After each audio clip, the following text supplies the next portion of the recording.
Welcome to Project Initiation. After watching this video, you will be able to summarize the project initiation phase, explain the roles and responsibilities of the project manager, describe the project charter and stakeholder register, and explain the project charter approval process. Now, the project initiation phase provides an opportunity to define a project for stakeholder approval and to begin effective project planning. The steps for correctly initiating the project include the problem or opportunity is identified, the initial business case with a benefits analysis or statement of work (SOW) is approved, the project charter is developed, the stakeholder register is developed, the pre-baseline is approved by stakeholders, and the project charter is approved for planning. The benefits of using the project initiation phase include ensuring the project meets the organization's needs, gaining agreement on project objectives, mapping the project to the programs and portfolio, identifying and informing stakeholders of responsibilities, and it authorizes the project manager to proceed to the planning phase. The key roles project managers must complete in the initiation phase include the following: working closely with program and portfolio managers to understand the business needs and benefits of the project, reviewing the business case driving the project if applicable, understanding the role of a business analyst to develop a business case in the event a business analyst is not part of the project, working with stakeholders to ensure understanding of the project objectives, and presenting the project charter to the project sponsor in a pre-baseline presentation. Here are the key responsibilities of project managers during the initiation phase: developing and staffing key documents for approval, including a business case, project charter, or stakeholder register, determining key stakeholders required to achieve project success, also documenting roles and responsibilities and gaining stakeholder commitment to the project, gaining project charter approval before moving to the planning phase, and working with the project team to determine if the project adds value to the problem. A project charter may include an approval or recommendation to defer or cancel a project. So, the project charter and stakeholder register are part of a 4-step process to achieve project success. Steps 1 and 2 define what and why and are accomplished in the project charter. Step 3 defines who needs to be involved and is accomplished in the stakeholder register. And Step 4 defines how and is accomplished in the planning phase. Now, the project charter is completed by the project manager in a straightforward process. Understand the business case and project benefits. Develop the project charter and stakeholder register with stakeholders. Present the charter to the project sponsor in a pre-baseline presentation with a recommendation to approve, defer, or cancel the project. And share the charter with stakeholders and begin project planning. In this video, you learned that the project initiation phase defines the project for stakeholder approval. The key roles and responsibilities of the project manager during the initiation phase include understanding business needs of the project, developing key documents for approval, identifying stakeholders and gaining their commitment, working with stakeholders to understand objectives, and presenting a pre-baseline presentation to the project sponsor for approval. The project charter defines the what and why of a project, and finally, the stakeholder register defines who is involved in the project.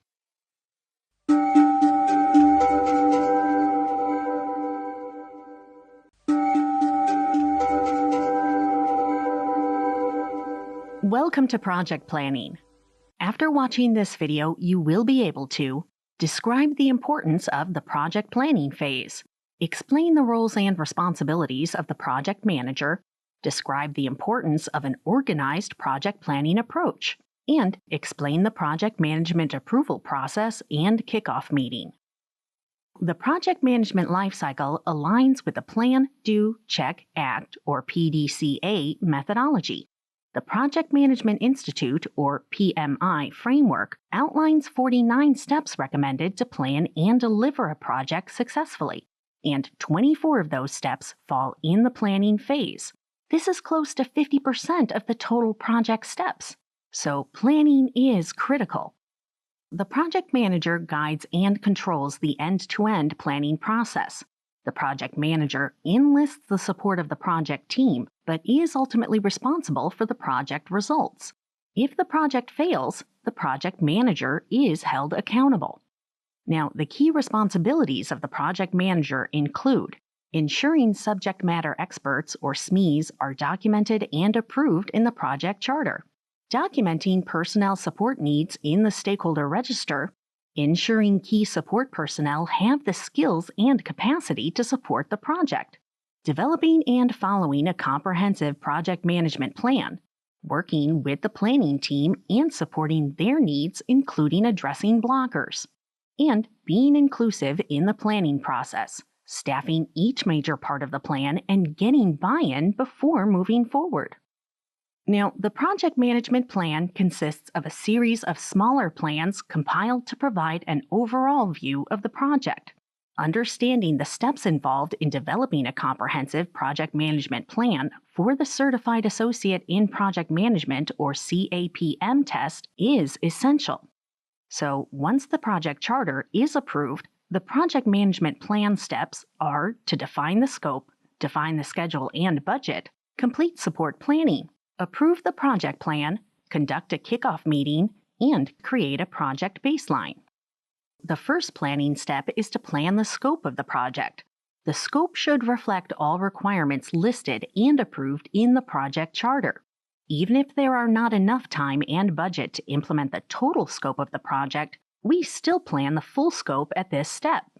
Project managers may conduct negotiations if the scope needs reduction, and stakeholders and sponsors receive the proposed scope during a meeting before the meeting.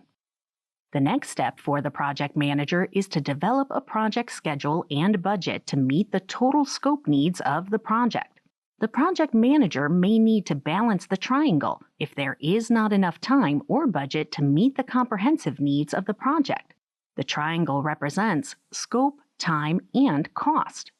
Project managers negotiate the scope, schedule, and funding to determine an acceptable solution for project implementation. The team may need to revisit scope planning to downsize the scope in order to meet realistic plans and budget resources. Now, after the project manager develops the scope, schedule, and budget, the project sponsor signs off on these plans. Then the project manager establishes the project scope baseline, the schedule baseline, and the cost baseline. The term baseline indicates that the project sponsor and critical stakeholders approve of the plan.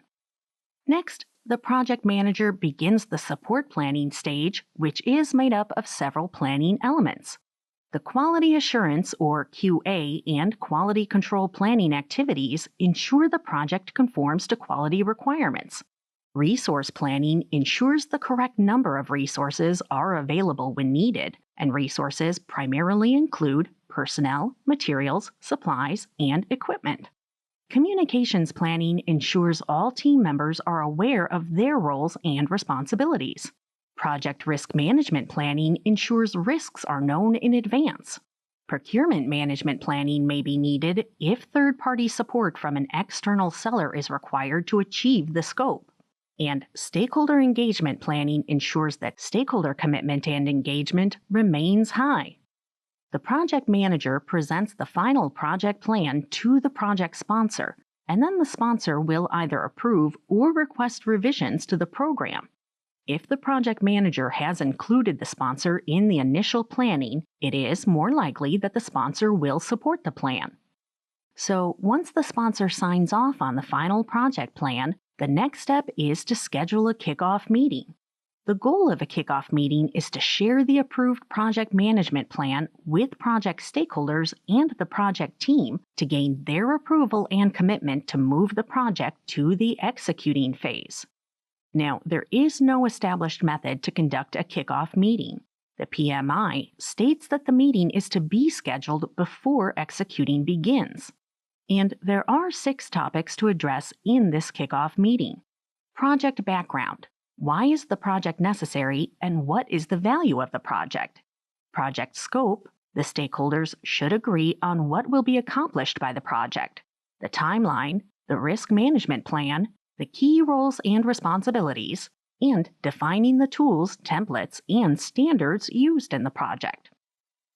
In this video, you learned that the planning phase is critical as it includes 24 out of the 49 steps to deliver a project.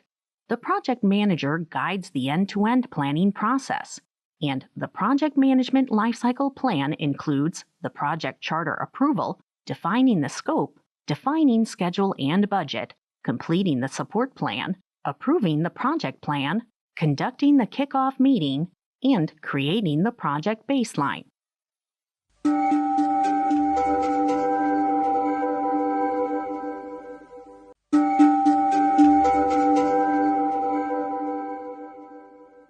Welcome to Project Executing.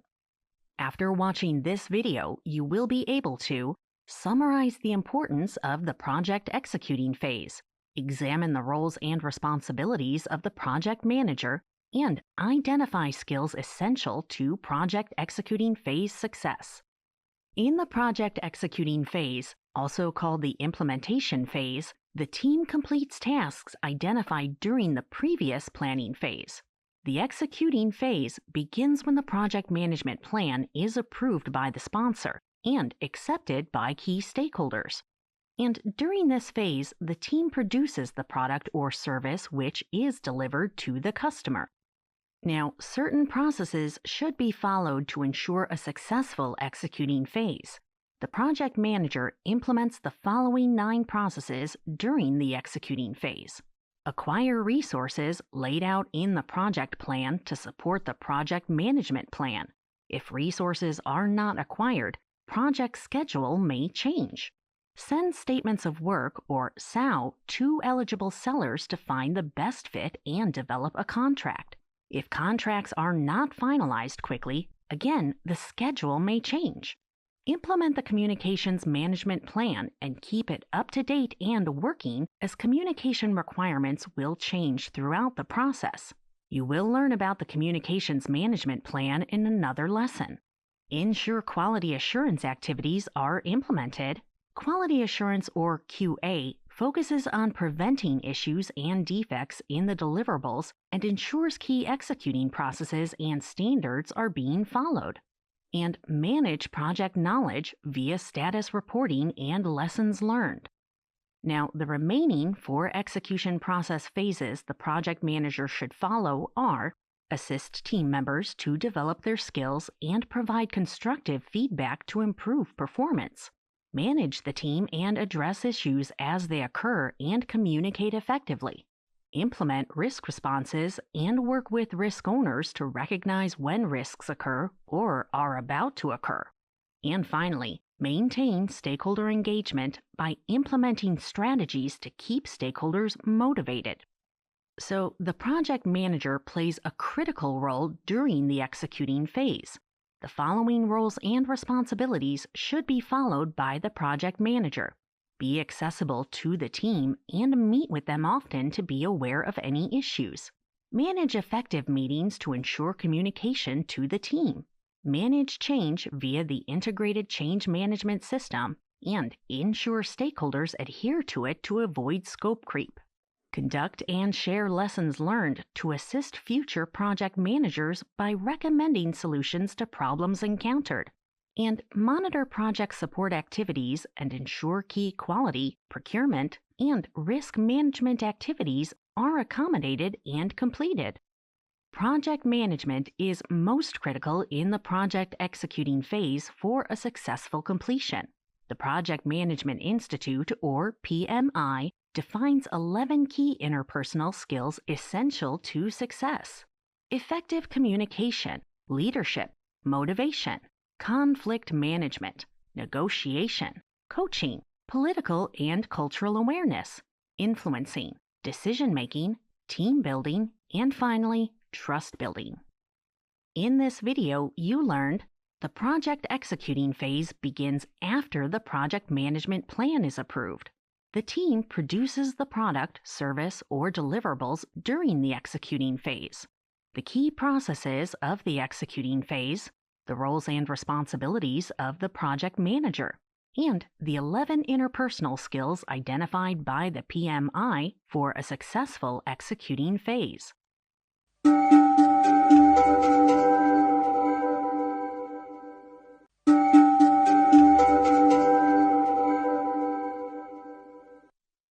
Welcome to Project Monitoring and Controlling. After watching this video, you will be able to summarize the importance of the project monitoring and controlling phase, describe the integrated change control process, examine the roles and responsibilities of the project manager, and identify essential skills to project monitoring and phase success. Now, the monitoring and controlling phase begins when the team produces the first deliverable. In this phase, the team verifies that all deliverables meet the specifications the project manager documents in the project management plan. In addition, the customer accepts the project deliverables. Integrated change control is also a part of the monitoring and controlling phase. Now, there are 8 monitoring and controlling phase processes. The quality control team inspects and verifies each deliverable the team produces, and the team must correct deliverables with defects before transferring them to the customer. The project team validates the scope. The phrase, "the customer is always right," holds true in project management. The deliverable is not complete until the customer accepts it. The project manager and team control the scope, schedule, and cost to meet the baseline commitments made in the project management plan. And the project manager controls resources, and resource requirements may change as the project progresses. The project manager must communicate resource needs to the functional managers who oversee the resources. Let's now learn about the 4 remaining monitoring and controlling phase processes. The project manager monitors communications via the Communications Management Plan, which is kept up to date throughout the project. The project manager and team monitor risks, and risks must be identified and acted upon if they occur.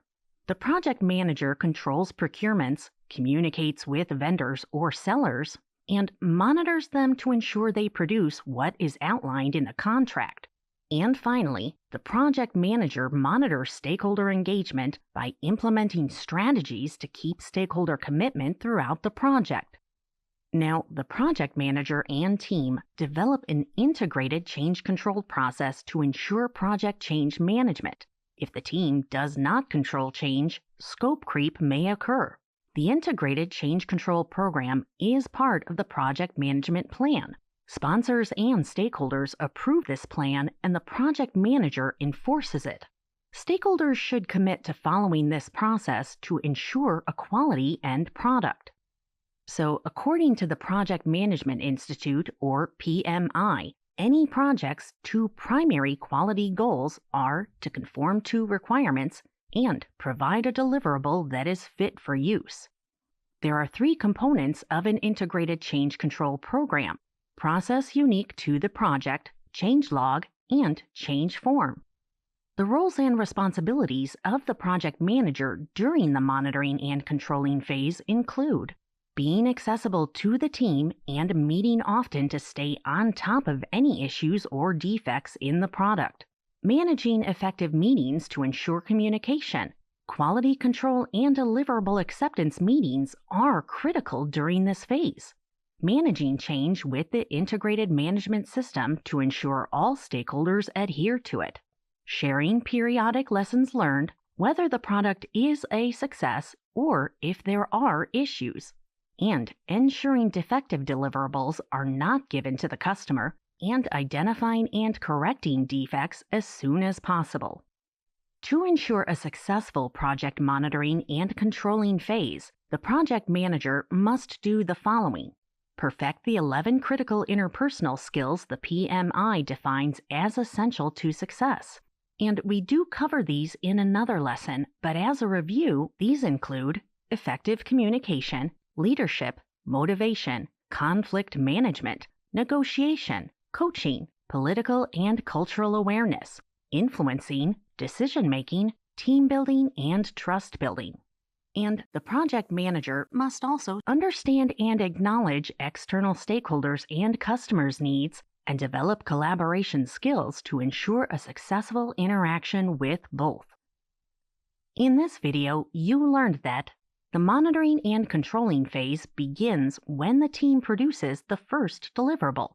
The customer accepts deliverables that meet the specifications in the project management plan. The integrated change control program has 3 components: process unique to the project, change log, and change form. The project manager and team develop an integrated change control process to ensure project change management.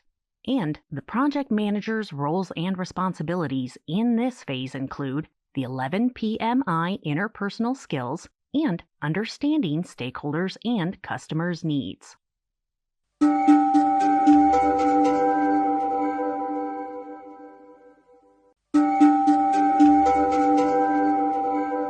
Welcome to Expert Viewpoints, Project Failure. In this video, we will hear from project managers discussing what causes project failures and how to overcome these challenges. Problem number 1, lack of planning. There's a feeling amongst some managers that projects are so simple, all we have to do is just do it. And unfortunately, many projects kick off without a true understanding of the customer's requirements and expectations.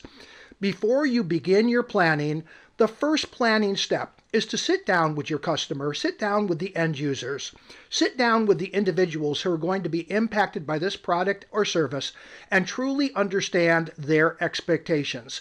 What is the current as-is state? And what is the best to-be state? And understand where you want to go before you try to get there. The second area that I want to go ahead and discuss is what we call a lack of inclusion.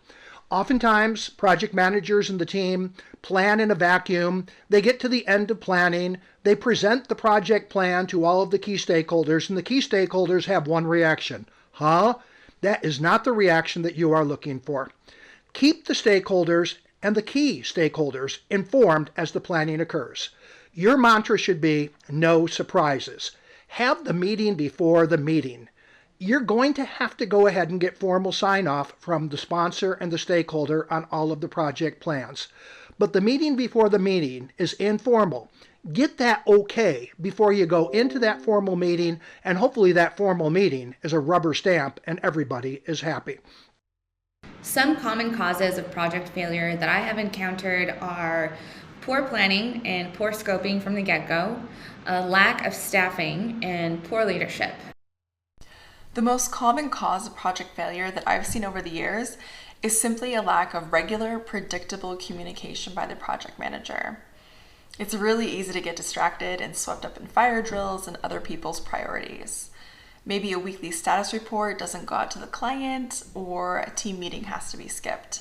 This, of course, is going to happen from time to time, but if it starts happening a lot, you'll notice that the project team starts to slowly fall apart. Maybe they'll go quiet, or there's some confusion on what they should do next. This also makes clients really anxious when they don't know the status of project tasks, and they start to feel that things are not in control. All these factors are going to lead to churn and cause huge delays. Probably the top reason projects fail is because the right people are not in place to do the jobs that they've been assigned. So what I mean by that is, a lot of times I work with teams and there's very talented people, but sometimes they're misplaced. So a person may be doing, for example, project management when he or she should be doing a different type of job, some sort of development, or working with creative. That happens quite a bit in teams. And you'll see projects not functioning properly because people are not in the roles that they should be in. Another big cause of project failure is a lack of vision, a lack of clarity on where the project is going.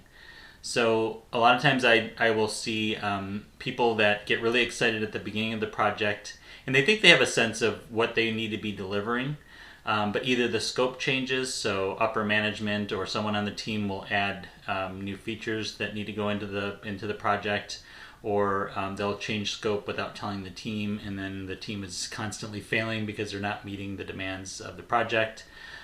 or people just don't know what they're supposed to be working on and why they're working on it.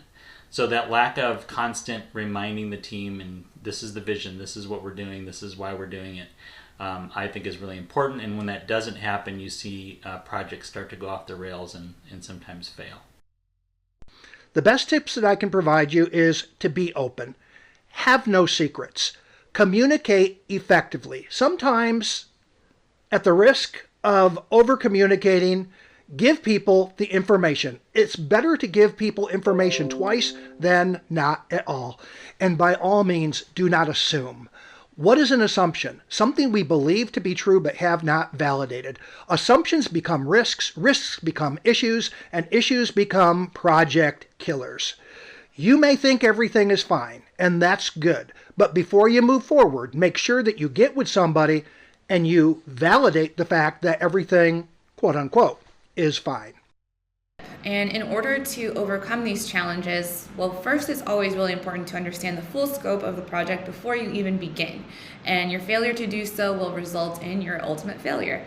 And at the onset of a project, you want to really make sure you understand every detail of it. So that means, and I like to start from understanding what the end goal is. So if there's a specific launch date, then it's really important to make sure that you understand what that launch date is, what the budget is, and then when you move on to resourcing, know what resources are required to get through every piece of that project, and make sure you have those resources actually available, that people have the capacity to fulfill the needs of the project. And lastly, leadership.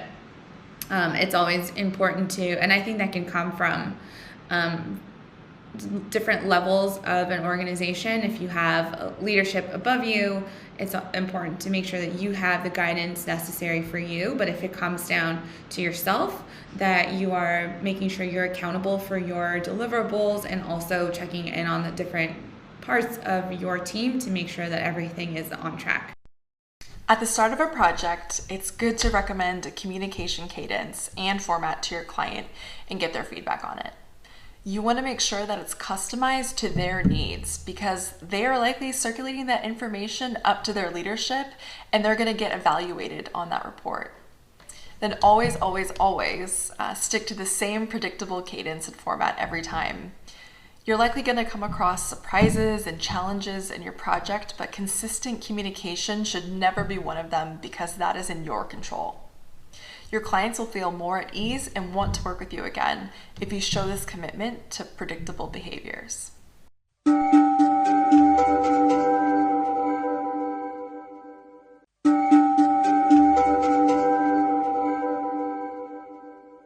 Hello and welcome to Communications Basics. After watching this video, you will be able to summarize the communications model, define technology factors that can impact effective communications, and define various communications methods. Now, the communications model illustrates the complexity of achieving effective communications.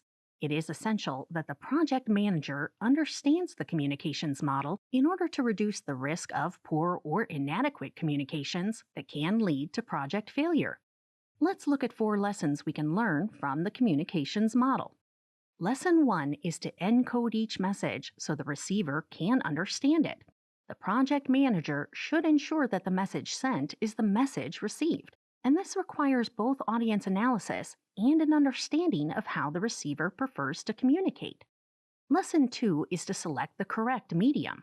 Some people prefer to communicate with email, while others prefer texts, and some stakeholders may not even respond unless you meet face-to-face. Lesson 3 is to ensure that all communications have a purpose.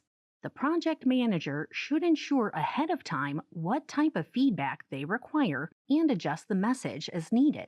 And if no feedback is necessary, the project manager may reevaluate the purpose of the communications. And finally, Lesson 4 is to be aware of communication blockers. This is the project manager's greatest communication challenge. The project manager should identify blockers and plan to overcome them. Some examples of blockers include culture, language, or the individual's readiness to receive the communication. The Project Management Institute, or PMI, identifies technology factors that can jeopardize effective communications. First, how urgent is the need to share information? Project managers should try to avoid the priority one syndrome and instead focus on sending the right information at the right time, in the right amount, to the right person.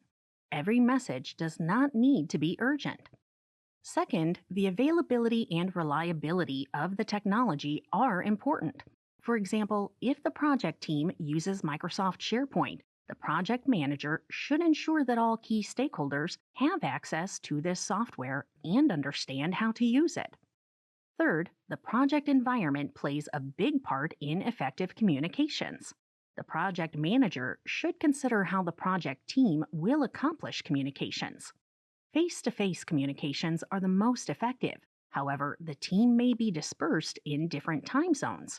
In this case, virtual communications may be the only option. And finally, project managers should understand sensitivity and confidentiality considerations by safeguarding communications and ensuring the right audience is targeted.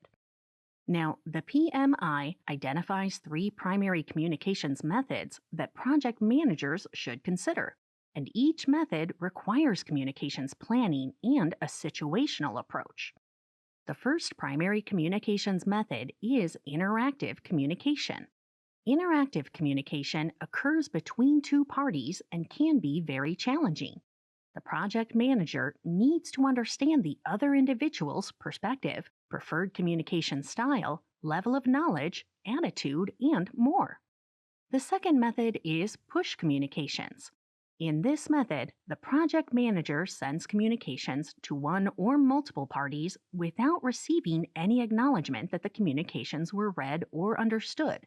The manager should use this type of communication only after reaching a consensus with stakeholders that they understand the purpose of the communication and commit to the process. And finally, the last primary communication method is pull communications. Here, the project manager needs to determine and plan for stakeholder communications access needs. Pull communications involve access to information by stakeholders on an on-demand basis. In this video, you learned that the communications model illustrates 4 lessons the project manager should understand to avoid project failure: encoding communications, using the correct medium, having a purpose, and being aware of blockers.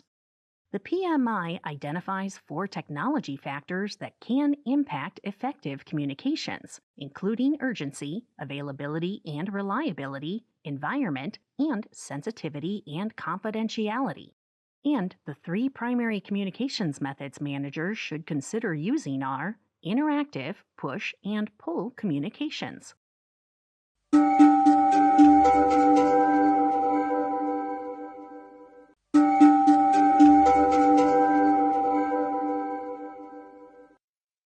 Welcome to Communications Planning.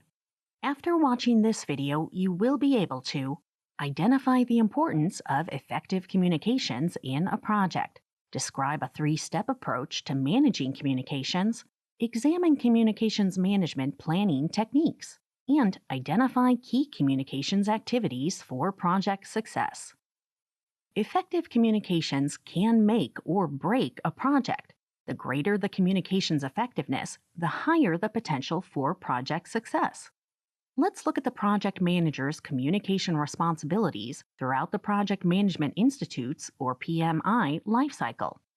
First, project managers should ensure that all stakeholders understand the lifecycle they will use in the project. Then, managers should communicate the location of all critical documents and ensure the team and stakeholders can access them. Managers should also provide an understanding of project roles, responsibilities, and collaboration strategies. Project managers are responsible for conducting problem-solving and decision-making communications when needed. In addition, managers should communicate essential tasks to the team and explain the purpose and value the project deliverables provide to the organization. Finally, the project manager should ensure all stakeholders understand the current project status and next steps. It is important to note that the PMI states the communications impact 90% of a project manager's job, and if they fail to communicate effectively, the project may fail. The PMI has a simple but effective 3-step process to manage project communications, and this process follows the Plan, Do, Check, Act, or PDCA methodology. The first step in this process is to plan communications. Here, the project manager develops a communications management plan, which defines crucial activities, assigns leads, determines audiences, documents media and timing, and describes the purpose of the communications items. The next step is to manage communications. Once the project sponsor approves the communications management plan, the manager can then implement the plan and the team can communicate in accordance with the plan. Now, the third step in this PDCA methodology is to monitor communications. In this final step, the team monitors and adjusts communication methods as needed. The project manager monitors and resolves issues and updates the communications management plan as the project progresses. And they also assess work performance information and share it in a work performance report. The communications management plan provides a roadmap and a rhythm to communication. Let's examine the 9-step process to develop and approve a communications management plan. In the first step, the project manager determines if the organization uses a standard communications management plan template. If so, the manager uses the template. In step 2, the manager and team brainstorm the project. And since every project is different, the group should determine the essential communications they must execute to ensure success. For step 3, the project manager must determine who is included in communications. A best practice is for the manager to review the project's stakeholder register as a starting point. And in almost all cases, someone on this register has a role that requires communications. In step 4 of developing a communications management plan, the manager documents and defines the purpose of each communications item and its audience. In step 5, the project manager determines the best team member to manage the communications item. After confirming the roles and responsibilities of the item lead with the team member, the manager adds the assignment details to the plan. Step 6 requires the project manager to analyze the audience to determine the most appropriate communications medium and enter this description into the plan. Options of communications mediums include email, messenger, virtual, or face-to-face meetings. For step 7, the project manager determines the ideal frequency for each communications item and completes the frequency section of the plan. In step 8, the manager shares a copy of the initial plan with all potential recipients, confirming that they agree and support the communications items that impact them. And finally, in step 9, the project manager shares the communications management plan and ensures version control on past documents, as the plan will require updates throughout the project. So, while every project is different, there are common activities that the project manager should document in the communications management plan. Let's look at some examples. Managers post status reports and identify when and where the project team will hold meetings. The sponsor and manager discuss the project status and issues in periodic sponsor one-on-ones. An essential activity of building a team is team meetings. The project manager must plan meetings to ensure this interaction happens. Vendor and change management communications are essential to ensure how project managers will accomplish vendor management and how they will review and approve change requests. For larger projects, the team needs to meet periodically to perform risk reassessments, monitor risks, and share issues that occur and the plans to resolve them. Some projects require specific meetings to discuss financial status and resource needs. And finally, resource requirements may change for a variety of reasons, so it's important that the team periodically meets and validates the resource plan to address shortages and over-allocations. In this video, you learned that the project manager's communications responsibilities throughout the PMI lifecycle include ensuring stakeholder understanding of the project lifecycle, communicating documents to the team, conducting problem-solving and decision-making communications, and confirming stakeholder understanding of the next steps. Communications impact 90% of a project manager's job.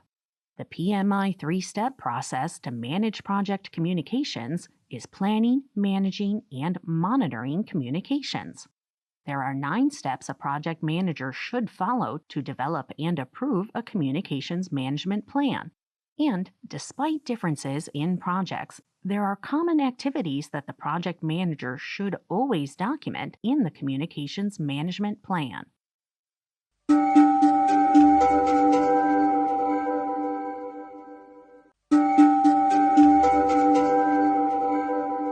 Welcome to Expert Viewpoints, Communications Planning. In this video, we will hear from project managers discussing how to effectively communicate. I'm going to talk about 2 key documents. One of them is the stakeholder register. A stakeholder register is a list of key stakeholders that the project manager and the team should develop very early in the project. You identify all stakeholders early, you assign roles and responsibilities, and the key to this document is to gain their commitment to support the project. The second aspect or document that I want to go ahead and talk to is what we refer to as a communications management plan. Once we get into the planning phase, what we're going to do is we're going to take a look at that stakeholder register and we're going to determine who needs to be communicated with. In the communications management plan, we define a number of things. Number 1, what do we want to communicate? Number 2, to whom are we going to communicate? Number 3, when are we going to communicate? Number 4, how are we going to communicate? And very importantly, number 5, why are we going to communicate this particular information to these stakeholders? As a rule, anyone who's on the stakeholder register should show up in the communications management plan. If they're important enough to have a role and responsibility, they're important enough to be able to receive information.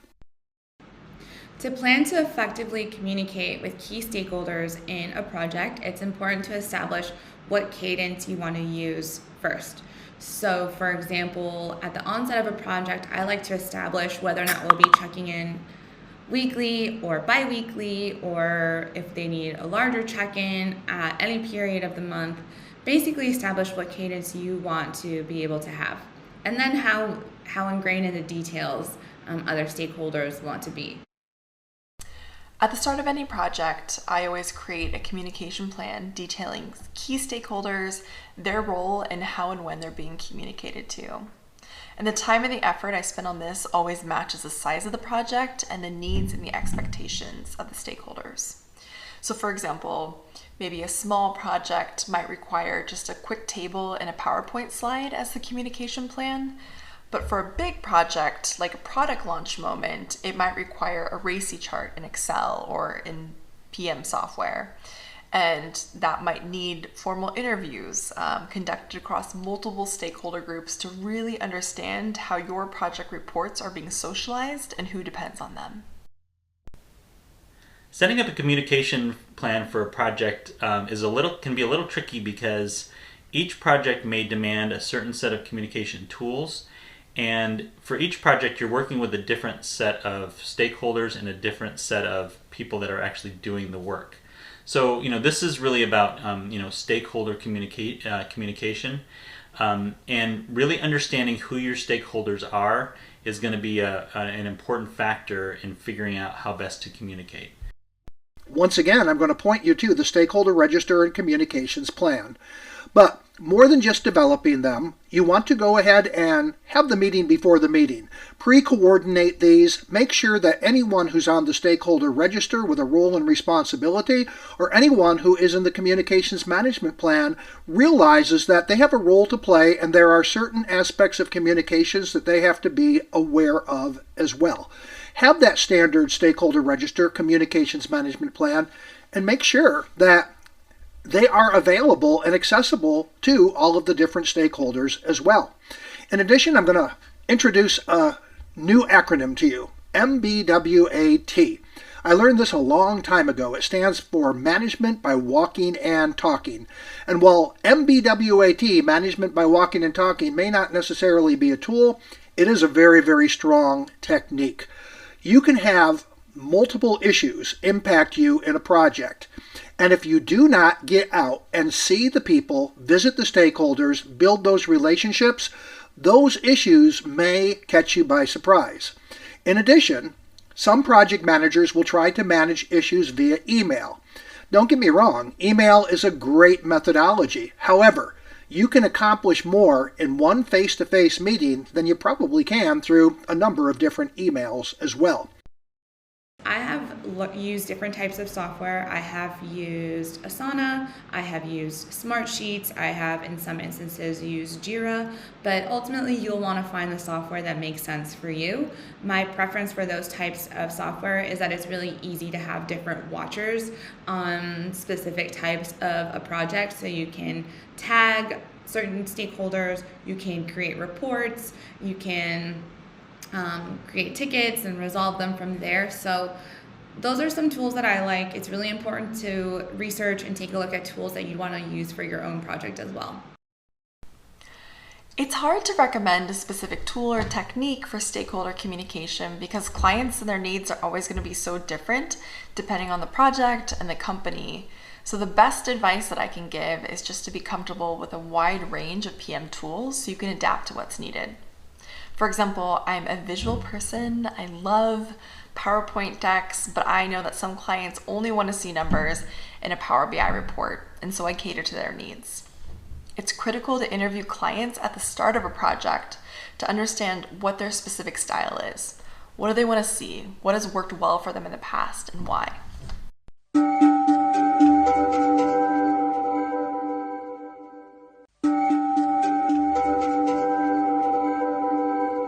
Welcome to Manage Communications, Part 1. After watching this video, you will be able to describe key communication methods and identify key communication challenges. So, managing communications occurs after the communications management plan has been approved.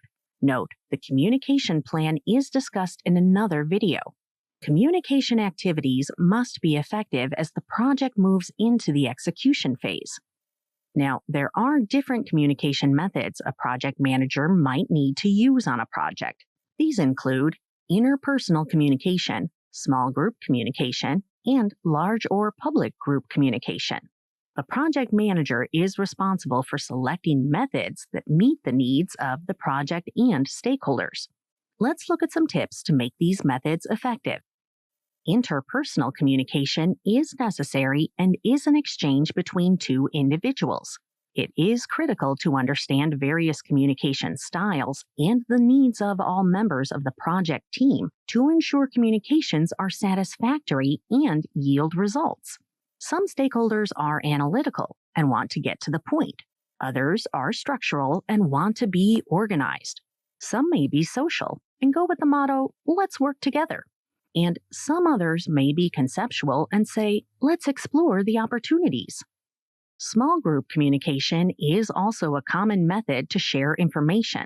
And in a small group communication, the project manager determines who needs to be in a meeting or on a chat, invites only those who need to be at the meeting, shares an agenda, sets clear goals and objectives, and shares minutes and action items when the meeting is complete.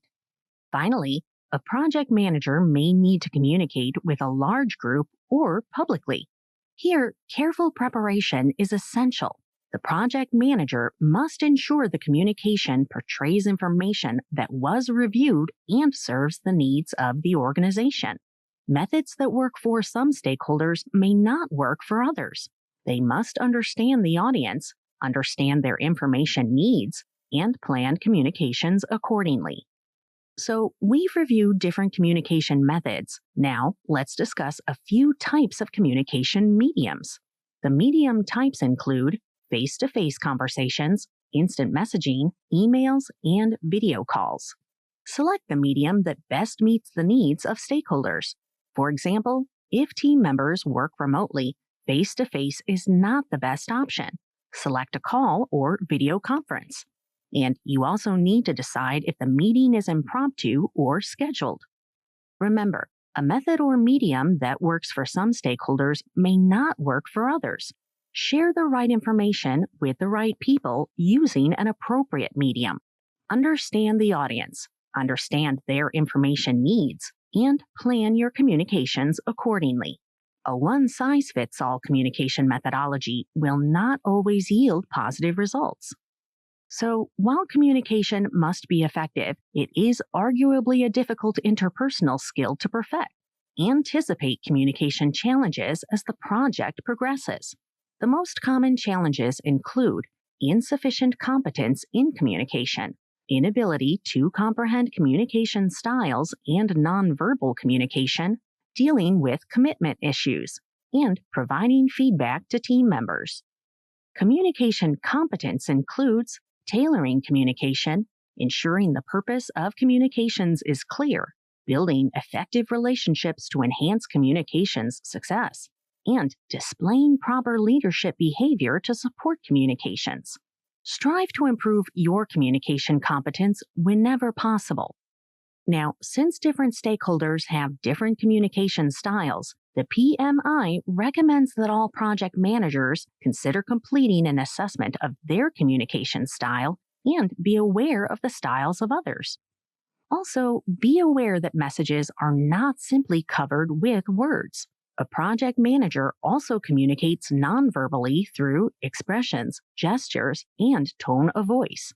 Ensure you are aware of your nonverbal mannerisms and take the next step to self-manage them. Now, the high level of excitement present when a project is initiated often decreases over time. A project manager must detect when the team's commitment levels drop and take action to motivate the impacted stakeholders and team. And a project manager also needs to hold stakeholders accountable for commitments to achieve project goals. Now, a project manager should provide feedback to the team. Feedback mitigates the risk of poor performance and accentuates and rewards the positive. When feedback is not provided, team members assume they are performing adequately when perhaps performance is lacking. Remember to provide positive feedback. Positive feedback reinforces good behaviors and skills and is a great tool for motivating team members. In this video, you learned that managing communications occurs after the communications management plan is approved. 3 types of communication methods include interpersonal, small group, and large group communication. And 5 key communication challenges include communication competence, communication style comprehension, nonverbal communication comprehension, commitment management, and providing feedback.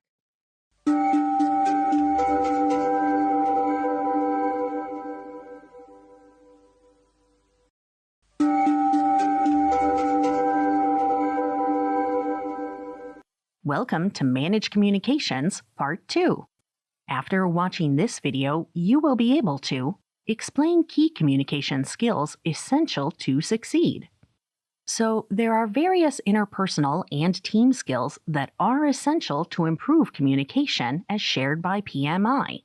These include conducting effective meetings, active listening, conflict management, networking, and cultural and political awareness. Now, meetings are a constant for a project manager, and numerous studies cited meetings as a huge time waster in the opinion of managers. Project managers must learn how to mitigate this risk, ensure meetings are well planned, have an agenda with a well-defined outcome, and are conducted in an organized and efficient manner. Only have meetings when necessary and ensure the right people are invited and available. Active listening is another key to your success. Techniques that help with active listening include acknowledging the conversation, clarifying, and confirming that you understand. Paraphrasing is also a great tool to show understanding. Perfecting your active listening skills will improve the quality of communication, enhance your relationships, and garner additional levels of respect. So, conflict occurs when two or more parties have differing opinions or ideas. Conflict can be categorized as functional or dysfunctional.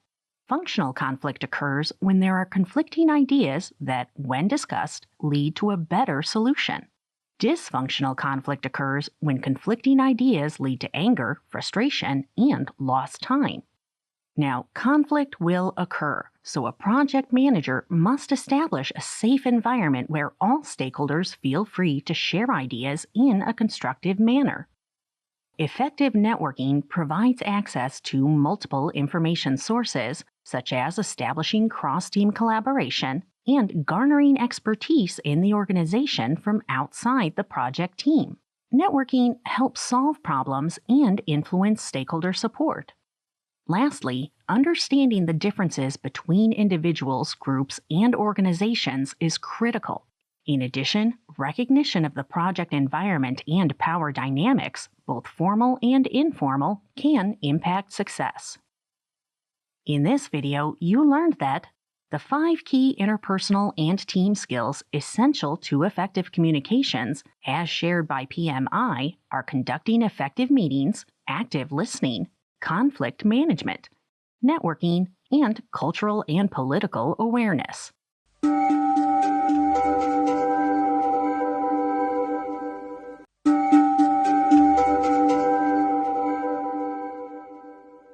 Welcome to Manage Communications, Tools, and Techniques. After watching this video, you will be able to summarize active listening, explain the importance of effective conflict management, and explain the concept of cultural and political awareness when sharing information.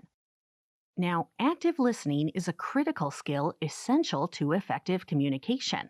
So let's look at 7 steps that summarize active listening, and this is also a great guide to improve active listening skills.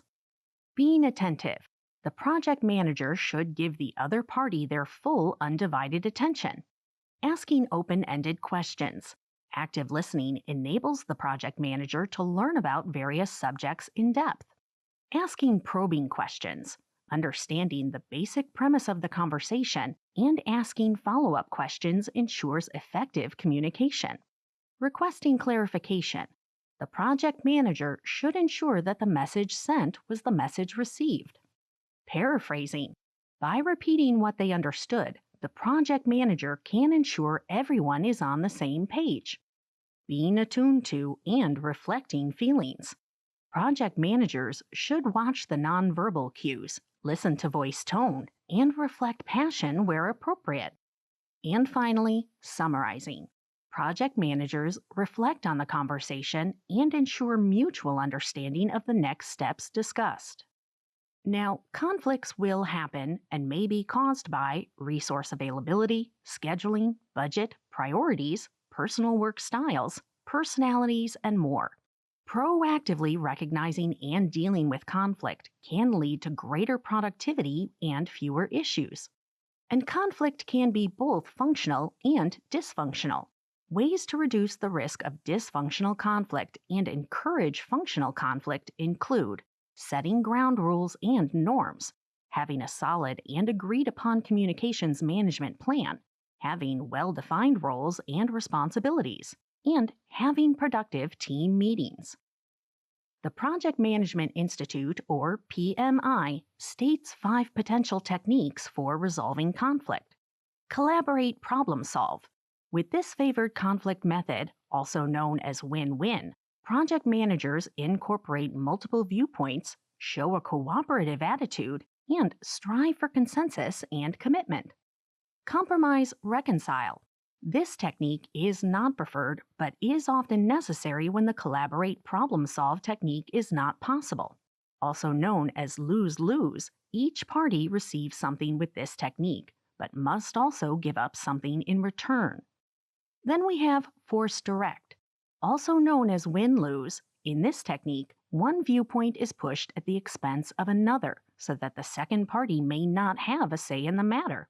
And this method is preferred during emergencies, but should not be the default conflict management mode. Withdraw, avoid.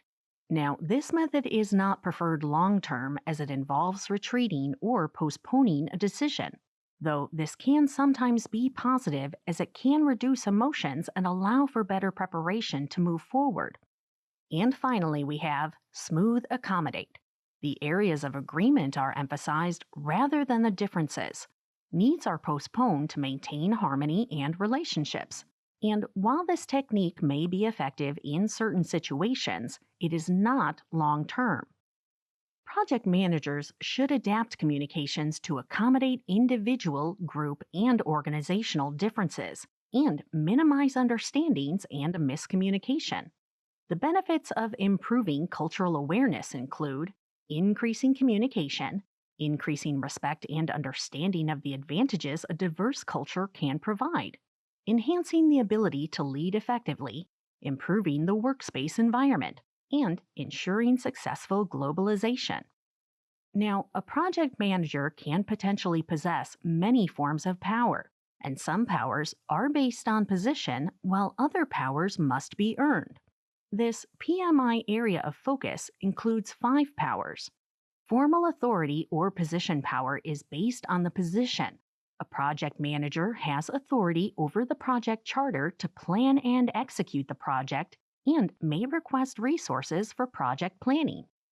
Reward power is the project manager's ability to gain support from the team and stakeholders due to the project manager's ability to provide salary, promotions, or future work assignments.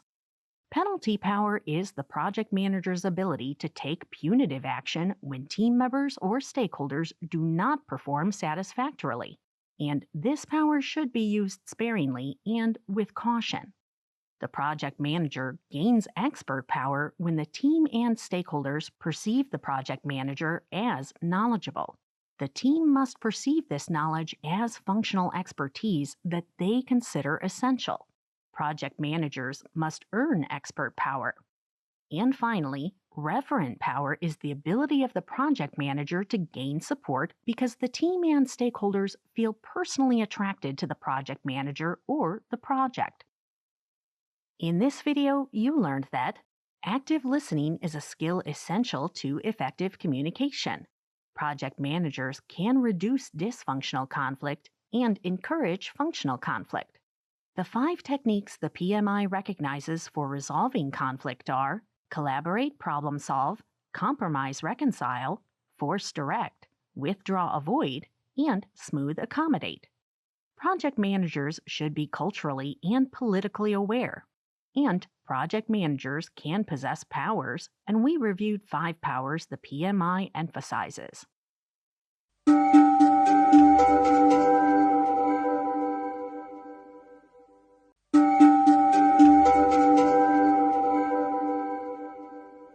Welcome to Monitor Communications. After watching this video, you will be able to summarize communications monitoring responsibilities, summarize effective meeting management techniques, describe best practices in virtual communications, and identify how the Project Management Institute or PMI Code of Ethics impacts effective communications. Communication requirements change as a project progresses. The project manager has several responsibilities to maintain good communication practices throughout the project. We will look at 7 of these responsibilities. The first 3 are continuing to monitor work performance information impacting the project and communicating important information out. Ensuring stakeholders follow the integrated change control process, as all changes must be approved before implementation to avoid scope creep. And keeping the communications management plan up to date and ensuring version control is maintained. Let's now look at the last 4 project management communication responsibilities. Updating the stakeholder register, especially if new stakeholders are identified to support the project. Stakeholders whose support is no longer needed should be thanked and removed from the plan. Managing and updating the issue log and proactively addressing issues. Issues may be project or personnel related and include blockers, stakeholder questions, or problems that need a solution. Continuing to develop and manage the team with meetings and discussions. While email is convenient, it should not be the primary communications method. Face-to-face communication is preferred. And lastly, conveying the importance of conducting and documenting lessons learned to assist future projects, communicating successes and disappointments with stakeholders. Now, meetings are necessary, and the project manager should ensure all meetings are meaningful and provide value to participants by following 10 meeting rules. Let's look at the first 5 meeting rules. Rule 1. Meeting goals are clear and actionable. Rule 2. An agenda should always be shared. A best practice for agendas is the 48-24 rule, meaning the agenda should be sent out 48 hours prior to the meeting, and the meeting minutes or notes should be sent out no later than 24 hours after the meeting. Rule 3. Publish minutes to act as a reminder on the next steps and so that action items are defined. Rule 4. Share the purpose of the meeting with attendees. Evaluate who should be at the meeting and who does not need to be. Some members may be able to review minutes for needed information. And Rule 5. Share materials and pre-work 48 hours before the meeting. Many meetings fail to achieve objectives due to stakeholders guessing what the meeting is about during the meeting. Now let's look at the remaining 5 meeting rules a project manager should employ to ensure meetings are meaningful and valuable. Rule 6. Provide opportunities to team members to facilitate certain meetings. Rule 7. Hire a note taker when comprehensive notes are required to ensure the project manager can focus on the meeting. Rule 8. Assign owners to action items and ensure stakeholders leave the meeting with an understanding and commitment to accomplishing their tasks. Rule 9. Practice non-attribution. A meeting environment should allow stakeholders to feel comfortable and safe, sharing ideas and opinions that may contradict others. There may be times when stakeholders want to discuss issues not pertinent to the current meeting, and when this occurs, use what is called a parking lot method to provide a space for comments, discussions, or questions that are not related to the current meeting's agenda. By placing these topics to the side, they are not being ignored but will be dealt with later. And finally, Rule 10. End the meeting early if the objectives are met. Meet for purpose, not just to fill up time.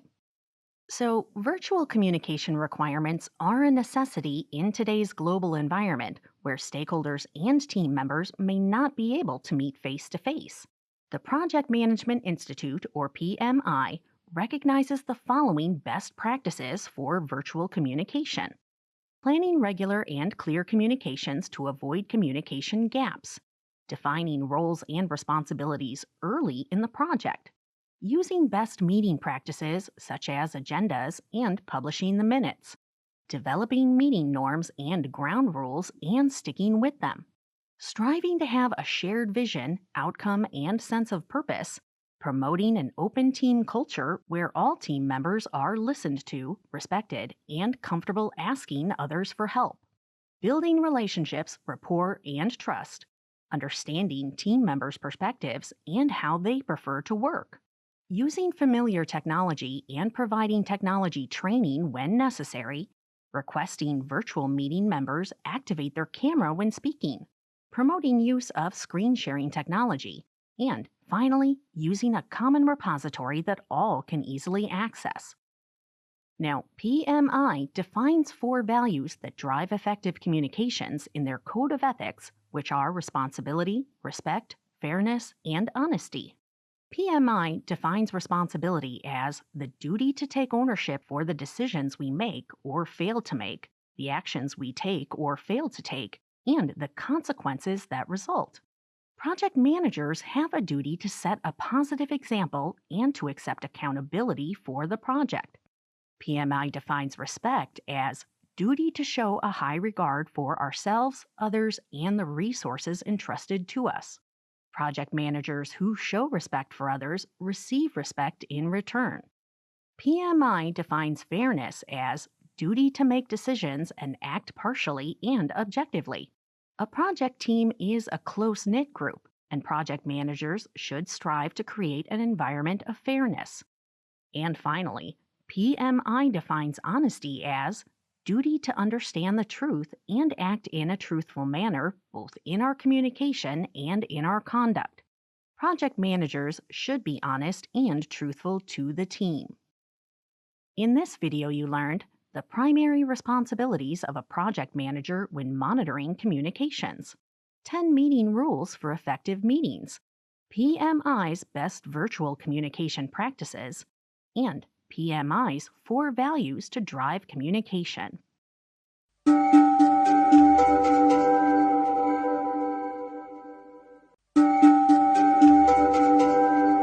Welcome to Expert Viewpoints, Monitoring and Controlling Communications. In this video, we will hear from project managers discussing monitoring and controlling communications.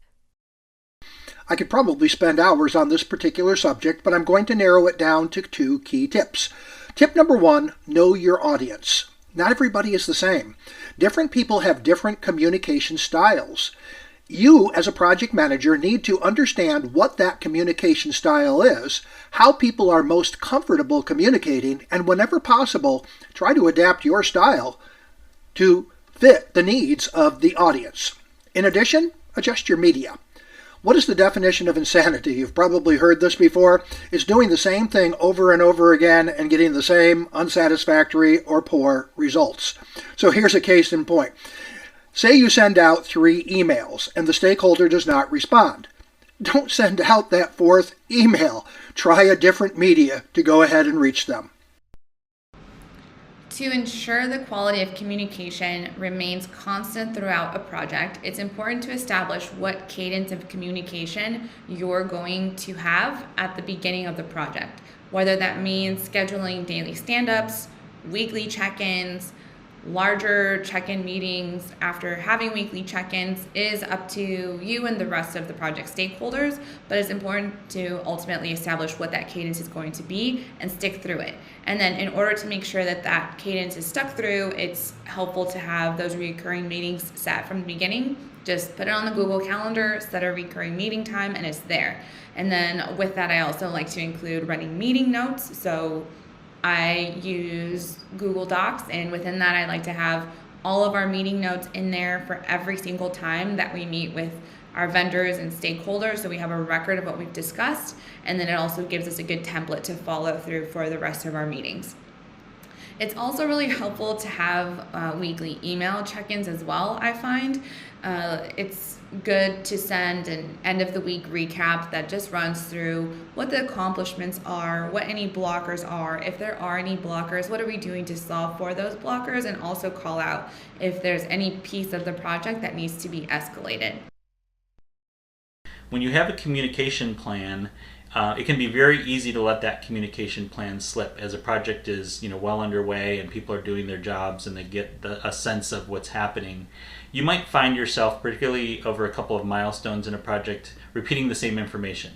I'm going to send out the status report. Nothing has really changed because our milestones are a couple of weeks out, so we're having the same, essentially the same information over and over again. And that can get a little tedious, but what it does do, I think, is build discipline. So if you have a plan, I'm going to send out status twice a week. You should send out status twice a week. If you're going to do a daily recap of the day's work, do a daily recap of the day's work, and just be disciplined about it. And sometimes if the information hasn't changed that much, you can copy and paste from the last status report, and then just make minor modifications as needed. The other technique that I found that really helps is that as soon as I send out a status report, I start the next one. So I'll create a template, if it's a Word document or even if it's a message, something in a message board. I'll start something in a notepad, in a digital notepad, and I'll start my next status report. And as things change in that, whatever that cadence is for your communications, as things change, I write them down. And then by the time it's the moment comes to send out that next status report, you've essentially created it because you've been doing it over the course of a few days. To make sure that everything is consistent with communication throughout a project, it's great to already have processes in place. This is where your PMO organization is super helpful for you.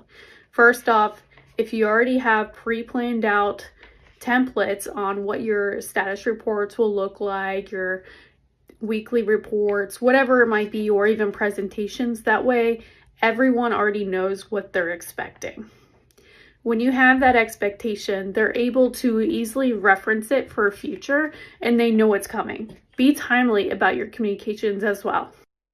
If I'm using data as part of my communications, I like to always make sure that I'm pulling that data from the same place so that week after week, my data points don't look different. I'm not reporting on man hours one week and team hours another week, or I'm not reporting on number of tasks done versus number of project objectives met. I'm always constantly communicating the same data and the same information to the stakeholders. So again, they know what to expect. They know what to look for. They can think through what questions that they want to ask. And it just helps keep the quality of the communications consistent. The Stakeholder Register and Communications Management Plan. As the project evolves, things are going to change. Stakeholders are going to come and they're going to go ahead and go. The different communication requirements early in the project are going to change as the project progresses. Stay abreast of those changes, update your stakeholder register, update your communications management plan, and make sure that all of the key stakeholders are aware of those adjustments and updates. In addition, people are people. Sometimes personal issues are going to occur. As a project manager, going back to MBWAT, Management by Walking and Talking, you need to get out and meet your people. If there is an issue, chances are pretty good that issue is not going to come to you. Sometimes you have to go out and find it. And in addition, if you suspect that there are going to be some personnel issues, some resource challenges, have a backup plan. Do your best to go ahead and support your people, but also have a backup plan just in case to go ahead and support your project. Number one is a lack of commitment. This is a huge risk. You need to take time to determine the required levels of commitment from each particular stakeholder and then determine a strategy to go ahead and get them to where they need to be. There may be some stakeholders that only require support. There may be others who need to be leading. You need to identify what that level of commitment is, and those strategies that you employ need to be effective in moving them in that right direction. Number two, poor collaboration. Again, develop that stakeholder register. Develop that communications management plan. Make sure that all of the key stakeholders understand their roles and responsibilities and commit to these roles and responsibilities before you finalize that particular document. Make sure that they understand it and make sure that they're ready to go ahead and commit and follow through so that you can meet the goals of the project, you can meet your needs, and you can meet their needs as well. I think it's worth saying that you don't want to do too much in a communication plan, because if you are going to remain consistent, the more you overburden your communications, the more difficult it is going to be to do it regularly and consistently. The more you overburden your communications, the more difficult it's going to be to do regularly and consistently.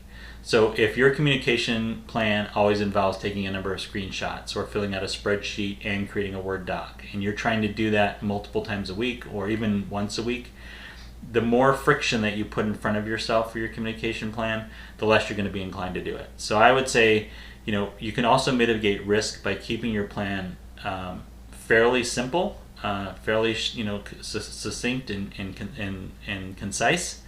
And that will also help you remain consistent so that it's easy to do. If you can templatize things, whether it be a document or a Slack message or even a spreadsheet, keep it templatized, and then you just easily fill in those lines in a spreadsheet or fill in that template in a document. To make sure communication is effective, it must be clear. Unclear messages just cause miscommunication.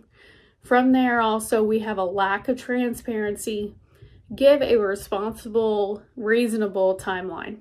If you're saying it's going to be done next week and it's really going to be done about a month from now because there's potential risks that are involved, do not say it's going to be next week just to make your boss happy. Lack of responsiveness. This is a huge one. Communication has to be an open door. and it also has to be done timely.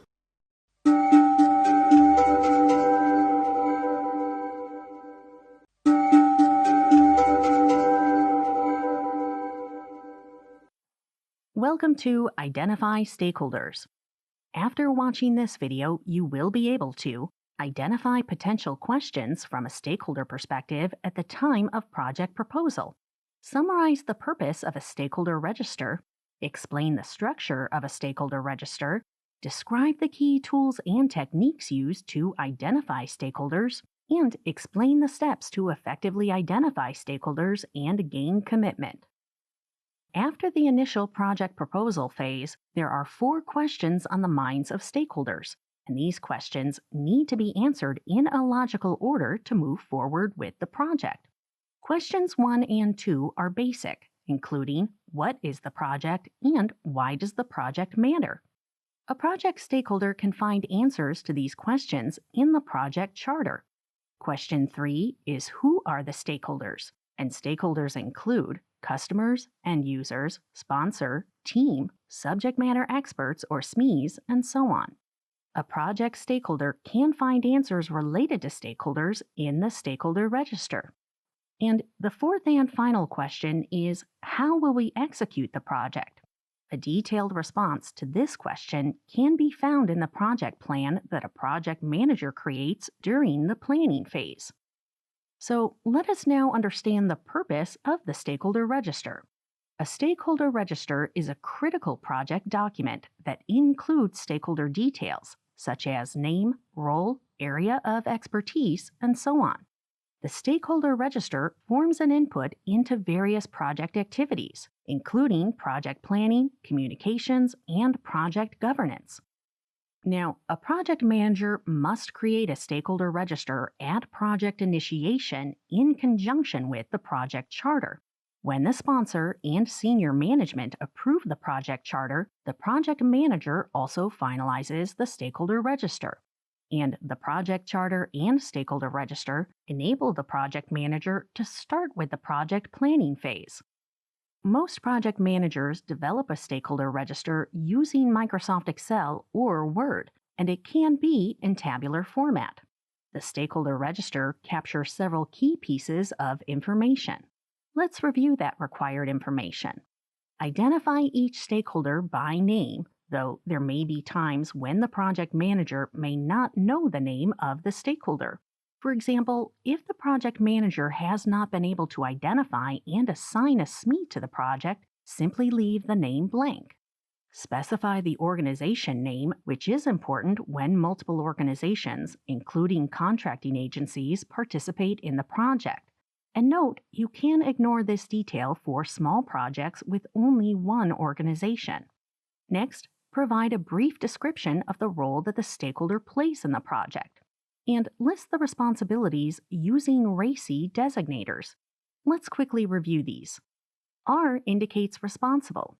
The stakeholder will take the responsibility of completing the specified project work or tasks. A represents accountable.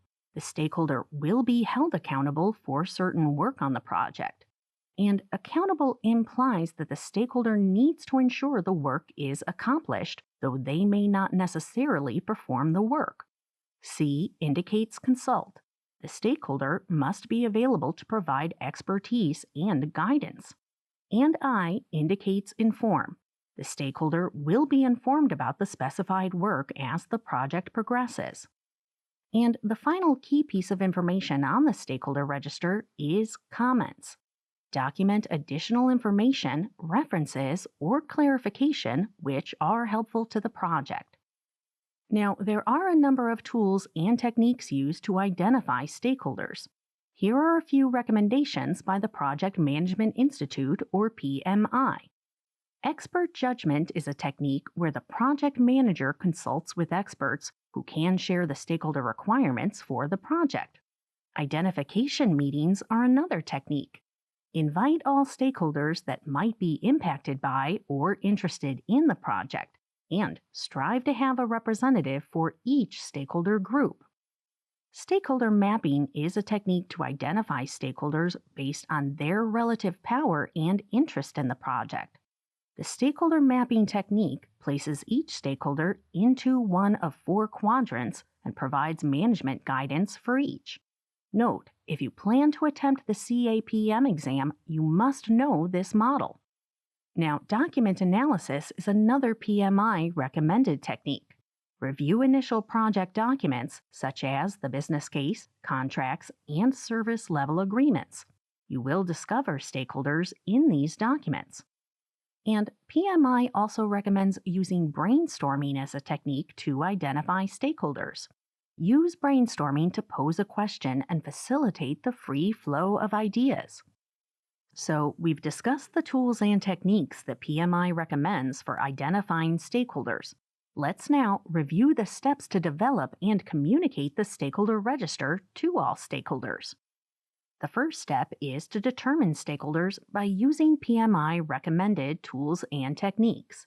Next, complete the initial stakeholder register and document the key components such as name, organization, and role. Then, analyze each role in terms of responsibilities using RACI designators. Some stakeholders may have a single responsibility, such as an R or C, while other stakeholders may have multiple responsibilities, such as RC. The next step is to have the meeting before the meeting. Collaborate with each stakeholder to determine if they can satisfy the role and responsibilities assigned, and document any issues, such as limited capacity, in the comment section. After documenting the details, share the stakeholder register with the sponsor. Make sure to get confirmation from the sponsor on the stakeholder details before moving to the planning phase. If what, why, and who questions are answered and the project remains feasible, then move to the planning phase. In this video, you learned that questions asked after project proposal include: what is the project? Why does the project matter? Who are the stakeholders? And how will we execute the project? The purpose of a stakeholder register is to capture stakeholder information. The stakeholder register captures several key stakeholder details, including name, organization, role, responsibility, and comments. Responsibility is captured using RACI designators: responsible, accountable, consult, and inform. PMI recommends using various tools and techniques to identify stakeholders, including expert judgment, identification meetings, stakeholder mapping, document analysis, and brainstorming. And finally, follow the recommended process to develop and communicate the stakeholder register.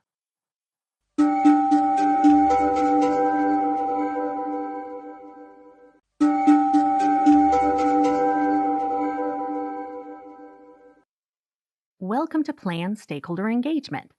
After watching this video, you will be able to summarize the purpose of a stakeholder engagement plan, explain the structure of a stakeholder engagement plan, describe key strategies to receive desired stakeholder commitment, and explain why a stakeholder engagement plan is a close hold plan. Planning stakeholder engagement is essential for project success. The stakeholder engagement plan documents current and desired levels of engagement for key stakeholders identified in the stakeholder register. And in addition to engagement levels, the stakeholder engagement plan outlines strategies to help sustain positive levels and move other stakeholders to expected levels. Now, project managers develop a stakeholder engagement plan using Microsoft Excel, Microsoft Word, or Microsoft PowerPoint. A stakeholder engagement plan should be in tabular format and captures key information like the following. A key entry is the stakeholder name or position. Remember that not all stakeholders on the stakeholder register need to be annotated in the stakeholder engagement plan. The stakeholder engagement plan targets critical stakeholders who are generally external and are not directly associated with project planning. Another key piece of information is the current level of commitment. The Project Management Institute, or PMI, provides recommended commitment levels, and the 5 commitment levels include unaware, resistant, neutral, supportive, and leading, as documented in the Stakeholder Engagement Assessment Matrix tool from PMI. So, the project manager maps the current commitment levels of key stakeholders in each phase of the project management lifecycle. For example, if the stakeholder is not open to committing to the project work, map them to commitment level resistant. Or if a stakeholder must influence others to commit, map the stakeholder to commitment level supporting. Also, include the desired commitment level from the stakeholder to support project objectives. Finally, add strategies to sustain or achieve desired levels of commitment in the stakeholder engagement plan. Let's now look at some strategies recommended by PMI to engage stakeholders and gain commitment. Influencing is a critical interpersonal skill to engage stakeholders. For example, if a project manager is able to influence a resistant stakeholder with project values, there is a greater possibility of that stakeholder becoming supportive. Engage stakeholders early. The project manager should engage with stakeholders as soon as the stakeholder register is approved. Late identification often leads to frustration, anger, or lost support. Another strategy is to share and discuss the project charter with stakeholders. Ensure all key stakeholders review the project charter. When stakeholders understand project objectives and value, commitment often increases. Asking questions is another strategy. Ask relevant questions and try to understand the perspective of other stakeholders. Use active listening skills. Some inputs may be valuable while others may not. Be open to suggestions and improvements. Getting stakeholders to collaborate is another good strategy. Collaboration helps address issues as early as possible. For example, capacity issues may be discovered through a simple conversation or meeting. Integrity is another strong strategy. Lead with integrity and commitment may follow. For example, if you set a positive example, others may follow. Include stakeholders in planning. Share scope, schedule, and budget recommendations before the project management plan is presented.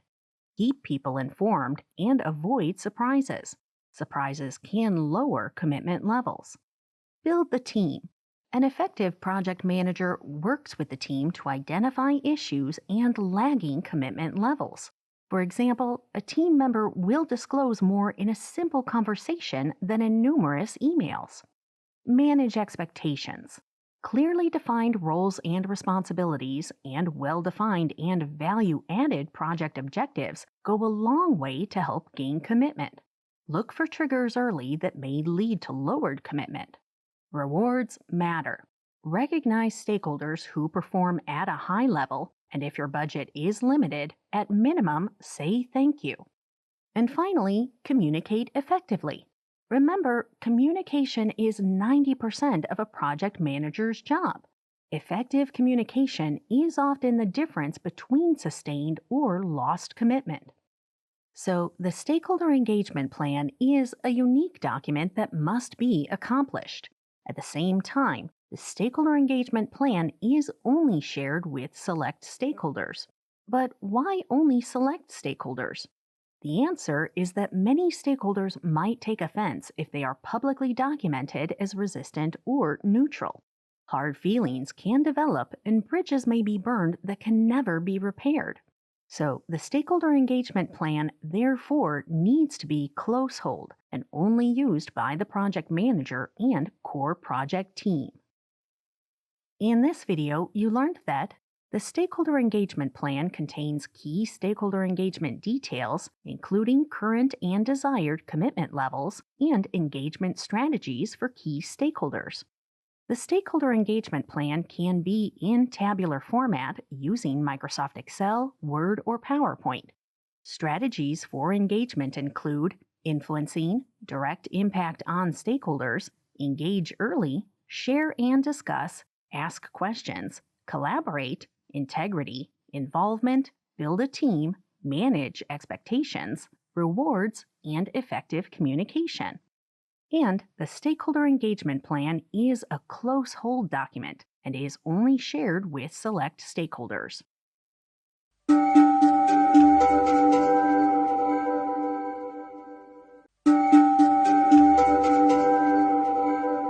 Welcome to Expert Viewpoints, Stakeholder Management Tools. In this video, we will hear from project managers discussing project management tools. What are some common tools and techniques you use to effectively manage stakeholders? Hello again, everyone. My name is Dan Yeomans, and today I have the pleasure of sharing a few more questions and answers that are pertinent to your project management journey through this particular course. The first question I want to go ahead and respond to is, what are some common tools and techniques you use to effectively manage stakeholders? The first one, and you've probably heard this before if you've listened to any of my prior interviews, is a stakeholder register. This is one of the first documents that you go ahead and create. A stakeholder register is a list of key stakeholders who are essential to the success of the project.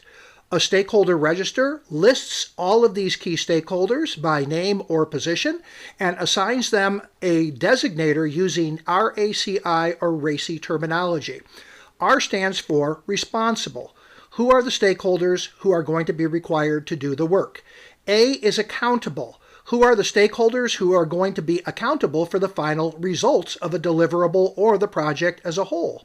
C stands for consult. Who are those subject matter experts whose expertise you're going to be dependent upon to complete the project successfully? And I is inform. Who are those individuals who require information that you're going to go ahead and keep in the loop? The second document that I want to go ahead and share is a stakeholder engagement plan. What we do with the stakeholder engagement plan is we take this list that we had on the stakeholder register of the key stakeholders, and then we assign them a designator in terms of their current level of commitment and their desired level of commitment, or your desired level of commitment that is required for them to successfully satisfy the needs of the particular project.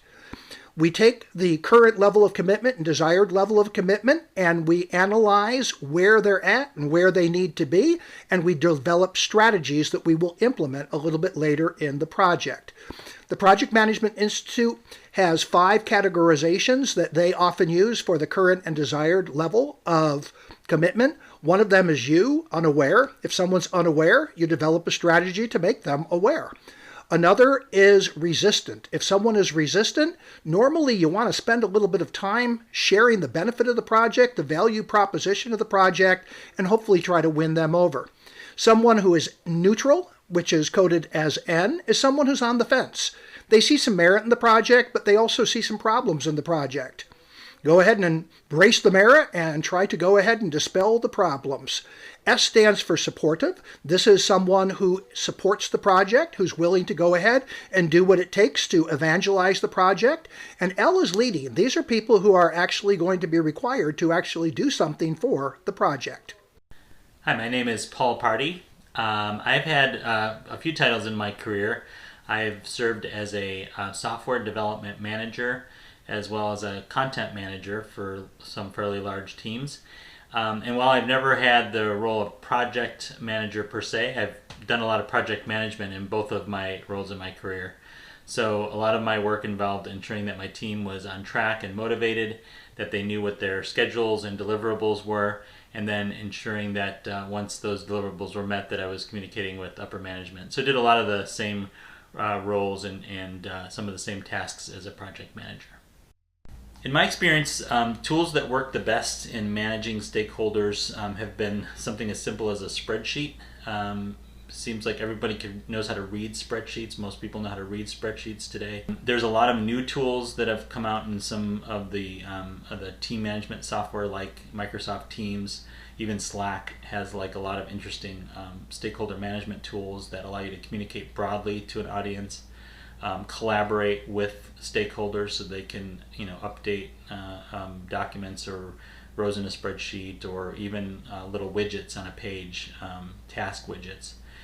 So those tools can be effective. However, it really depends on the stakeholders that you're working with, how inclined they are to use technology, and whether they're technical. That can be a little bit polarizing if you have a team or stakeholders that are not technical.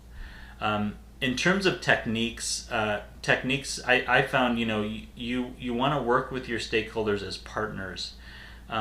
Generally, when I set up a project, I try to ensure that it's not the project manager trying to drive everybody to get the project done, or it's not the project manager that is, kind of antagonistic with the stakeholders, right?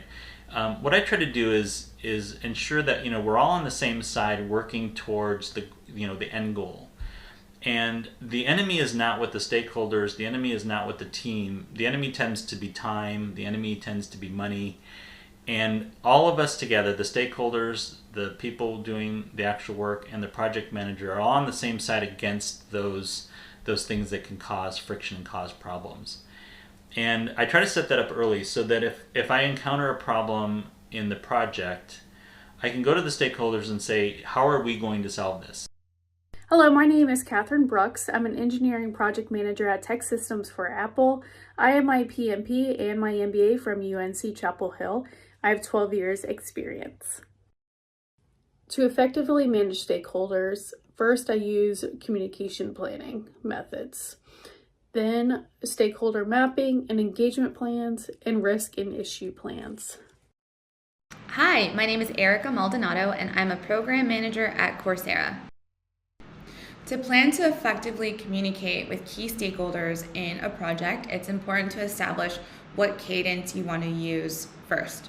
So, for example, at the onset of a project, I like to establish whether or not we'll be checking in weekly or bi-weekly, or if they need a larger check-in at any period of the month.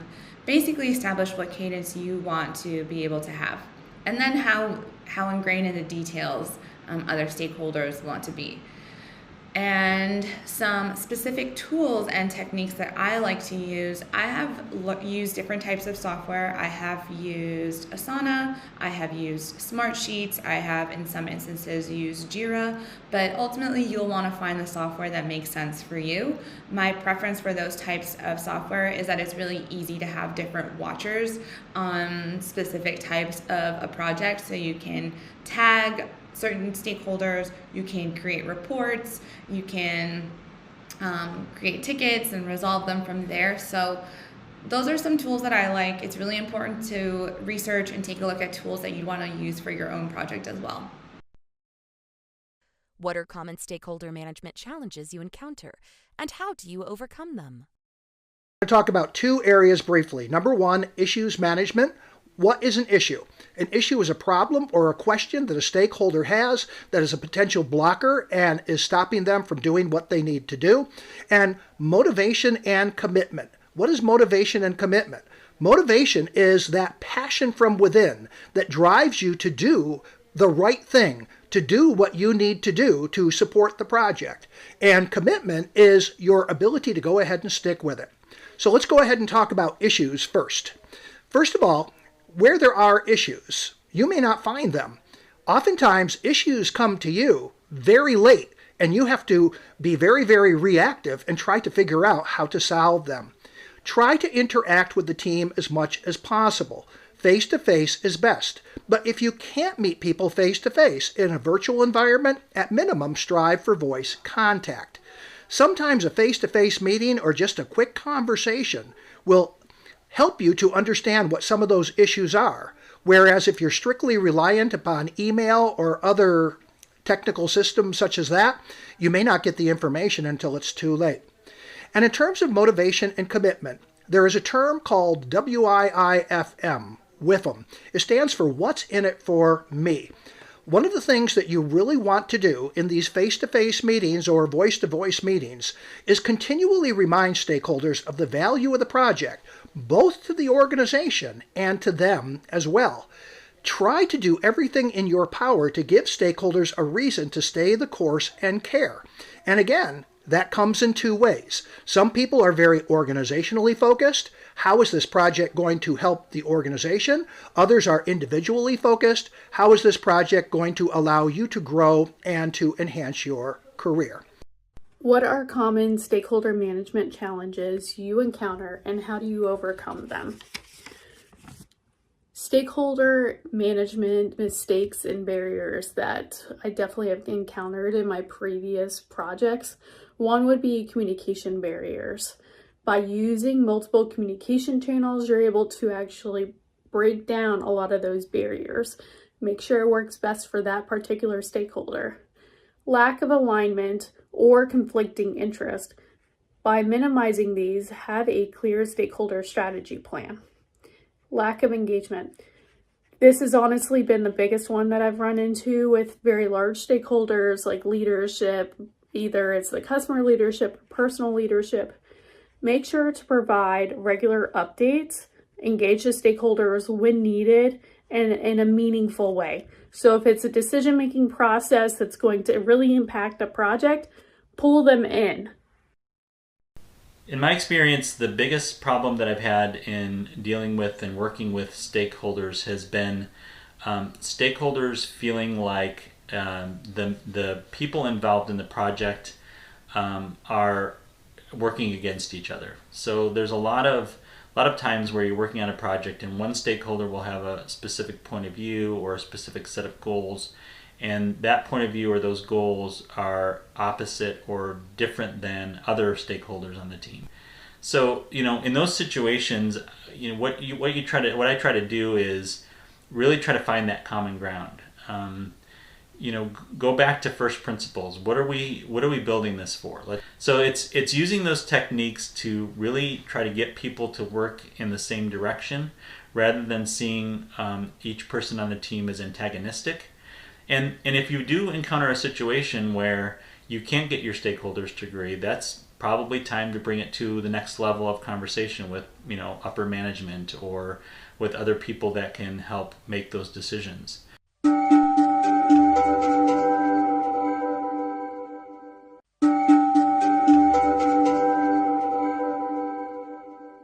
Welcome to Monitor Stakeholder Engagement and Ground Rules. After watching this video, you will be able to summarize methods to maintain stakeholder support, describe the Tuckman ladder and situational leadership model, and recognize key motivation theories to shape stakeholder engagement strategies. Maintaining stakeholder support and commitment through the planning and execution of a project can be difficult. The project manager should always collaborate effectively to keep stakeholders moving in a positive direction. A project manager must be able to organize the project, be an effective communicator, be a positive influencer, and be accessible to the team and stakeholders. In 1965, Bruce Tuckman developed the Tuckman ladder, and this ladder shares a 4-step process for team development. Then, Paul Hershey and Ken Blanchard developed the situational leadership model in 1982, and this model shares strategies to gain commitment and support depending on an individual's readiness state. We combine these two models to adopt a successful approach to building a team. When a team first comes together, productivity is low, and it takes time to move the team to a state where productivity is high. Let's look at the stages the team moves through and how the project manager can guide the team to success. First, the team comes together in the form stage of the Tuckman ladder. Project managers should use a tell strategy of the situational leadership model by telling the team what the project is, why it's important, and explaining the roles and responsibilities of each team member. Next, in the storm stage of the ladder, team members may begin to have doubts and feel the project is not a good fit for them. They may have reservations about their skills, roles, and responsibilities, and questions about the project itself. Productivity is low during the storm stage. Here, a project manager should employ a sell strategy of the situational leadership model by selling the team on the project and selling the team on themselves. By addressing areas of doubt, answering questions, and assuring team members that they have value and belong, a team can weather the storm stage. In the norm stage of the ladder, the team begins to focus on project work and productivity increases. Now, the team may still have questions and some reservations. The project manager should cease using the telling and selling strategies and switch to a participation strategy by being available, accessible, and ready to support the team. Finally, productivity peaks in the perform stage of the ladder. The team can now self-organize and self-direct themselves. The project manager should use a delegate strategy and allow the team to work independently and self-correct. And if an issue occurs, the project manager can repeat any of the rungs on the Tuckman ladder. The Project Management Institute, or PMI, shares 4 motivational theories that a project manager should understand and leverage to motivate their team. The first of the 4 motivational theories is the expectancy theory. The team evaluates the work depending on the level of effort it will require to accomplish it. If the potential reward justifies the level of effort, the team member performs at a high level. However, if the reward does not justify the level of effort, the team member's performance may not be adequate. The second theory is the Hertzberg hygiene and motivational factors theory. This theory was developed by Frederick Hertzberg, who categorizes motivational factors as hygiene and motivational factors. Hygiene factors, such as company policies, salary, and the work environment, decrease motivation if they are absent. And motivational factors such as achievement, growth, and advancement opportunities increase motivation when they are present. Now, the third theory is intrinsic versus extrinsic motivation. Daniel Pink developed this theory in which he categorizes motivational factors as being either extrinsic or intrinsic. Extrinsic motivators are short-term and diminish over time, such as salary. Intrinsic motivators are broken into 3 categories: autonomy, which is the desire to direct one's own life; mastery, which is the ability to improve, learn, and excel; and purpose, which is the need and desire to make a difference. And finally, the fourth theory is the theory of needs. David McClelland states that people are generally motivated by 3 needs: achievement, power, and affiliation. And the strength of these 3 needs in an individual varies depending on the individual's experiences, values, and culture. In this video, you learned that a project manager must be able to organize the project, be an effective communicator, be a positive influencer, and be accessible to the team and stakeholders. The Tuckman ladder model states that teams move through the form, storm, norm, and perform stages.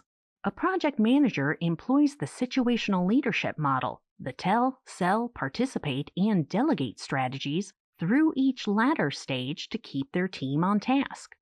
And the 4 motivational theories are the expectancy theory, the Hertzberg hygiene and motivational factors theory, the intrinsic versus extrinsic motivation theory, and the theory of needs.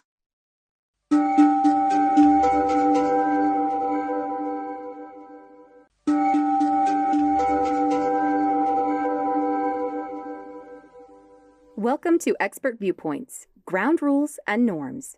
In this video, we will hear from project managers discussing ground rules and norms. They explain when using ground rules is most beneficial, examples of successful implementation of ground rules and norms, and advice for when stakeholders fail to follow ground rules and norms. Well, the Project Management Institute came up with a tool called a team charter. And within this team charter, they define 6 different areas where ground rules and norms are probably quite important.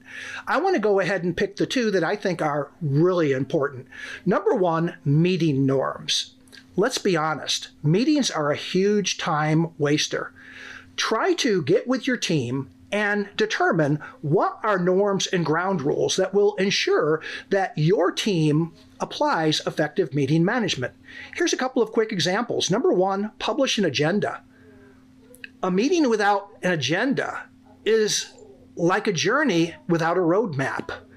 And publish the minutes. Ensure there is a record of discussions and action items. Without minutes, you may very well encounter a term that I like to refer to as selective amnesia. What does selective amnesia mean?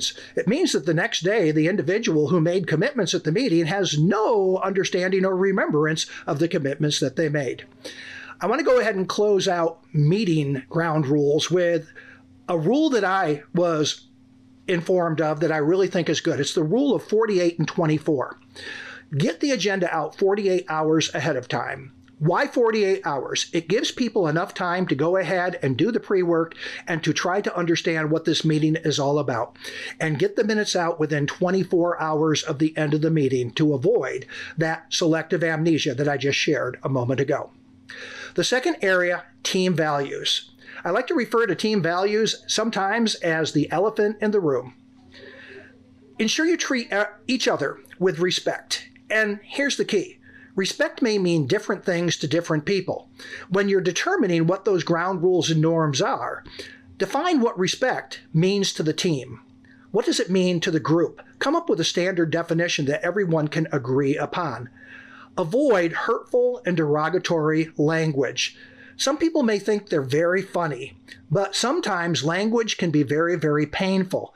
Try to determine what those boundaries are and where you don't want to cross those particular boundaries. Be inclusive and treat everyone equitably. And embrace diversity, don't fight it.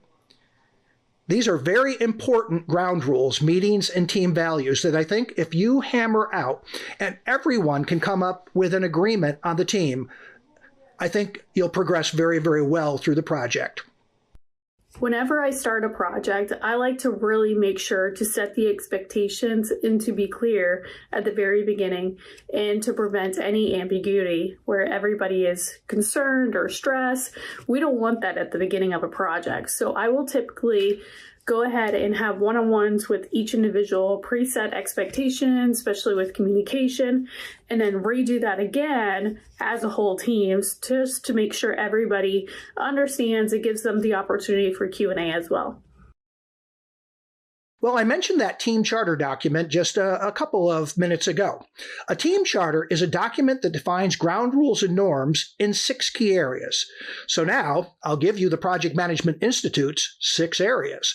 Those 6 areas that you want to consider having ground rules and norms in are team values, as we talked about a second ago. Communications guidelines. What's an example of that? Perhaps for emails, if it is urgent, we will put urgent in the subject line and everyone will agree to get back within 24 hours. Decision-making process and criteria. How are decisions going to be made? Is there a process? And how can you be inclusive in that particular process? Conflict resolution process. Conflict means people have a different idea, different thoughts, different opinions. When that occurs, how do we resolve them? We talked just a minute ago about meeting guidelines. Definitely, that rule of 48-24 is one of my favorites. And team agreements. What do we agree to do in terms of supporting each other? Sometimes we'll have stakeholders who say, yeah, I'll do it, or I totally agree with everything. And all of a sudden you see that they're not really participating or they're not agreeing to your ground rules. What you need to do first is have a one-on-one with them, reset those expectations, and to find out why they're not agreeing to it or what is going on. Is there something else in the background? For example, they don't have enough training or something like that. Find out the why in addition to resetting those expectations. If that doesn't work out and you have taken the time to really push those ground rules and make sure that they understand they have all the training, then you need to go to management. Sometimes you actually do need to escalate as well.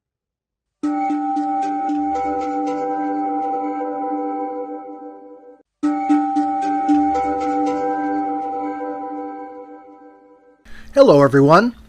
For the next couple of minutes, we want to take a moment to review a key tool and technique that is used in project management called a team charter. We're going to quickly review a team charter process, share with you a template that was developed by the Project Management Institute, and provide you some examples of norms and ground rules that you may want to include in your team charter. As a quick review, the goal of a team charter is to develop team norms and ground rules to guide effective project team behavior. To build and develop a team charter, use a 4-step approach. Step number 1 is brainstorming. Any member on the team can propose a norm and ground rule at any time. Once a norm and ground rule is proposed, have a vote. Ask the entire team to put their thumbs up if they agree with the ground rule or norm, put their thumbs down if they disagree with the norm or ground rule, and put their thumb sideways if they want to have more conversation or discussion regarding the proposal. Step number 3 is finalize all agreed upon entries. Only put those norms and ground rules in the team charter where everyone ultimately agrees that they can follow and commit to that norm and ground rule. Once the conversation is complete and all of the norms and ground rules have been included, each team member should sign the team charter, and the project manager should maintain the signed team charter for any future reference. Of note, this is not a formal project management plan entry. A team charter is a document that belongs to the team. It need not be shared outside of the team. Now let's turn our attention to the template and format of a team charter. The Project Management Institute developed a team charter format that includes 6 categories of norms and ground rules. Let's briefly walk through each one and share some examples. The first category is team values. We already have a potential norm and ground rule included in this team charter. Show respect for others' opinions, allow them the opportunity to finish their thoughts without interruption. If this particular norm and ground rule was proposed by a team member, we would have the discussion. If everyone eventually, after discussion, put their thumbs up and agreed to commit to this norm, then it becomes part of the team charter. What's another example of a potential norm that might fit under this particular heading of team values? Avoid the use of disrespectful or hurtful language. Again, a team member would propose this norm. Conversation would entail, and if you can get 100% thumbs up among the team, then this norm is listed in the team charter, and once it is listed, everyone on the team agrees to go ahead and commit to following this particular norm or ground rule. The second category is communications guidelines. Brief example, commit to replying to all urgent emails within 24 hours. That's personally one of my favorite norms. What would be another potential example of a norm in this area? Develop a communications management plan and commit to follow it. Third category, decision-making criteria and process. An example, inform the team of all management decisions impacting the project prior to execution when possible. What's another potential example in this category? Define the decision-making criteria ahead. Conflict resolution is the fourth category proposed by the Project Management Institute. An example of a norm or ground rule in this category, share thoughts and opinions without fear of repercussion. What's another potential example that could fit into this particular category? Work to find a compromise as much as possible. The next category is meeting guidelines. Start every meeting with an agenda, stick to the agenda. Another potential example in this category could be publish your meeting minutes within 24 hours. Finally, team agreements. An example of a norm, let the team know if a commitment cannot be met before the commitment is due. Another potential norm that you may want to include in this area is do not commit to work you cannot fulfill. Once the team charter is complete, once all proposed norms and ground rules have been approved 100% by the team charter is now ready for implementation. And what do we mean ready for implementation? It means that every member of the team is aware of these norms and ground rules and willing to go ahead and abide by them and commit to following through on each and every one of them. We hope that you will use a team charter to go ahead and define norms and ground rules for your team, and we look forward to future demos. Thank you.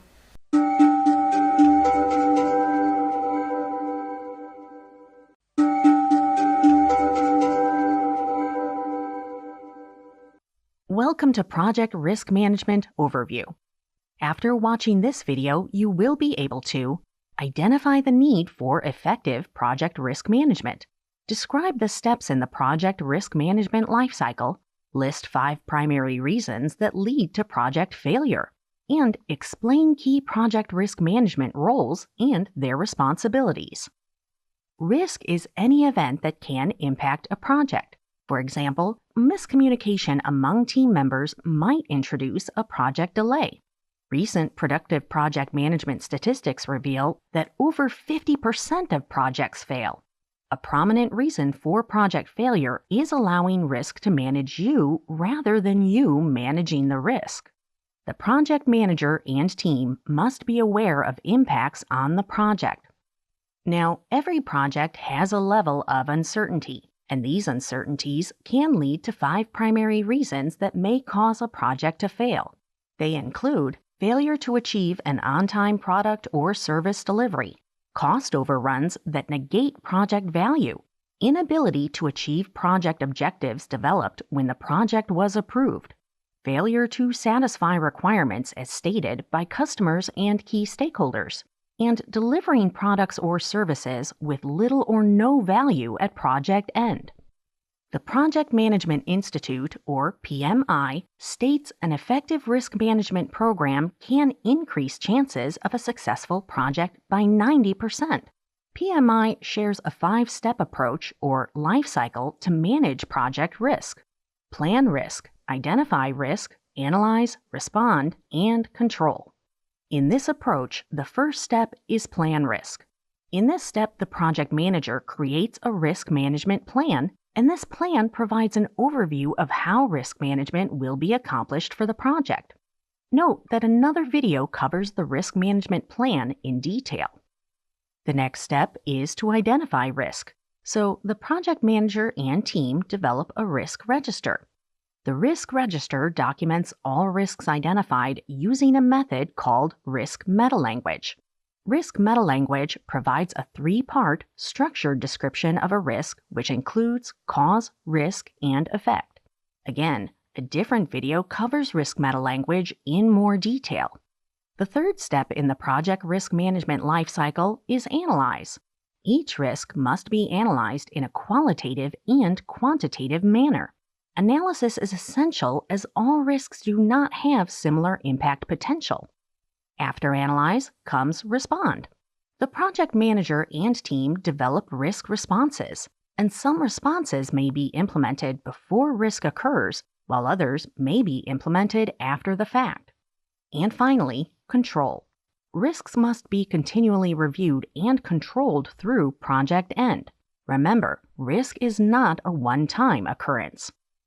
Successful project risk management depends on establishing a team, and this team should be comprised of different roles, including a project manager, risk owner, sponsor, and subject matter expert, or SME. Let's look at responsibilities for each role. The project manager must be part of the risk management team. The project manager is responsible for managing project risk management program activities, including planning, implementing, monitoring, and controlling. The risk owner is responsible for managing an identified risk.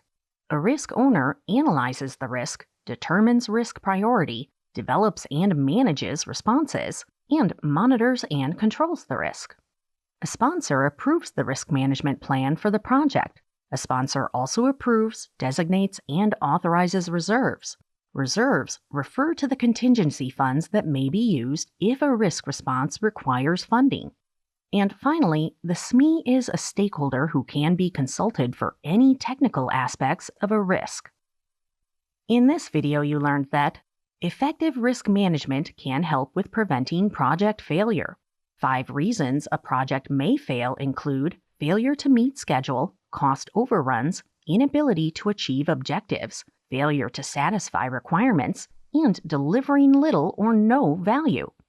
The 5 steps in the project risk management lifecycle include plan risk, identify risk, analyze, respond, and control.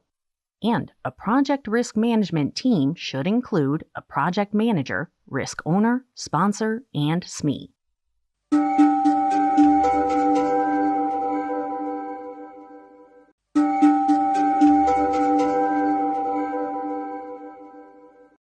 Welcome to Risk Defined. After watching this video, you will be able to describe key takeaways from PMI's uncertainty performance domain, explain risk categories, describe risk types, and define the term issue. So, as discussed in another video, risk is defined as any potential event that can impact a project positively or negatively. For example, every person on the project uses a computer, and there is a possibility that some computers may not have all the required software loaded. So, this will limit accessibility. This is a risk, a potential event. PMI added the uncertainty performance domain in the project management body of knowledge, or PIM book, to address activities and functions associated with risk and uncertainty. Here are some key takeaways. The current business environment is filled with uncertainty. Technical, social, political, market, and economic events can impact a project. A project manager and team must proactively identify potential events that can impact a project and plan accordingly. There are multiple variables in a project, and every action you take may have an impact on different aspects of the project. You must identify cause and effect variables for every aspect. All risks are not equal. Some risks have greater potential than others to impact the project. Constant analysis and prioritization are key. Conditions impacting a project will likely change. Effective risk management is critical from project beginning to end. Remember, effective risk management identifies both positive and negative events. And risk can impact both schedules and budget. Closely monitor the plan, schedule, and budget reserve. Now, based on their impact on the project, we can broadly categorize risks into threats and opportunities.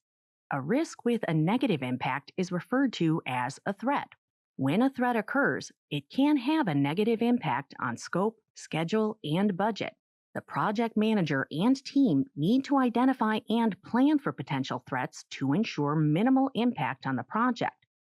Now, when a risk has a positive impact, it is called an opportunity. And there may be potential events that can lead to positive impacts, such as the ability to add product functionality, accelerate schedules, or cost savings. Effective risk management looks for potential opportunities to improve project performance.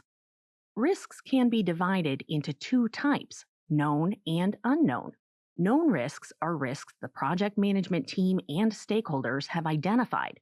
If a threat or an opportunity has been identified by the team, it will be a known risk. Unknown risks are those yet to be identified. Any unidentified threat or opportunity is an unknown risk. A key goal of project risk management is to identify as many risks as you can before they occur. This includes both threats and opportunities. The sooner you identify a risk and make it known, the sooner you can develop appropriate responses to address it. Now, managing risks is critical to the success of a project, and risk management begins on day one of the project. Risks are identified and documented as planning progresses and are initially identified during the project charter development process. Additional risks are identified during scope, schedule, and budget planning. Support planning will also likely lead to additional risk identification. Note, another video covers the end-to-end risk planning process and associated activities. All identified risks must be added to a risk register. The risk register is a document used to add and track risks. The risk register also includes information such as the likelihood of the risk occurring and risk impact. And the risk register should be updated every time a risk is identified. If a risk becomes an actual event, it is referred to as an issue, and the project manager must keep track of issues in an issue log. An issue log is a document containing a list of issues along with details required to track the issue, such as issue description, current status, and priority. Note that another video covers issue logs in detail. In this video, you learned that risk is an inherent part of any project that is impacted by many variables. Project managers should identify positive and negative risks and prioritize how to handle them based on their potential impact on budget and schedule. Two categories of risk include threat, which has a negative impact on the project, and opportunity, which has a positive impact on the project. Two types of risk include known risks, which have been identified by the project manager, and unknown risks, which have not yet been identified.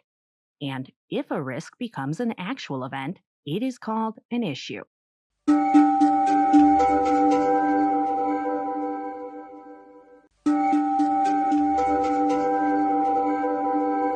Welcome to Risk Metalanguage.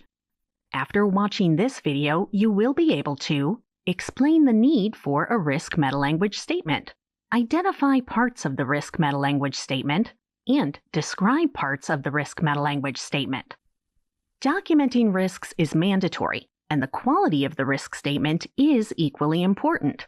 For example, consider the risk statement, "Weather is unpredictable." This risk statement is ambiguous and does not provide a clear view of why the unpredictability is a risk or what will happen if the weather changes.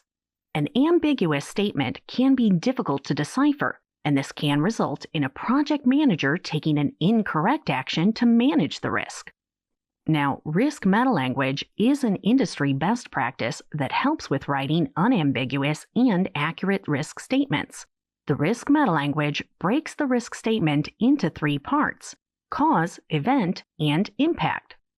The Project Management Institute, or PMI, does not define risk metalanguage by name.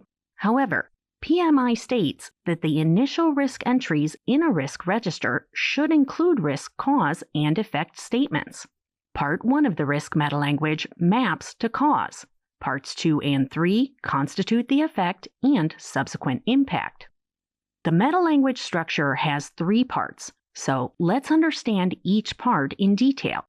The first part of the structure is risk cause. Risk cause is a situation or condition that exists. Bad weather and good weather are 2 examples of risk cause. Event is the second part. Event defines what can potentially occur due to the cause. For example, bad weather could result in rain, and in this example, rain is the event. And similarly, good weather may result in sunshine, and sunshine is the event. The last part of risk metalanguage is impact. Impact answers the question, why does the event matter? Now, using the weather example, the impact of rain may result in a delay in external work, and schedules may slip. The impact of sunshine, however, may allow the team to work longer and make up for any lost time due to the rain. Let's now rewrite the statement, "Weather is unpredictable," in a way that it will appear in the risk register. In this video, you learned that ambiguous risk statements can result in confusion and chaos. Risk metalanguage provides a structure to develop risk statements. And risk metalanguage breaks the risk into 3 parts: cause, which is a situation or condition that exists; event, which defines what can potentially occur due to the cause; and impact, which provides a response to the question, why does the event matter?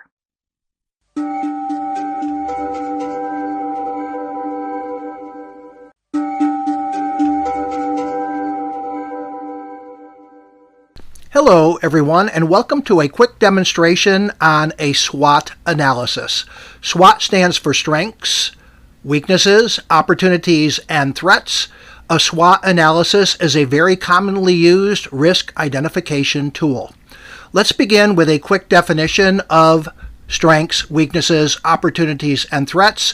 Let's begin with strengths and opportunities. A strength in SWOT refers to internally controlled features that are positive. Opportunities in SWOT result from existing strengths and document external events that may occur as a result. Turning our attention to weaknesses and threats, weaknesses in SWOT refer to internally controlled factors that are negative, and threats in SWOT result from existing weaknesses and document external events that may occur as a result. Today, for this SWOT analysis demonstration, we're going to feature a process improvement project. A team gathered together and identified 2 strengths and associated opportunities and 2 weaknesses and associated threats. Let's take a look at what they identified. The first strength that the team identified was a reliable supply chain. Now, you may be asking yourself, how is this an internal consideration? You're the organization. You determine who is going to partner with you in the supply chain. If the supply chain is satisfactory, you are empowered to go ahead and maintain these partnerships. If the supply chain is not satisfactory, you are empowered to go ahead and change. The second strength that was identified by the team was high customer satisfaction. So we had 2 strengths. The next step was to take a look and determine what are the external opportunities that may result from these 2 strengths. So we take a look, first of all, at the reliable supply chain. The teams determined that with this reliable supply chain, there was a high potential for supplier willingness to adapt to any improvements and changes that were made. The high customer satisfaction was analyzed, and the team determined that, based on this high customer satisfaction, the customers may be willing to partner with us and hopefully expedite the implementation of any improvements, a win-win situation for the organization and the customer. However, there were 2 weaknesses that were identified by the team as well. The first weakness that was identified was there were many manual operations in the current process, and the second was there was employee complacency. Their employees had learned to live with a very ineffective and very inefficient process. The next step was to evaluate the threats.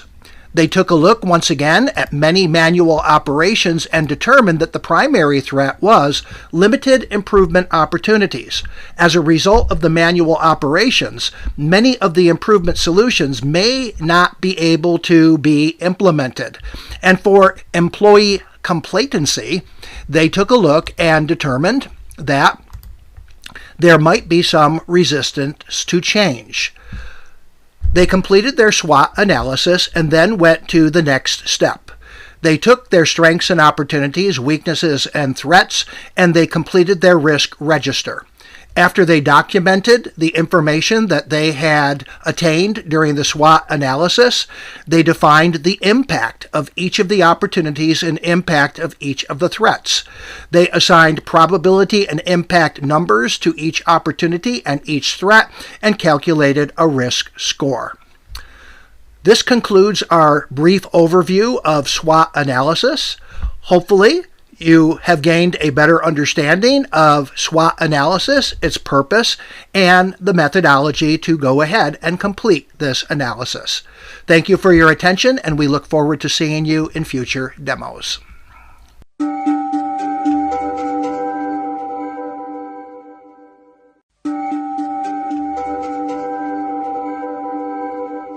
Welcome to the Risk Management Plan. After watching this video, you will be able to define the purpose of a risk management plan and describe the different sections of a risk management plan. A risk management plan describes how risk management activities will be structured and performed for the project. The risk management plan provides instructions and a roadmap for how risk management for a project will be conducted. After the risk management plan is approved, it becomes part of the overall project management plan.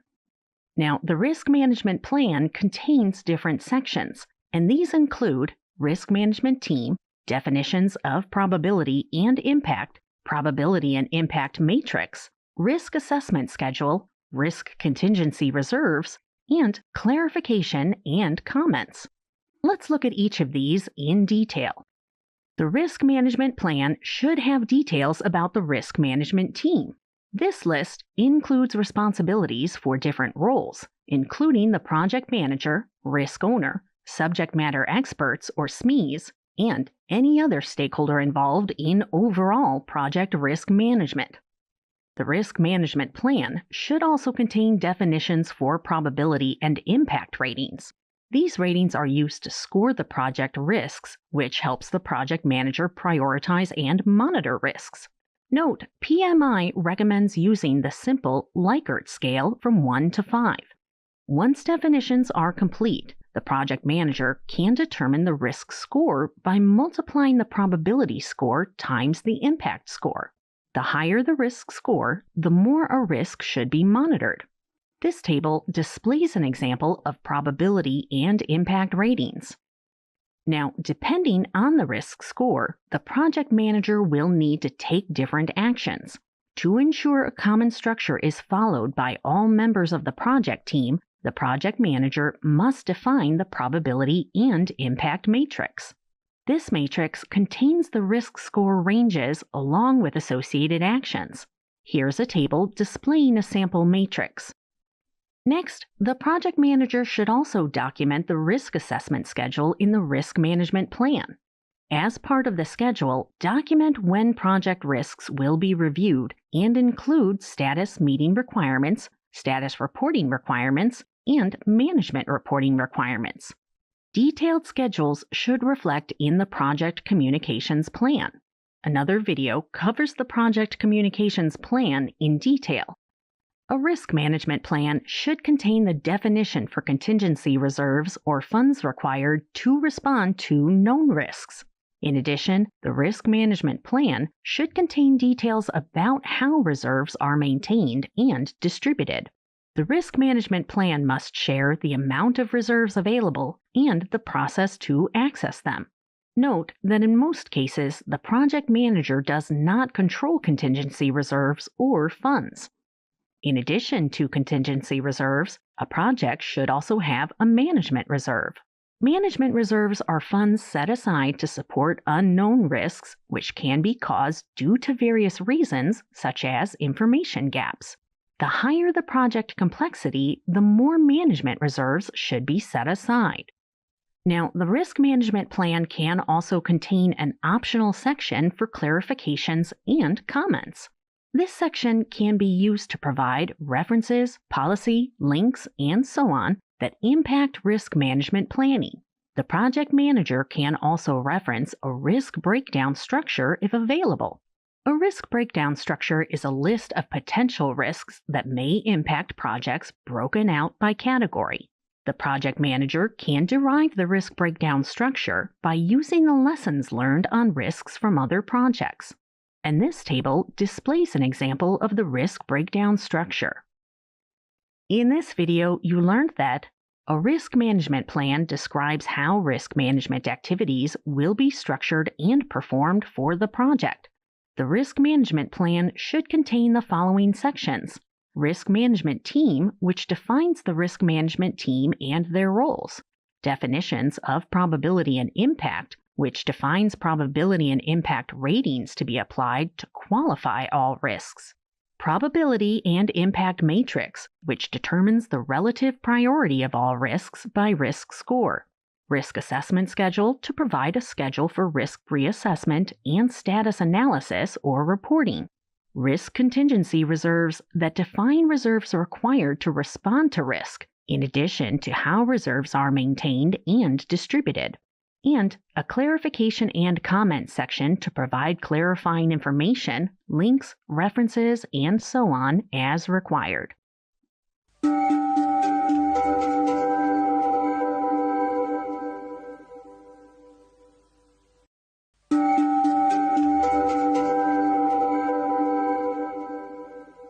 Welcome to Expert Viewpoints, Risk Planning.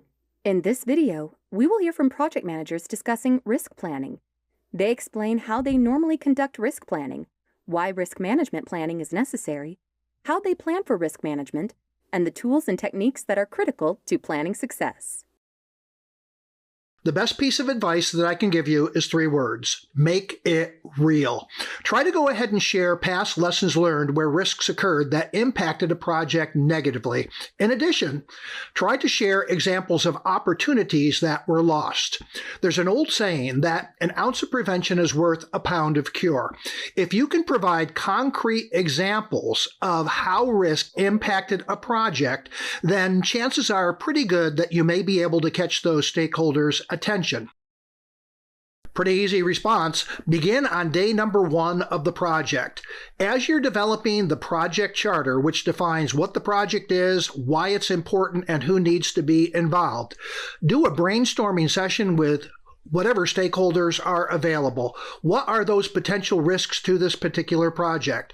The first thing that you want to do is to define those potential risks in the project charter. Next, identify risks as you plan. Identification of risks is a very iterative process. Once you get through the project charter, you're going to begin planning scope. Then you'll begin planning your schedule. You'll begin planning your budget. As you complete each major planning section, make sure that you spend a little bit of time before you move forward and ask yourself, what were some risks that were identified, and continually add those to your risk register. The first thing people need to know about risk management planning is why it's important, how it affects the organization, how it affects the outcome of the project, and what the implications are for them personally by not doing this or not doing it well enough. Therefore, you need to explain why we do risk management planning. And if it's not supported by the organization, if it's not something that's part of the process of running a project or implementing something new, development, then people are really not going to understand why, and they're not going to be committed to doing it. So I think if people know personally how it affects them, if their job, for example, is in engineering, and they know that the outcome of not planning for a risk could be a failure of the product, then they're going to have more incentive to pay attention and do this risk planning. So I think you need to make it part of the organizational process. It really needs to be part of everything that we do. Whenever there's a project, whenever there is a new product implemented, then it should be done across the board, across the organization. It should be something that is part of the standard process. And if management doesn't support it, then nobody else will. So if you really want to get people interested in doing this, you have to have management support, you have to have a process, and people need to understand why it's important. When it comes to planning risk management and how you do it, you have to have the team involved from day one. They have to be part of that process. They have to be there when you're just brainstorming what the risks are, right? Because if you don't, then you're going to either have to go back later on and do a bunch of rework, or you're going to miss it all together, and then the risk occurs, it's triggered, and then you have no plan in place for mitigating that risk or responding to it. The second thing is you have to have a quantitative system for identifying the risks. And normally you want to look for things like detectability, severity, likelihood, right? Because we want to know if it's going to happen, we want to know how bad it's going to be, and we want to know if we can detect it at all. And the other thing is you have to be diligent about auditing this risk management plan. And that involves having something what you may call a control plan, which is a formal plan that lays out all of the risks and how you respond, who's responsible, when we do it by. There's a couple ways to do it, but normally you want to look at those things. And if you don't have any of that, then you're going to know that you're going to have a problem. And also, if you have a system of auditing in place, periodically you can go in and evaluate whether our risk measures are still valid, if everything needs to be updated, right? Because these are living documents that we should be updating regularly. I'm going to go ahead and share 3 of them very briefly. Number one is a risk management plan. And in a future interview, we're going to delve a little bit deeper into this risk management plan. But in essence, it's an overview of how overall risk management will be conducted. Have a plan. Plan it before you do it. Secondly, the risk register. This is a very common tool. It is a place where you list the risks. You begin by filling out the risks that you identified during the project charter. As you plan scope, you add risks to this risk register or list. As you do schedule and budget planning, you add risks. By the time you've completed all of your planning, you're probably going to have a pretty long list of risks to go ahead and manage. And the risk register is that primary document that you use to go ahead and document those risks. Last but not least, and again, we'll go ahead and explain this a little bit more in a future interview, there's another tool called a risk matrix. It's a very simple visual overview of the top risks that impact a project. You want to use this risk matrix for stakeholder and leadership presentations. And again, we'll talk to this a little bit more, but as they say, a picture is worth 1,000 words. Appreciate the opportunity to answer these first 3 questions, and I'll see you again in the next risk-focused subject matter expert interview session.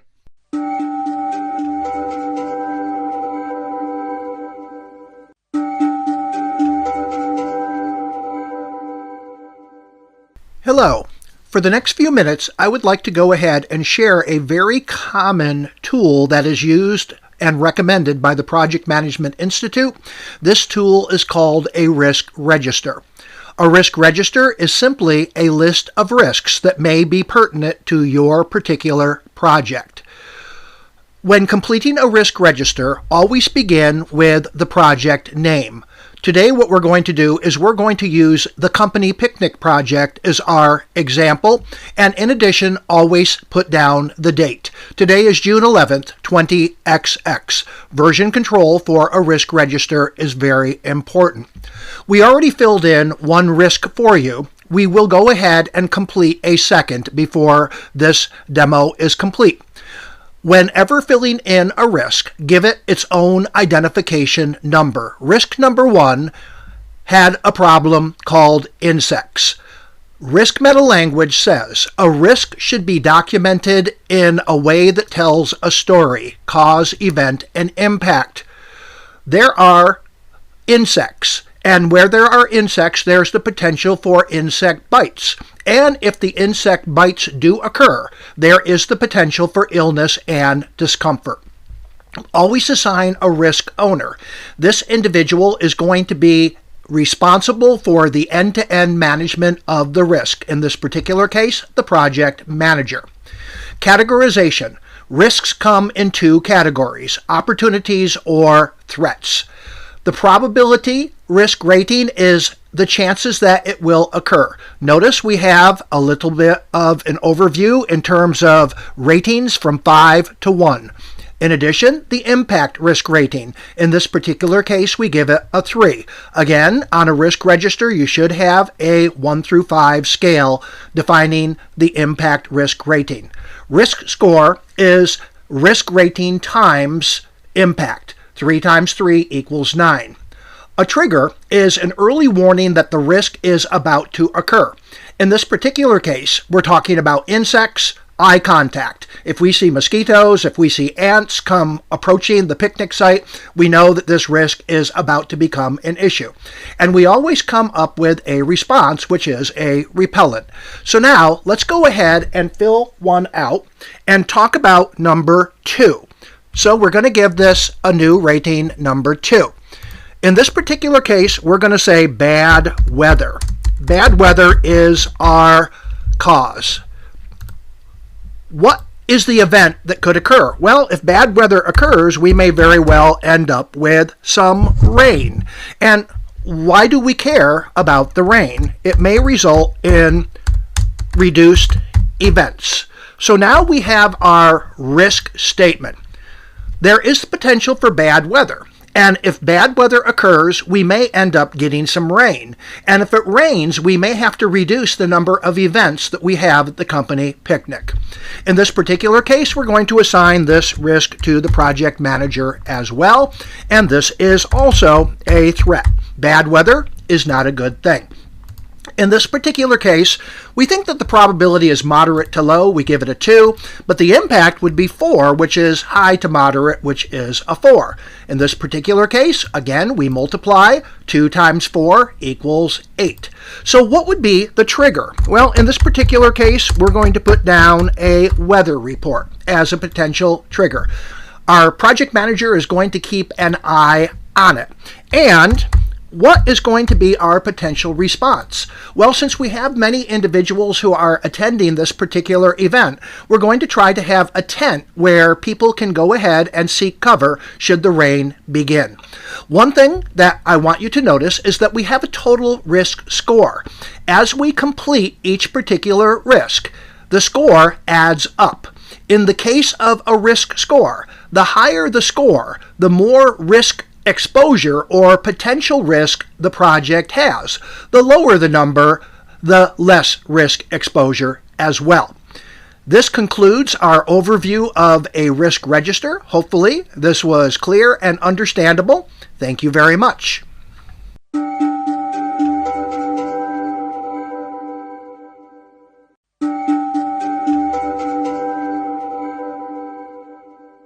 Welcome to Expert Viewpoints. Risk management.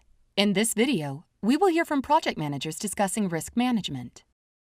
The answer is simple. What can you do to enhance successful risk planning and management? Step number 1, develop a project risk management plan.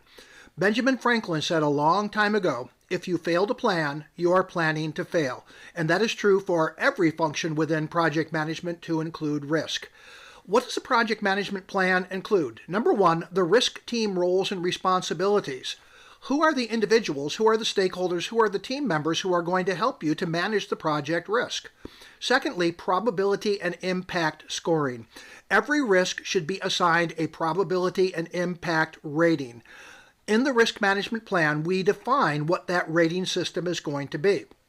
Third, a probability and impact matrix.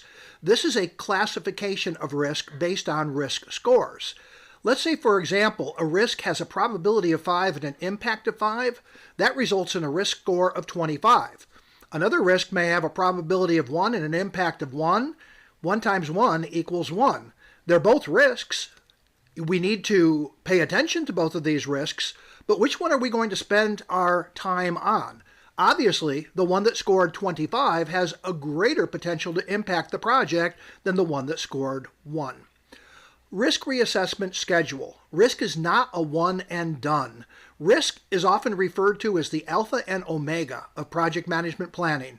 The alpha means that you begin risk planning during the project chartering phase, and you're not complete until you've accomplished all of your planning, and even when you get into executing, controlling, and closing, new risks may go ahead and develop. How often are you going to revisit risks? The risk reassessment schedule. Sometimes, another little saying, the best laid plans of mice and men often go astray. Well, make sure in your risk management plan you address risk contingency reserves. How many dollars are you going to have set aside just in case a risk occurs? And the final aspect of a risk management plan are any comments, links, and references that you may have. Common risk management can include a lack of communication, budget and time constraints, scope creep, and scope management, along with team conflict. So you got to really make sure to build the team, have that clear communication, be realistic about your timeline and your budget, and then plan. Understand exactly what is in scope and avoid scope creep. First, I'll do the admin stuff. I'll go ahead and quickly add it to the issue log and assign it to someone, either a team member or a group, and then flag it in the risk register. If it's not already there, because sometimes that does happen, just make sure to go ahead and add it, and then work with the team or the individual to reduce the issue quickly and find a resolution. At the time, this may involve your key stakeholders for a change requirement. Make sure to put a change request in. And from there, go ahead and add into lessons learned once it is complete. Well, first of all, you should go to your plan. If you don't have a plan in place, then you've already lost the battle, because you're not going to be able to react fast enough. You are not going to know what to do. You're going to be in crisis mode. So the first thing is have a plan, and then once the risk is triggered, go to that plan and follow what it says, because you've anticipated this. You've looked at this, right? So now you gotta work with the plan, and everybody involved really should understand that there's the plan in place already. Now, what you also have to do is communicate. You should have a communication plan as part of that risk management plan. If you don't, then you're not going to have a good way of informing people that the risk has occurred. So that should all be part of that. So go to your plan and communicate. Those are the two biggest things that really you could do in a situation where a risk has been triggered. Well, first of all, you have to be disciplined. You have to build this discipline into the culture of the organization. Now, that's really hard to do. It takes time, but it starts with management support. Management, the organization, has to support it. It may look like having an entire quality department dedicated to doing this sort of thing. And, it has to be more than just the project manager pushing this. It has to be the entire organization getting behind it, understanding why did we do it, and why it's important. And I always say you need to have audits in place. And if you don't, then it's going to be really difficult to overcome. And if you're not updating your control documents, your quality documents, your risk management documents, because if the market changes, if personnel change, you could have various risks that are introduced at different points in time. So you really need to have a system for updating and being on top of those things. And you have to have a good quality plan. Now, a quality plan is more of a comprehensive look at risk management that involves areas outside of that as well. But it should really be incorporated into that way of doing business.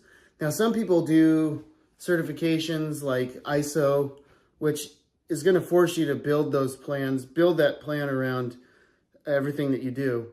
And, that's not a bad idea, because they're regular audits by a third party, and it's something that you have to do to keep that certification. And a lot of customers are going to look for those ISO and ISO type of certifications.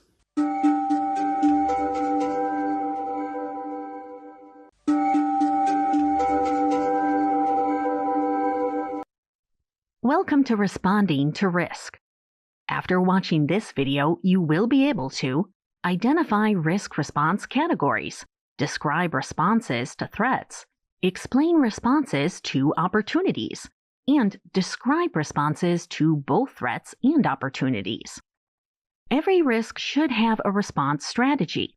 The Project Management Institute, or PMI, categorizes risk responses into 8 distinct strategies, including 3 strategies to respond to threats, 3 strategies to respond to opportunities, and 2 strategies that can respond to either threats or opportunities.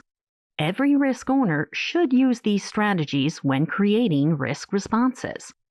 Now, the response strategy you choose is tied to risk meta-language. Remember, every risk has a cause that leads to a potential event, which leads to a potential impact. Strategies are dependent on whether or not the team can control the cause of the risk. If the cause can be controlled, certain strategies are appropriate, and if not, other strategies are required. So there are 3 response strategies for negative risks or threats. These include avoid, transfer, and mitigate. Avoid a cause that can be controlled. For example, the project manager, risk owner, or team can easily identify and control causes such as an ineffective team member, lack of training, or manual processes. Transferring a risk to a third party is another strategy to manage threats. This strategy can be used when the project team does not have the required expertise. Then the third party will be accountable to manage the risk. Examples could be life insurance or a contract SME. And the third strategy is to mitigate. The project manager will use the mitigation strategy if the team feels they do not have any control over the cause. If a threat is identified, look at ways to reduce the probability and impact of the risk if it occurs. Examples of mitigation as a strategy include planning indoor work in the event of rain and developing workarounds to reduce the impact of new regulatory guidance. So, we've discussed the response strategies for threats. Next, let's look at response strategies for opportunities. There are 3 recommended strategies, including exploit, share, and enhance. Exploit, or to take advantage of, the cause that can be controlled. For example, you may be able to leverage a motivated team member or a highly trained team to improve the probability of high productivity. Sharing an opportunity with a third party is another strategy. The third party will be accountable for partnering with the project risk management team to achieve an opportunity. Examples where sharing the opportunity is beneficial could be combining orders to receive a discount or sharing expertise to achieve a mutual goal. Now, there may be times when the project risk management team may not have any control over the risk cause. In this case, the only responses are to increase the probability of the opportunity occurring, increase the impact of the opportunity occurring, or increase both the probability and impact of the opportunity occurring. Let's look at some examples for responses. Consider the scenario where the schedule is fixed and you have no control to change it. In this case, you should look for ways to increase the probability of an early finish. One such strategy is to provide incentives to accelerate the schedule. Here's another situation. The team composition has been decided and cannot be changed. To increase the probability of high productivity, you can provide growth opportunities to increase motivation. Finally, response strategies that can be used for both threats and opportunities include acceptance and escalation. The acceptance strategy can be used in 2 scenarios. The first scenario is where the risk probability and impact are low. In this scenario, accept that the risk might occur, and if it occurs, respond. The second scenario is where the risk probability and impact are not clear. In this case, the project risk management team does not have a clear, acceptable response for a risk. If probability and impact are low, this is not a large problem. But if probability and impact are high, the project may need to be reassessed. Now, the escalation strategy can be used when the project manager needs to gain high-level approval for a response, normally from the sponsor. The escalation strategy can be used if a response is either controversial or requires additional funding or reserves. In this video, you learned that the Project Management Institute, or PMI, categorizes risk responses into 8 distinct strategies, including 3 strategies to respond to threats, 3 strategies to respond to opportunities, and 2 strategies that can respond to either threats or opportunities. 3 response strategies for threats include avoiding risk when the cause can be controlled, transferring risk to a third party when the team does not have the expertise, and mitigating when the cause cannot be controlled. 3 responses for opportunities include exploiting or taking advantage of the opportunity, sharing the opportunity, and enhancing the impact of the opportunity. And 2 response strategies for threats and opportunities include acceptance and escalation.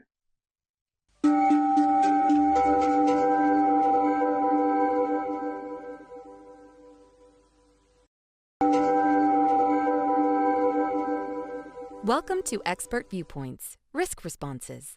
In this video, we will hear from project managers discussing risk management. Well, first of all, we want to make a determination. Is the risk an opportunity or is it a threat? Remember, risks can be both positive and negative.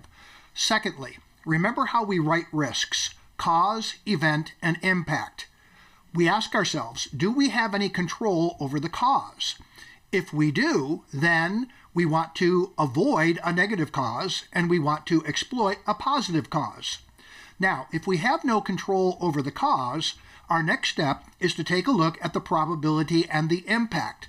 For a negative risk, we want to mitigate the risk. We want to go ahead and either lower the probability or impact of the risk occurring. For a positive risk, we want to enhance the probability and impact. We want to improve the probability and impact so that we can hopefully achieve the opportunity. Now, if there are no team members with skills or capacity to manage a risk internally, one of the things that you may want to do is to transfer the negative risk, which means assign the negative risk to a third party for management and control, or share. Share is when you have an opportunity, but you require third-party support to go ahead and achieve that particular opportunity. Now, there may be a risk that has very minimal impact. If that's the case, in most cases, we just accept the risk. If it occurs, it occurs. However, if there is a risk that has a really huge impact on the project potentially, and you do not have a good response, then you really want to get together with your subject matter experts and maybe even your sponsor. And number one, try to find a response, but if you can't, you may want to take a look at this project and reevaluate it, because if this risk occurs, the project may go into a perpetual state of failure. So of course you have the different options where you can avoid, transfer, accept, or mitigate. It really depends on what the issue is. So for example, during COVID, there was a large deployment that I had for a customer, and we had a solid plan. It was great. We're good to go. COVID happened, and we're like, okay, great. Now we have to mitigate. What sites can we do at this time to implement cloud security? And a lot of stuff we had to do on site. So we're like, who will allow us to go on site? Where is it actually safe? What type of precautions do we have to do? With this, we were actually still able to make timeline. We just had to really change our plan around. Well, first of all, let's define what a risk trigger is. A risk trigger is an early warning system that a risk is about to occur. So the first tip that I can provide you is to enlist the support of risk owners. Remember, the risk owner is that individual who is going to manage the end-to-end risk for you. Try to find people with the subject matter expertise who can go ahead and determine what are potential early warning signs that a risk is about to occur. That risk owner should be your primary source to determine triggers and provide those early warnings. In addition, enlist the support of other experts as well.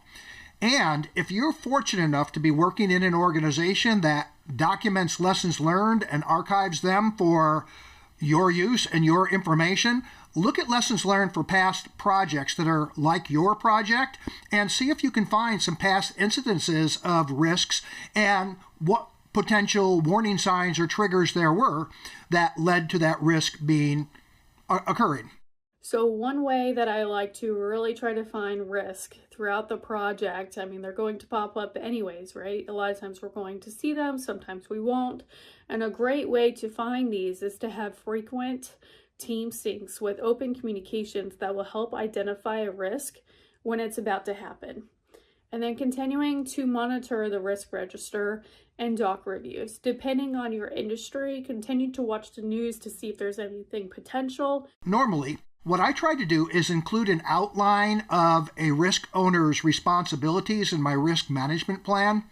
If I'm fortunate enough to have a lot of experienced risk owners, this step is not really required. They know what they need to do. But if I'm enlisting the support of some new risk owners or individuals who perhaps have never performed this particular function before, I may actually conduct a training session for how to be a good risk owner, or I may enlist the support of senior level risk owners who have been there and done it to go ahead and train the new people on how to be effective.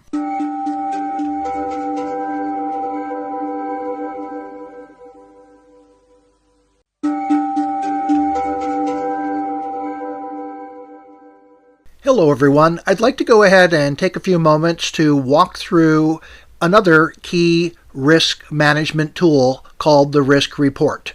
We're going to go ahead and take a look at the template, review the instructions to complete the risk report, and hopefully enable you to use this tool in your everyday risk management efforts. We always begin by defining the project name, the project manager, and the date. The reason for this is that the risk report is going to be unique to your particular project. Define the project purpose. A brief description of the project and the purpose. Why is this project in existence? The next category that is recommended is to list the urgent risks. Now, what do we mean by urgent? On your risk register, you're going to have a number of risks. Normally, an urgent risk is one that scores probability times impact greater than 16. Do not include every risk. Embed a table, as you can see in this particular illustration. List the risk by cause, event, and impact, the response, and the risk score.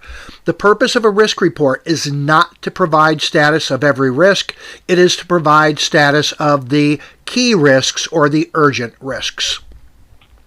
Remember that risks come in two categories, threats and opportunities. Part of your risk management duties is to look for opportunities as much as identify those threats. The same rule applies. List your opportunities by cause, event, impact, your proposed response, and the risk score. Any new risks that were identified since the last report. And if there were a lot of risks that were identified, remember the rule of urgency. If it is probability times impact 16 or greater, then you may want to list it.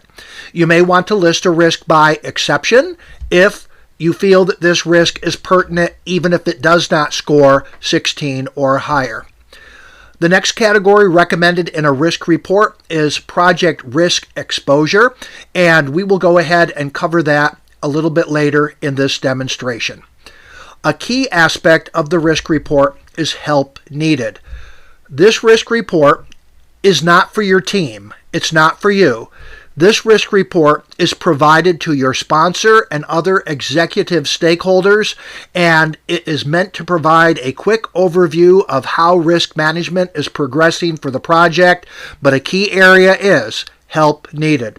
Do you need additional contingency reserves, dollars in case of risk? Do you need response approval for some of the responses that you are proposing? Coming back to risk exposure. The definition of risk exposure: an aggregate measure of the potential impact of all risks at a given point in a project. A keynote: a risk score for a threat is a positive number. Risk scores for opportunities are subtracted. So let's say hypothetically we had 3 risks. 2 were threats and 1 was an opportunity. The threat would be 4 times 4, or a risk score of 16. The opportunity, potentially 3 times 3, equals 9. But we subtract this. Why? Because risk exposure is how much negative risk you are being exposed to. If there is an opportunity can mitigate the impact of negative risks and reduce the overall risk exposure. We have another one, which is a threat of 12. So if we add these up, our risk exposure is 19. To summarize this demo, here is an overview of a project. In week 1, the risk score was 60 for all of the risks. It dropped to 58 on week number 2, 54 on week number 3, but then it began climbing again from week number 4. Risk exposure shows how the overall risk score for all risks in the project is either increasing, decreasing, or staying the same. This is a great tool to determine how well your risk management program is working. If the exposure is going down, then chances are quite good that you and your team are doing a wonderful job mitigating the potential of risks or enhancing the opportunities that are out there. If the risk score is going up, that is a red flag that states we may have some problems. Maybe we want to go ahead and review this project at greater depth. Perhaps there are some risks that we may have missed, or perhaps some responses that we need to go ahead and implement. This concludes a quick overview of a risk report, and in addition, a brief explanation of the risk exposure portion of this report. We hope that you have a better understanding of the risk report, and we do hope that this is something, a tool that you can use as you move forward. Thank you very much for your attention. Have a great day, and we look forward to seeing you again in future demos.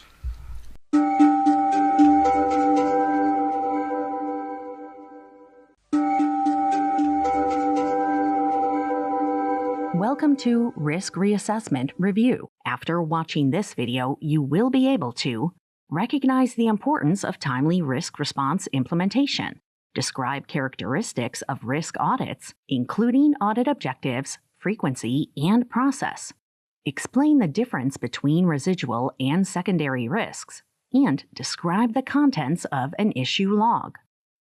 Any risk has the potential to become an issue and impact project success. A negative risk may impact scope, schedules, and budget, and an opportunity may be lost.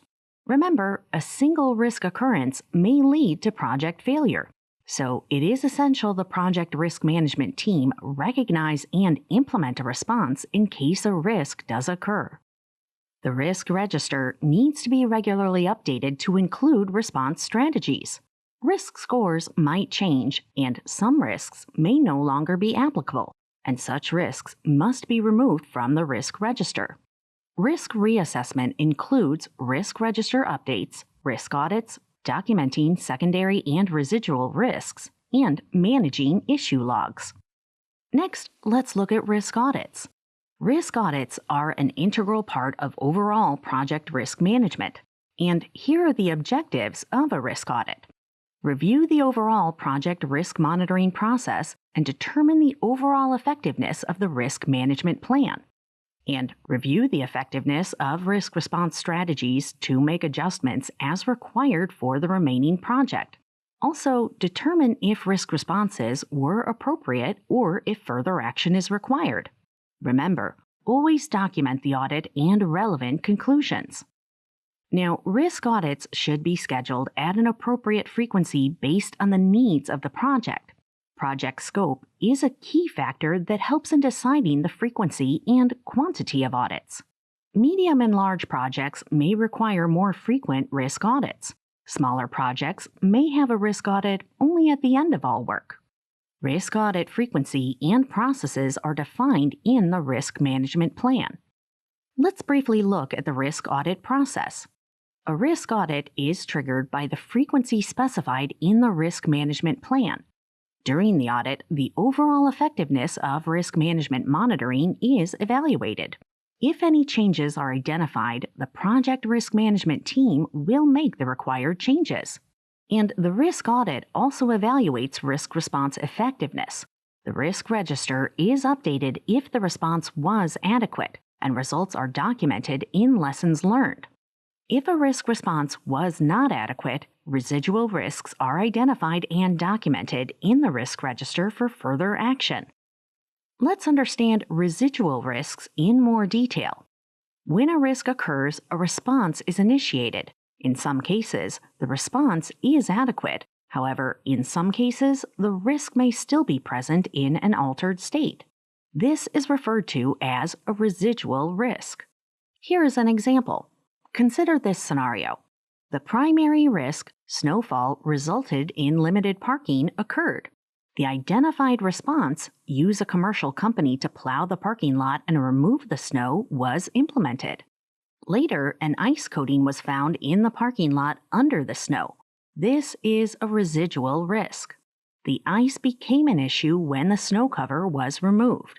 The risk owner needs to identify and document the new residual risk and implement the response to de-ice the parking lot. Residual risks are added to the risk register when discovered. The project risk management team may also encounter secondary risks. Many high probability and impact risks require multiple risk response options. And in some cases, a primary and fallback response is generated. If the primary response does not yield desired results, the fallback response is initiated. Then there may be times when a primary or fallback response generates a new risk. This is referred to as a secondary risk. Here's an example. The primary risk response is to increase safety inventory levels to mitigate the risk of material shortages. However, there is a secondary risk. If the team increases safety stock levels, they may not have adequate storage space. So the team's response is to lease adequate storage space. However, this response has cost impacts. In this situation, check if the cost outweighs the benefits of increasing safety stock. Or another way to look at the risk might be to check if the costs of leasing more storage space outweigh the risks of project delays due to material shortages. If a secondary risk presents greater challenges than the primary risk, then the primary risk response should be adjusted. Finally, let's look at issues and issue logs. An issue is defined as a risk that occurred. The project team must identify issues as soon as possible and implement planned risk responses. Any residual risks should also be documented. A best practice is to create an issue log with all relevant information about the issue and resolution. An example of headings that might be captured in an issue log are displayed. Now, the contents of an issue log should include accurate and actionable description of the issue. The issue log should also include issue priority, such as high, moderate, or low. Remember, all issues are not equal. And you can also include the issue category, such as operations or finance. Ensure the issue log captures the details about the issue reporter and issue resolver. This will help establish the required communication to efficiently resolve the issue. Issue status is another important item you must capture, and examples of issue status include active, deferred, or resolved. Finally, the issue log must contain the date of the resolution, which will be documented after the issue is successfully resolved. Note, the PMI does not provide any recommendations on the contents of an issue log. In this video, you learned that a timely response to a risk is important, as a single risk occurrence may lead to project failure. Risk audits help determine the effectiveness of the risk management plan and response strategy. Frequency of risk audits will vary based on project scope. Risk audits may result in updating the risk management plan and residual risks.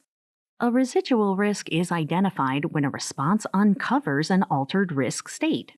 A secondary risk is identified when a fallback response is implemented. And an issue log should contain all relevant information about the issue and resolution.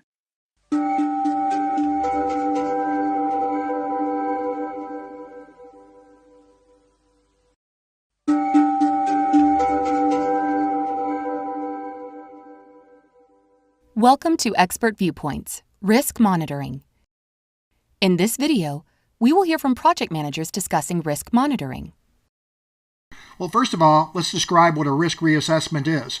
Risk is not a one-and-done activity.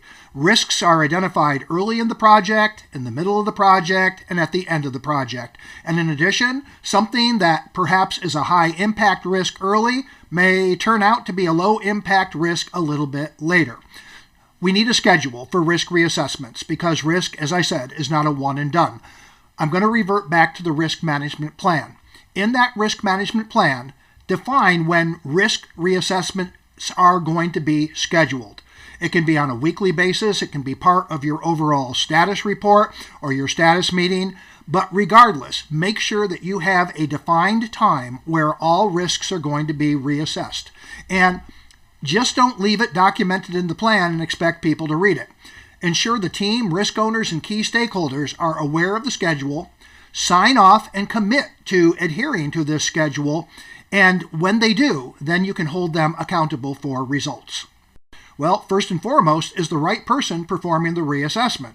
If you have an individual who is reassessing or assessing an initial risk, and they really do not have the subject matter expertise to provide a good opinion, then probably this is a wasted effort. Secondly, when changes are proposed, is the individual proposing the change using subjective or objective criteria? If it's subjective criteria, verify it with another source. If it's objective criteria, make sure that the individual is able to go provide the data that led them to want to change the risk identification, probability, impact, or whatever. Number 3, make sure that we are taking action to include all changes in the risk register. Address updated status in your status reporting, and ensure that you adjust urgency levels as well. Within risk management, normally based on risk score, we have urgent risks and we have what we call risks on the watch list. We need to pay attention to all risks, don't get me wrong, but we want to pay the most attention to those urgent risks. So if a risk goes from the watch list to the urgent list, then we really want to pay attention to that. So when a risk occurs and becomes an issue, I think the first thing that you should really do is, 1, look at your risk management plan and identify whether or not that risk was a risk that you had on your risk management plan and what mitigation strategies or resolution strategies you had outlined in your plan.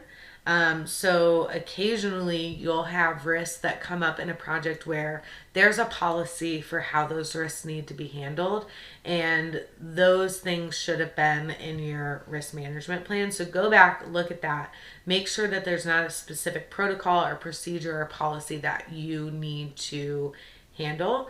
The second thing would be to communicate. So think through who needs to be communicated about the issue. Don't try to solve it necessarily immediately. Think through who needs to be communicated to and start reaching out to those people. Maybe you need to set up a quick phone call. Maybe you need to set up a meeting. Maybe you can just send the information and the communication as an email, but think through who you need to communicate to and think through the message. When you're crafting a message, this is where you might start thinking through potential solutions. You don't want to just communicate to people, particularly higher level stakeholders or your manager, about an issue without coming with some type of solution. Even if you don't know what that solution should be, as part of your communication, you should say, here are the things that I'm doing. I've looked and reviewed the risk management plan, and here's what I've seen. Here's what I believe my next step should be. Is there any guidance or feedback that you would give me as, a higher level stakeholder in this situation? Sometimes there's decisions that you can't make as a project manager and you need to involve those people. So be clear in that communication if there's any action required of that stakeholder, or any decisions that need to be made by that stakeholder and what the next steps are for them. And then finally, then think through the solution and start acting on it. The faster that you can get issues resolved, the less of an impact they will have potentially. And, you don't want to put an issue off for multiple days, even if all you can do is communicate, keep lines of communication open between different parties, help people set up meetings where they can make decisions, those sorts of things. Continue kind of pushing through and keeping the momentum of the project going, and don't stop. Just keep trying to resolve the issue, keep the project going where you can, and keep the team motivated. Those are things that I would do when a risk occurs and becomes an issue.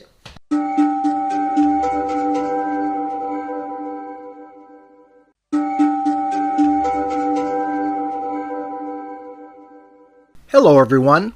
Today I would like to go ahead and do a brief demonstration on a tool and technique that is used quite often in project risk management. This tool is called a risk matrix. The primary tool that is used to identify and document risks by the project team is the risk register. However, a risk register often has more information than is needed by all of the project stakeholders. There may be times when you need to provide risk status to perhaps the sponsor or other key stakeholders. When that is the case, a risk matrix is your best choice. A risk matrix is meant to be a visual tool. A risk matrix also provides very quick status. The status is meant to be impactful, and in addition, by using this risk matrix, you can oftentimes share your proposed responses and gain input on the validity of those responses as well. So let's go ahead and share how a project manager and team would fill out or complete a risk matrix. We have a project called the company picnic, and 2 risks were previously identified. Remember, a risk is documented using cause, event, and impact nomenclature. It's called risk metalanguage. A risk should tell a story. So our first risk, or story, if you will, is there is the potential for insects to come and bite our participants. And if they bite our participants, that could result in illness and discomfort. So we develop a response. Our response is we're going to go ahead and provide repellent to all of our participants. The next thing we do is we go back to our risk register and review the probability and impact ratings. In this particular case, you'll notice on the grid, we have probability 3 and impact 3. We put down R1, which stands for risk 1, and now we have a compelling visual of where risk number 1 fits on the impact and probability scale. Our next risk that we identified was there is a potential for bad weather, and bad weather could bring with it rain, and if we do have rain, we may have to reduce our events. So what is a applicable response? Let's go ahead and create a few tents so that people can take cover if it rains and still enjoy the picnic. We go back to our risk register and we see that bad weather was a probability of 2 and an impact of 4. So we go to our risk matrix grid and we put down risk number 2. Let's go ahead and identify a third risk. Unfortunately, we have a lot of illness that is going around our particular community. And if the illness occurs, we may end up with, unfortunately, reduced participation. And what is the impact of reduced participation? That would be reduced team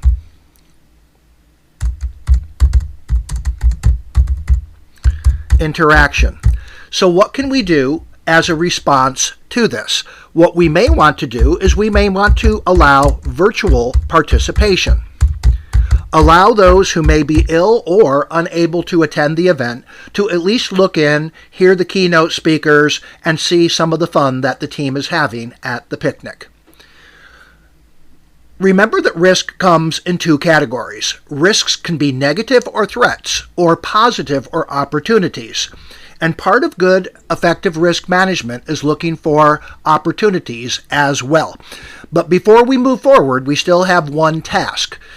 We take a look at this new risk and we determine what is the probability and what is the impact. So our team gets together and they determine that the probability is probably 3, but the impact is going to be 5. So in this particular case, we put down our 3, and now we have a risk that's in the red area. And normally risks that are coded red on the risk matrix get a lot of attention from the individuals who are receiving the status update. Let's take a look at a second type of risk, the opportunity. We already have one in place. The cause is good weather. And if we have good weather, we may have an abundance of sunshine. And if we have an abundance of sunshine, maybe we can plan some more events. So what is the response? Well, if we do achieve this good weather and sunshine, let's add a 1K trail walk. If it rains, we will not have that trail walk, but if it does, this is just another event that will be fun and help the team to come together. We identified a second opportunity. The CEO is supporting this project, and as a result of this wonderful level of CEO support, we can potentially expect some increased funding. And what is the impact of increased funding? Well, we can increase the benefits to the team. So what would be a response to ensure that we increase these team benefits? What we can do is say, why don't we open this picnic up for family members as well?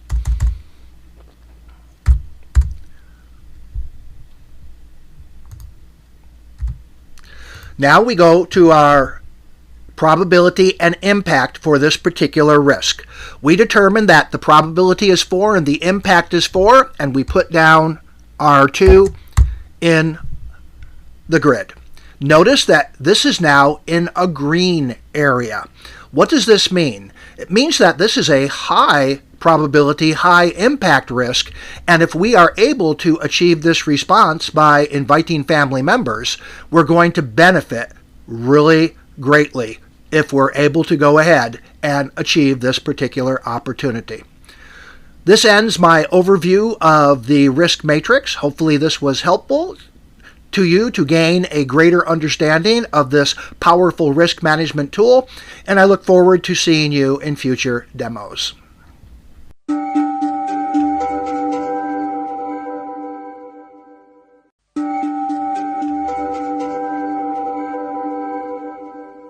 Welcome to the Project Management Stakeholders and Leadership course.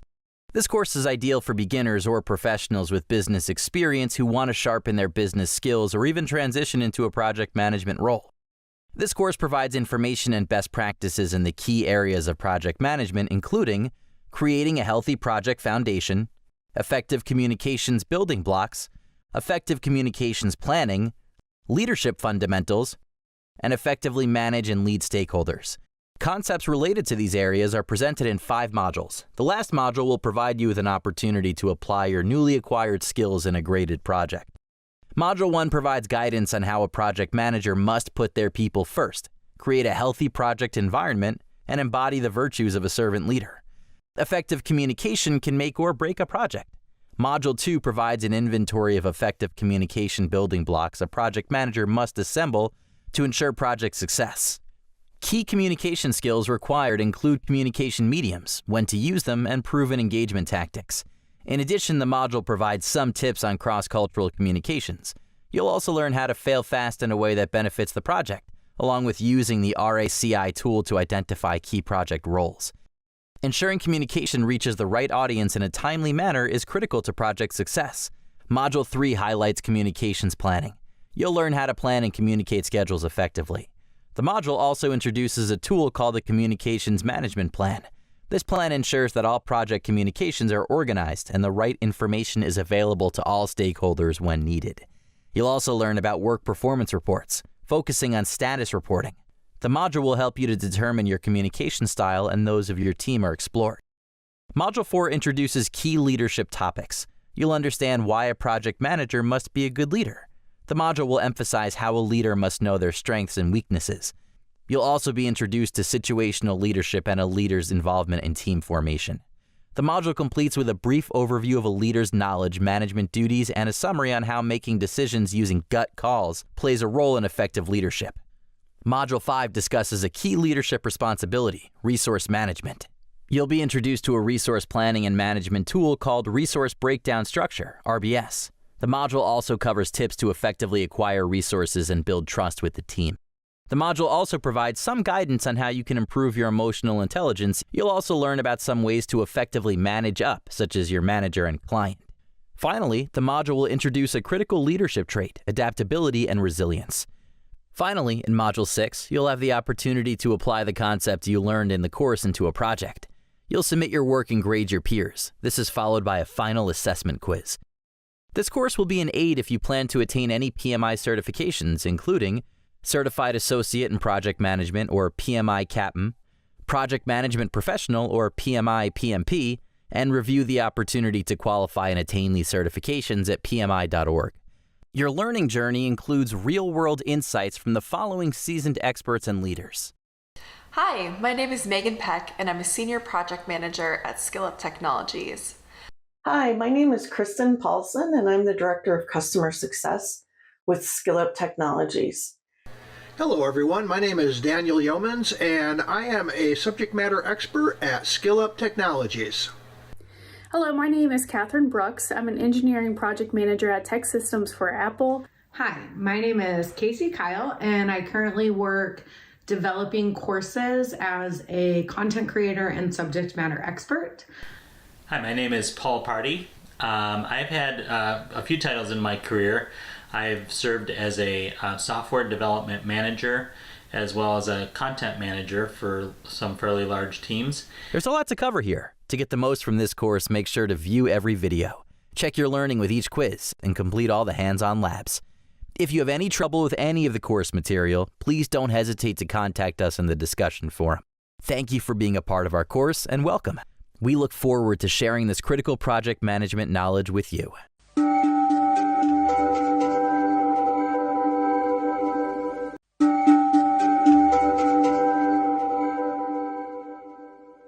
Welcome to Put Your People First. After watching this video, you'll be able to discuss ways to foster a healthy environment for team members, explain effects of empowering team members. As important as schedules, deliverables, and tools to manage the project are to success, the people that do the work of the project matter most. Ensuring that the people involved in the project are motivated and clearly understand what they're working on sets a project up for success. Project managers many times don't directly manage the people or even the work that's being done, but they can greatly impact morale and productivity by serving the team with clear schedules, goals, and deliverables. One way project managers can help a team to function well is to ensure people are working on tasks that match or slightly exceed their skill set and disposition. For example, software developers shouldn't be expected to write marketing copy. Project managers can work with people managers to ensure there's a proper alignment for workers and tasks by clearly defining each team member's tasks and responsibilities and ensuring they understand their role in the project. Assigning tasks to team members based on their skills, experience, and abilities. This maximizes the use of the team's strengths. Regularly monitoring the progress of each team member and the project as a whole. This helps identify areas where team members may need additional support or where tasks may need to be reallocated. Providing team members with training and development opportunities to enhance their skills and abilities. This helps to develop a highly skilled and motivated team. Another way project managers can focus on people is by empowering them to keep the project moving forward. Empowerment is the process of giving team members the authority, resources, and support they need to complete their tasks effectively and achieve their project goals. It involves creating an environment where team members feel valued and appreciated and are encouraged to take ownership of their tasks and use their skills, experience, and creativity to contribute to the project's success. Project managers can empower their team by matching tasks to team members based on their skills, experience, and abilities. Matching skill sets with the appropriate team members empowers them to complete each task to the highest standard and maximizes the team's strengths. Project managers also empower their teams by creating a positive and supportive work environment where team members feel valued and appreciated. Encouraging open and regular communication also empowers team members and stakeholders. Open communication can help identify issues or concerns and allow for effective collaboration and problem solving. When team members feel empowered, they're more likely to be motivated and committed to the project. This can lead to higher levels of productivity and a more positive work environment. Empowerment can help build morale and motivation and improve team dynamics. Empowering team members invites new ideas and innovative solutions to the project and can lead to improved ways of working. By empowering team members to take ownership of their tasks, they're more likely to identify and solve problems as they arise, which can help to keep the project on track. Similarly, an empowered team is one that knows they can work on any open task on which they're skilled to keep the project moving forward. This can reduce friction and delays and creates a more collaborative environment. Since many people spend a good portion of their day working on projects, project managers should help people enjoy what they're doing. Promoting open communication and fostering a sense of teamwork creates a positive and supportive work environment. This can help build morale and motivation and improve team dynamics. Recognize and reward the efforts and successes of team members. This can help to build motivation and also improve team morale. Know which things are important and urgent and which aren't. Not everything requires urgent language, and some things don't need to be addressed. Knowing how to weigh things will help keep the important things important, build trust, and reduce stress. Encourage team members to maintain a healthy work-life balance.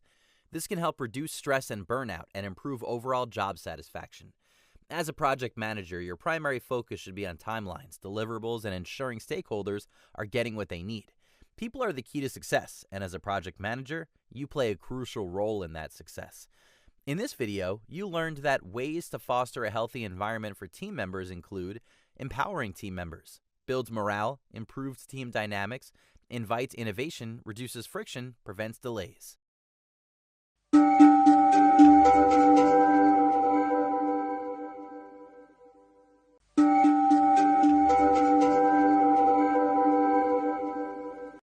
Welcome to Communicating Clear Project Objectives. After watching this video, you'll be able to explain the importance of project objectives, discuss the project manager's responsibilities regarding the project objectives, explain how project objectives prevent scope creep. Project managers are generally responsible for clearly communicating and often setting project objectives. These objectives, as a foundational element of any project, are the North Star. Project objectives are specific, measurable, and time-bound project outcomes that a project team works towards achieving. Objectives define what the project aims to accomplish and provide a clear direction for the project team. They're typically set at the beginning of the project during the planning phase and are critical to guide decision-making throughout the project lifecycle. Part of the project manager's responsibility in leading the team is communicating clear, actionable project objectives early and often. If a company's running a marketing campaign project for a new product, some of its project objectives might include increase brand awareness by boosting website traffic by 50% month over month for 3 months before the project launches, attract new customers by establishing partnerships with 10 micro-influencers and co-develop 3 shareable assets, reach and maintain a 3% conversion rate for 3 months after launch by A/B testing the product's marketing messaging. A project manager can document and communicate project objectives in the project charter or the project scope statement. These documents outline what work will be done for the project and act as a tool to help project managers, project teams, and project stakeholders align on project objectives. Also, by formally documenting and communicating project objectives in a project charter or project scope statement, project managers set clear expectations for the team and protect against under or over-delivering. A project manager should also communicate the project objectives during the project kickoff meeting. During a project kickoff meeting, all relevant stakeholders, such as the project sponsor and project team, gather to discuss the objectives, deliverables, risks, and roles. This meeting is the perfect time for a project manager to communicate project objectives because the meeting sets the tone for the project, ensures that all stakeholders are aligned, and creates an opportunity for high-level stakeholders to reinforce the importance of achieving the project objectives. During the life of the project, a project manager should communicate the project objectives regularly to continue to keep all stakeholders aligned. Project managers can do this during daily stand-ups or weekly status meetings, by tying the work that has been done, is in progress, or that is yet to be completed to one or more of the project objectives.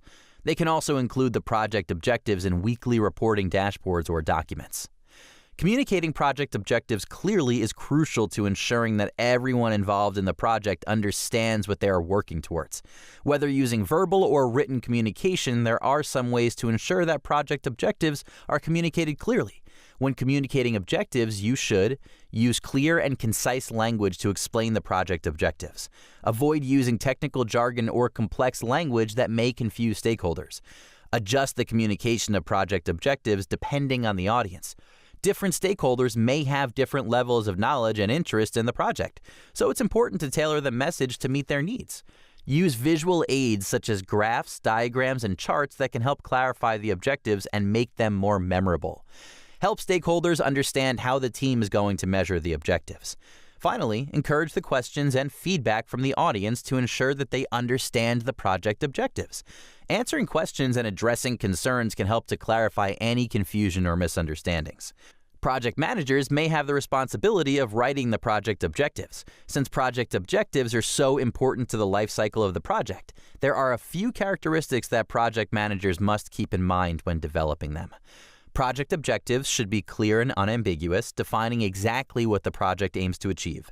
They should be quantifiable so that progress towards achieving them can be tracked and measured. And they should be realistic and attainable given the project's constraints and available resources.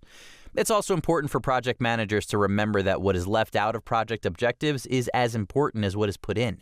Project managers may find it difficult to say no, especially to key stakeholders, but learning to say no helps prevent scope creep and reduces the risk of overworked teams. Scope creep is when project objectives, requirements, and tasks expand throughout the life of the project, but budget and resource constraints stay the same. A small amount of scope creep is generally understandable, but eventually scope creep can lead to missed deadlines and increased expenses. Saying no as a project manager can be challenging, but it is an important skill to have to maintain control over the project scope and ensure that the project remains on track. Here are some tips on how to say no as a project manager. When saying no, be clear and firm in your response. Use a confident and assertive tone to communicate that you are not willing to accept a request that is outside of the project scope. Provide an explanation for why the request cannot be accommodated, including risks and constraints the team is working within. When saying no, it's important to keep the big picture in mind. Explain how the request may impact the project timeline, budget, or overall success. Saying no doesn't have to be confrontational. Be collaborative in your response and show that you are willing to work with stakeholders to find a solution that meets everyone's needs. Offer alternatives that may help to address the underlying need or concern. Finally, document the decision. It's important to document the decision to say no and why in case questions or challenges arise in the future. In this video, you learned that project objectives are the guiding light or North Star of the project. Project managers should communicate clear, actionable project objectives early and often, document project objectives in the project charter and communicate them during the project kickoff meeting. Effectively communicate project objectives by using clear and concise language, tailor their message and delivery to their audience, and encourage questions and feedback. Saying no as a project manager can be challenging, but it is an important skill to have in order to maintain control over the project scope and ensure that the project remains on track.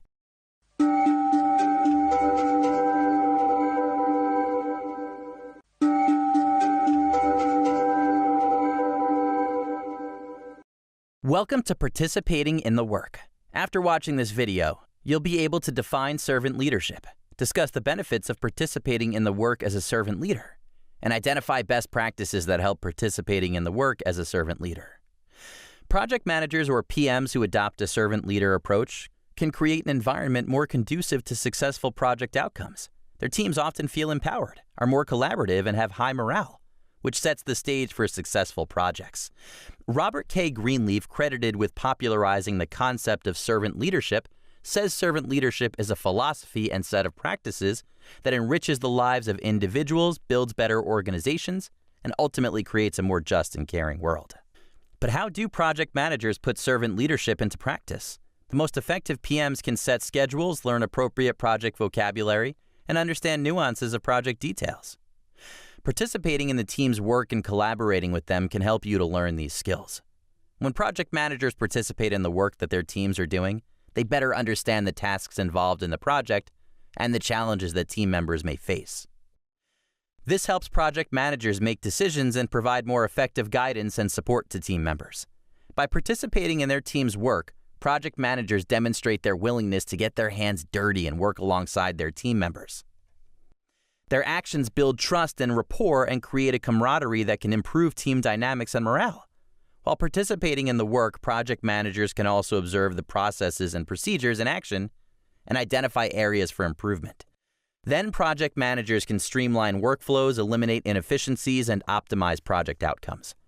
Finally, when project managers participate in their team's work, they lead by example, demonstrating the behaviors and attitudes they expect from their team members. This creates a culture of collaboration, accountability, and continuous improvement. As a project manager, you and your team may already have full schedules, which may make participating in the work seem difficult. Some strategies that can help make participating in the work easier include: find 30 minutes to an hour in your calendar and schedule time to work with the team. You can work on part of the project independently, or maybe time you already have scheduled with a team member where you can co-work on the part of the project. Communicate your intentions and explain why you're participating in the work before you jump in. This will help team members understand your perspective and avoid confusion or misunderstandings. While it is important to participate in the work, it's also important to set clear boundaries and avoid micromanaging. Make it clear that you're there to support and assist, but that you trust your team members to do their jobs and make their own decisions. Be open to learning and trying new things when participating in the work. Your team members may have different perspectives or approaches that can help you improve your skills and knowledge. By participating in the work as a project manager, you can build stronger relationships with your team members, better understand the project, and model the behaviors and attitudes you expect from your team. In this video, you learn that servant leadership emphasizes serving the team by focusing on their needs while also empowering and supporting them to reach their full potential. Participating in team members' work can help stay connected to the project, build relationships with team members, and identify opportunities for improvement that can enhance project outcomes. And project managers can participate in the work by budgeting their time for work, communicating their intentions, setting boundaries, and being open to learning.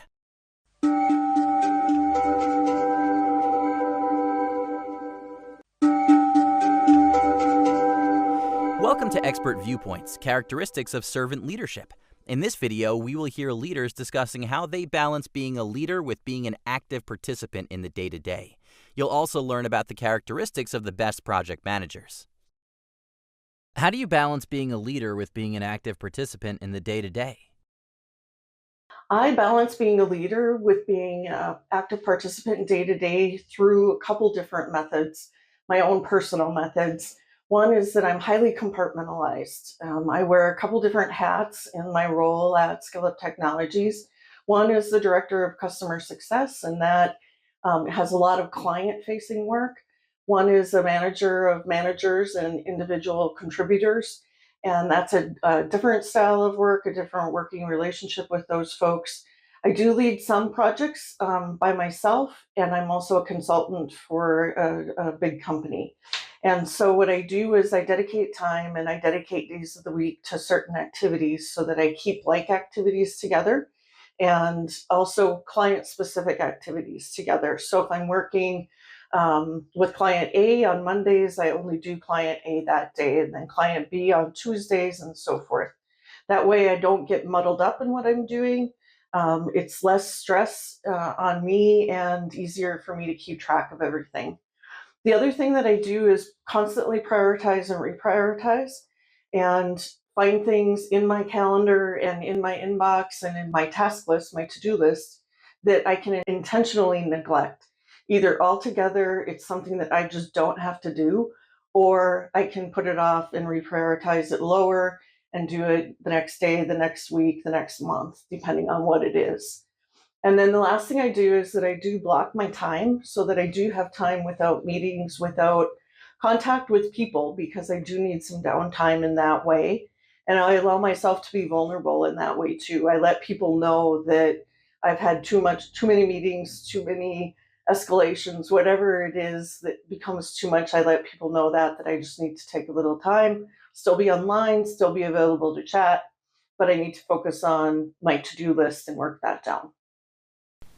I've always taken a very hands-on approach to project management and being a project management leader. To me, I believe that you can't be a successful leader without first understanding the work that your people are doing and the challenges that they face doing them. So if anything, participating in the work really helps you understand what are the individual tasks that your team is doing on a daily basis, how long do those tasks take, and what are the dependencies that your team has in accomplishing those tasks. So somebody might be working on a part of the project or working on a particular task, but they need outside support from another group or organization within your company. They may need some additional financial resources to complete those tasks, things like that. And when you participate in the work, you can get a better understanding of what those things are. So then when you're planning your project, you can more adequately plan for the time and the resources that are going to be needed to complete those tasks. So some things that I do is at the beginning, I actually like to go side by side with some of the people that I'm working on and find a task that is part of their day-to-day and work on it alongside of them. So I try to be, really respectful of their time, but I do ask that we work on something kind of as a pair And that helps me learn all of the steps of that task, all of the dependencies, and generally how long that task should take for the person that's doing it. And then once I kind of get that overview of those tasks and how long they take and what dependencies there are, then as we move forward getting into a project, or if I understand the components of the project, there will be times where I will step in and take on specific tasks that I feel comfortable with my skill set and what I know, to reduce the burden on the team. So I'll take on a task here or there and actually roll my sleeves up and get to work. Well, first and foremost, an experienced leader knows their people. There are times to be an active participant in the work. There are other times, however, when a leader needs to empower and take a more hands-off approach. If you are an expert and working with a team that is both inexperienced and have yet to mature, you need to become the teacher. Show the team what needs to be done. Do the work, but teach and set the example along the way. In the end, challenge the team to duplicate what you shared. At that point, stop directing, participate, and support. Number one, first, the best project managers know what they know and know what they don't know. Let's begin with what you know. Expert knowledge is a huge plus. The best project managers share this knowledge. They show the team what needs to be done and how to do it right. This leads to characteristic number two.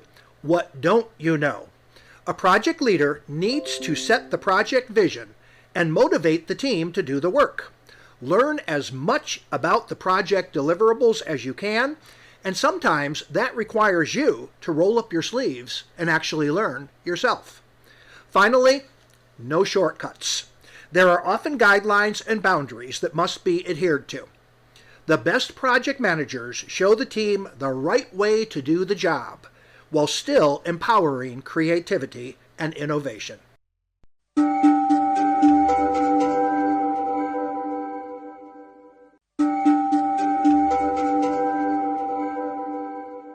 Welcome to Effective Conversations. After watching this video, you'll be able to describe methods for having effective conversations, explain key communication skills to effectively manage a program, and describe communication techniques and the technologies you can use to implement them. When managing a project, you'll have ongoing conversations with the team and stakeholders. Specifically, there are 7 conversational areas you'll have regularly. Plan the project with the team, stakeholders, and sponsors to define the scope, goals, and timeline of the project. Discuss resource allocation with the team to identify required resources, human, financial, and material, and ensure their availability. Talk about project risks with the team and stakeholders to identify potential risks, assess their impact, and develop contingency plans. Work with the team to track the project's progress, identify any deviations from the plan, and adjust the plan as necessary. Talk regularly with stakeholders to manage expectations, address concerns, and ensure their engagement and support throughout the project. Have planned and ongoing conversations with the team, stakeholders, and sponsors to ensure regular, transparent, and effective communication about the project. Throughout the project, talk with the team to assess their performance, identify areas for improvement, and provide feedback. By having effective conversations, you can discover potential risks before they become issues. Managing resources can be challenging on any project. Talking with your key stakeholders can help you determine the resources they have available and the capacity they will have for the project. Many times projects overlap. When teams use the same people to work on multiple projects, workloads can become overbearing. Discussing this with other PMs can help prevent burnout. Project managers can help prevent issues that may block progress on the project both before the project starts and during production. By clarifying expectations and identifying risks early, stakeholders will know what the project will entail. During the project, the PM will help resolve conflicts and maintain transparency on all aspects of the project. These help keep the project running smoothly. These types of conversations will help you understand what stakeholders may be concerned about. Creating an environment of trust and transparency will help stakeholders voice their concerns before and during the project. Project managers also get to share in and promote success stories. Effective conversations help people find the success in a project, and project managers get to amplify those success stories across the team. Amplifying success is self-perpetuating and can have a positive effect on a project. Planning is essential to have effective conversations. While it may seem odd to plan for an activity we do on a regular basis, planning will help you get the most out of your conversations. Before you start a conversation, think about what you want to achieve from it. This will help you focus the conversation and keep it on track. Prepare a clear and concise agenda for the conversation. This will ensure that all the important topics are covered and that everyone has a shared understanding of what will be discussed. Include the topics you want to discuss and what data or information you need from the conversation, and be sure to address any assumptions you have about the topics. Consider the type of conversation you're having and choose an appropriate mode for the type of conversation you are having.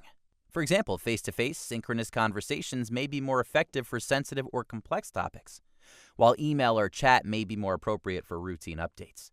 Encourage all participants to effectively listen to one another and engage in a two-way dialogue. This will help build trust and foster a positive and productive environment. Conflicts are inevitable in any project, but as a project manager, you should be prepared to handle them effectively. Encourage open and honest communication, listen to both sides of the argument, and work towards finding a mutually acceptable solution. After the conversation, make sure to follow up on any action items or decisions that were made. This will help keep everyone accountable and ensure that the conversation remains productive. Project managers should continually remind the team of the importance of having effective conversations early in the project that continue through the project's end. Effective conversations at the beginning of a project help clarify expectations and ensure everyone is on the same page. This includes defining project goals, expectations for team members, and the roles and responsibilities of each stakeholder. Through effective communication, project managers can build trust with their team members and stakeholders. This helps to foster a positive and productive working environment, which is essential for the success of a project. Conversations throughout the project allow project managers to identify and resolve any issues that may arise. This includes addressing any roadblocks or challenges and finding ways to overcome them. Effective communication helps keep everyone informed about the progress of the project, changes in scope, and any other important updates. This helps to maintain transparency and keep everyone aligned on the project's objectives. By engaging in open and honest conversations, project managers can gather valuable insights and feedback from their team members and stakeholders. This helps to improve decision-making and ultimately leads to better project outcomes. In this video, you learn that during every project, you may have key conversations about project planning, resource allocation, risk management, progress monitoring, stakeholder management, communications, and performance evaluation. Planning is essential to have effective conversations, as it'll help you get the most out of your conversations. Effective conversations are important for the entire team, and project managers should continually remind the team of their importance from the beginning of the project until the end.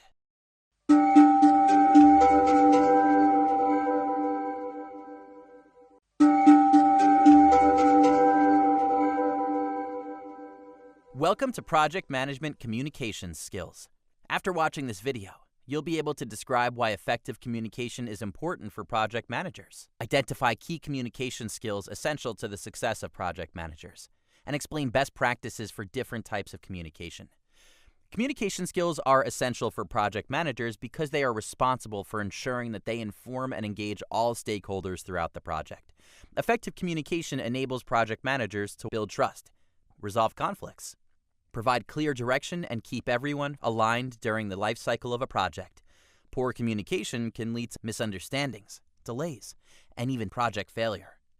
Hence, strong communication skills are crucial for project managers to be successful in their role. Communication includes more than just the ability to have a conversation. Some key communication skills that project managers should have include active listening, oral communication, written communication, interpersonal communication, and presentations. Active listening is a communication technique that involves giving your full attention to the speaker, avoiding distractions and interruptions, and using verbal and nonverbal cues to show that you are engaged in the conversation. Active listening is important because it helps project managers understand their stakeholders' perspectives, needs, and concerns, including team members and clients. By actively listening, project managers can build trust, resolve conflicts, identify potential problems early on, and make informed decisions in the project's best interest. Some ways that project managers can practice active listening include restating what the speaker has said, listening to understand, and asking open-ended questions to show you are interested in the conversation. Oral communication is the use of spoken language to convey information, ideas, and opinions. This form of communication is direct, immediate, and personal. Project managers use oral communication in various settings, including one-on-one conversations, meetings, and presentations. Oral communication is crucial for project managers because it allows them to quickly and effectively convey information and ideas and respond to questions and concerns in real time. Oral communication is particularly important for project managers because it allows them to build relationships, motivate team members, and negotiate with stakeholders.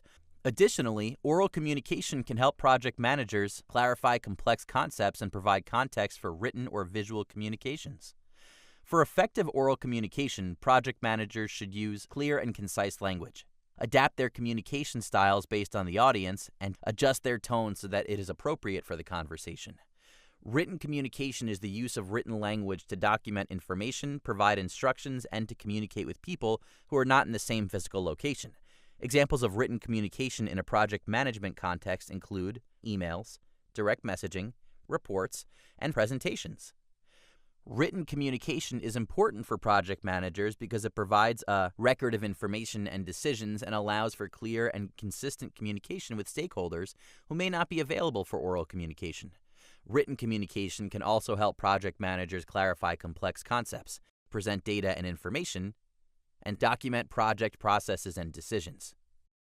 Effective written communication skills are essential for project managers to ensure they are efficiently sharing accurate information and to promote transparency and accountability in project management. To communicate effectively through written communication, project managers should write for clarity, be consistent in formatting and terminology, tailor their writing style for the audience, and include graphics and visuals to communicate data. Interpersonal communication is the process of exchanging information, ideas, and emotions between two or more people.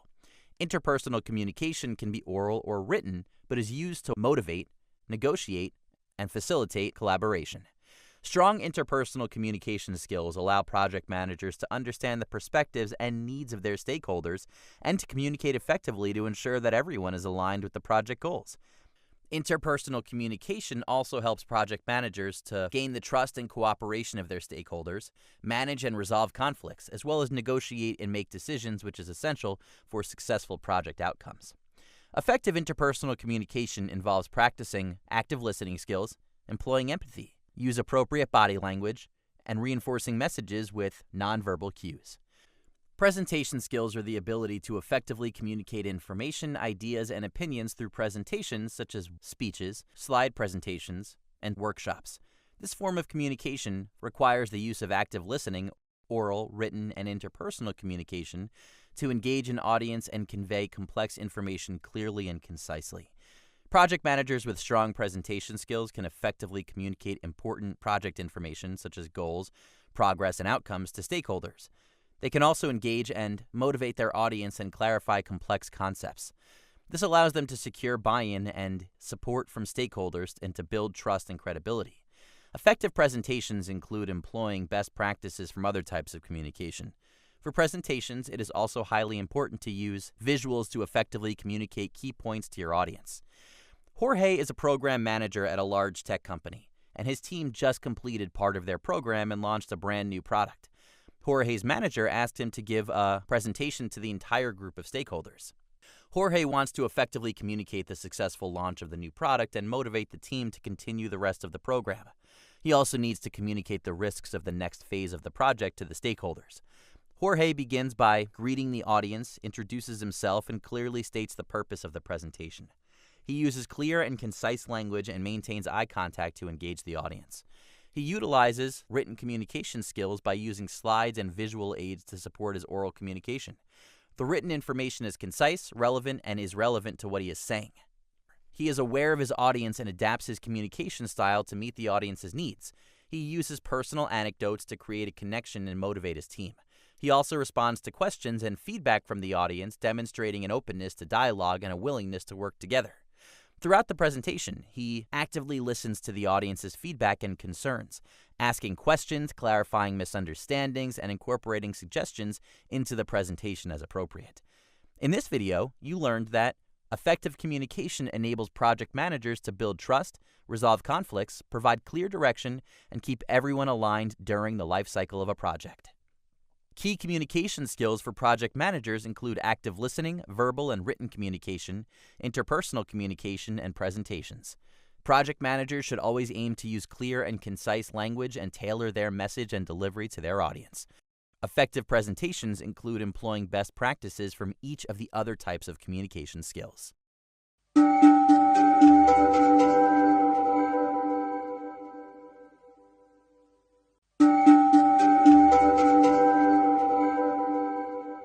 Welcome to Project Communications Overview. After watching this video, you'll be able to describe the key strategies to ensure effective communication across different project processes, and explain the skills a project manager must have to design and implement effective communication. Communication begins when the project starts and continues through the project end. Ensuring smooth communication throughout the project is critical to the success of the project. The Project Management Institute, or PMI, recommends using 3 processes to ensure effective communication with all project stakeholders throughout the project. The processes include plan communications management, manage communications, and monitor communications. Each process provides certain key strategies to aid in effective communication. Let's take a look. Plan communications management is about planning the management of communication. Key strategies outlined in this first step include review the project charter, project management plan, and all pertinent project documentation. Consult with subject matter experts, SMEs, and analyze project communications requirements essential to success. The consulting strategy includes understanding communications technology needs and challenges, and utilizing different communication methods to evaluate the team's interpersonal skills to communicate effectively and meaningfully. Step 1 ends with developing and distributing a comprehensive communications management plan. This plan becomes part of the formally approved and accepted project management plan and provides a roadmap to execute the project's communication strategy. Remember, the goal is to ensure the proper communications get to the right stakeholders in the right amounts at the right time. After the planning's complete, the next step is to manage communications. During this process, some key strategies that a project manager must follow to ensure success include implementing the communications management plan, documenting issues and developing a plan to address them, ensuring technology works in their favor for all project communication, using the potential from work performance reports to their advantage, sharing information that is pertinent and valuable, asking for help and support when required, avoiding doing the same thing repeatedly and expecting a different result, and proactively identifying what is not working in your process and proposing a plan to fix it. As you manage communications for the project, you should also monitor communications. Monitor communications is PMI's final communications process. Some key communication effectiveness strategies essential to success include continually monitor work performance data, or WPD. This is defined as raw data by PMI. WPD is informal communication from conversations, emails, and text messages. New stakeholders will be needed as the project progresses. Prior stakeholders may no longer be required on the project. Continually update the communications management plan to reflect where the project is in the lifecycle accurately. Ensure the formal change control system is working. Make sure the project is not overcome with scope creep. Continue to communicate effectively until the final project closure. We discussed the key strategies for effective communication that apply to the 3-step process. Next, let's look at some skills that a project manager must have to design and implement effective communication. A project manager must possess a good understanding of the different mechanisms by which information is exchanged. This will help the project manager to select the right mechanism to meet the stakeholders' needs.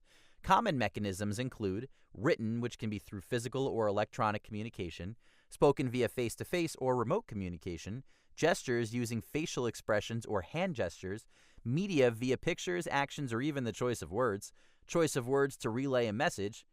There are many ways to relay a similar message through oral or written communication. Another essential skill project managers must possess is understanding the difference between formal and informal communication. Formal and informal communication can be further divided into verbal and nonverbal communication. Formal communication follows the rules of an organization in a respectful manner. An example of formal communication is how you would talk to your coworkers or manager at work. Informal communication happens outside of an organization. An example of informal communication is how you would talk to your friends or family. Project managers must also understand the stakeholders' position in the project team and adjust their content accordingly. Key stakeholder categories include upward, including senior management stakeholders, downward, which can be through the team or other members who contribute to the work of the project, and horizontal through peers of the project manager or team. Knowledge of how to apply the 5 C's of communication using the PMI model is also a mandatory skill for project managers. Let's understand the 5 C's. The first C represents correct. Ensure grammar and spelling are accurate and the intent of the message is well stated. Next comes concise. A well-crafted message reduces the chances of misunderstanding the intent. The third C represents clear. Ensure the needs of the stakeholders or audiences are factored into the message. The fourth C of communication is coherent. Ensure the flow of ideas is logical. Use introductions and summaries.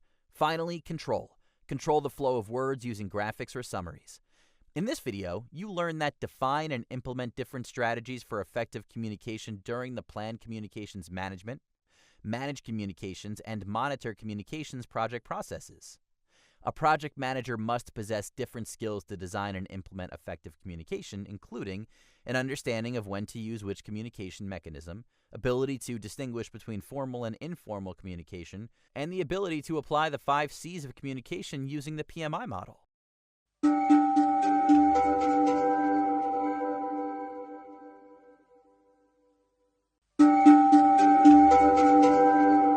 Welcome to Expert Viewpoints, communicating effectively for positive results. In this video, we'll hear experts and leaders discuss how successful conversations led to positive results. Provide an example of how successful conversations led to positive results. Consider using the ORID methodology when you're having a crucial conversation, one that you expect may be difficult, or one that you just really want to have a more facilitated experience to the conversation. The ORID method was developed by the Canadian Institute of Cultural Affairs. O stands for objective, R stands for reflective, I stands for interpretive, and D stands for decisional. In your meeting, you'll have a person facilitating it, and you'll start by establishing the facts, things that you want to talk about that you know or likely are true, and also any observations that need to be shared as well. Then you're going to move into feelings. What do we feel? What are our perceptions about those facts? And talk through and document those. Then bring the two together, analyze the facts and the feelings together, and interpret this analysis so that it will lead you to a really well-informed decision. You can look up more online about ORID. And again, it was created by the Canadian Institute of Cultural Affairs. That will help you in your online search. Well, first and foremost, the Project Management Institute, or PMI, categorizes email as informal written communications. Admittedly, some emails are formal, but the majority are informal. A project manager for a critical IT project worked from home.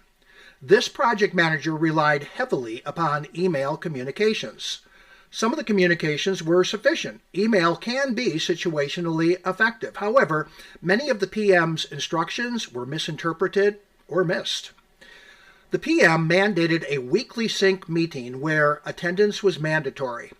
The PM chose Zoom as the media, developed ground rules for attendance, camera use, and meeting protocol. The Project Management Institute states that face-to-face communications provides the most effective results. In this particular case, addressing the team via Zoom reduced disconnects, led to improved team continuity, and improved project effectiveness. Thank you for your time. I look forward to seeing you for future SME interviews. Nowadays, you really have to stay positive in any type of circumstances. I'm going to give an example of something that happened more recently where I had a team and we were not succeeding in the best ways. So one participant, they weren't able to join every single meeting, and they were actually one of our top SMEs. We really needed them for a lot of different areas and they were great at it. However, they didn't have the time. So after speaking with their management, they were actually able to get 2 additional people to join the board with them.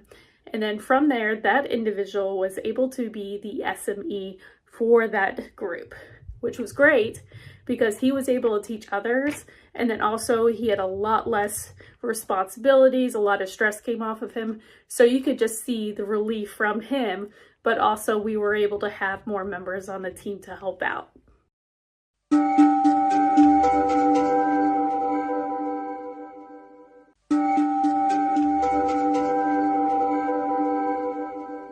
Welcome to synchronous and asynchronous communication. After watching this video, you'll be able to differentiate synchronous from asynchronous communication. Compare and contrast situations in which synchronous versus asynchronous communication would be most appropriate. There are a number of mediums of communication that you can use to communicate with your team, such as video conferencing, a phone call, or email. Mediums of communication fall into two categories: synchronous and asynchronous. Mediums of communication will be discussed in further detail in another video. Synchronous communication means you're communicating with one or more people in real time. In-person communication is the most common type of synchronous communication. Other synchronous mediums include the telephone, voice chat, and video chat. With asynchronous communication, the communication is not in real time. There's a time lapse between when a message is sent, when it's received, and when it's responded to. Examples of asynchronous communication include voice, video, and text messages, as well as email. Direct messaging can be synchronous or asynchronous and often even toggles quickly between the two. Think about how many times you've been messaging back and forth with someone in real time, and then all of a sudden you don't hear back. Often with no notice that the person on the other end of the conversation got sidetracked, and the conversation abruptly stops. The conversation started as synchronous, but then suddenly switched to asynchronous. Understanding the differences between these two types of communication can help you select the right communication method for a given situation. For instance, synchronous communication would be preferable when working on a project that requires real-time decision-making, while asynchronous communication might be better for tasks that require thought and reflection. Knowing the differences can help you better manage your stakeholders' time and avoid miscommunications. In general, synchronous communication is a better option when dealing with a complex and sensitive topic that requires interpersonal skills to navigate, such as conflict management. Synchronous communication enables the receiver to ask clarifying questions or restate the message in their own words to ensure they interpreted the message correctly. Synchronous communication is also better to build rapport. As a project manager, you'll need to gain your team members and your stakeholders' trust. This can best be accomplished with real-time conversations, both project-related and more casual, informal conversations to get to know each other on a little more personal level. Asynchronous communication is preferred, though. If you wish to have more time to think about, craft, and edit your message, it's also preferred for the receiver if you wish for them to have the time to think about and digest your message before responding. For instance, a project report that addresses several key points containing statistics is better delivered asynchronously. Asynchronous communication is often a better choice when you need to deliver the same message to a group, especially if you're working across time zones. Coordinating schedules can be challenging and time-consuming. There are certainly times when you'll need to meet at the same time as a group when you wish to have a discussion, but if you're trying to get the same message to multiple people, asynchronous is often prudent. In this video, you learned that synchronous communication is communication that happens in real time. Asynchronous communication is communication when there's a time lag in sending, receiving, and responding to the communication. Synchronous communication is better when building trust or dealing with sensitive topics such as conflict management. Asynchronous communication is a good choice when the message needs to be carefully crafted or when communicating with a larger group.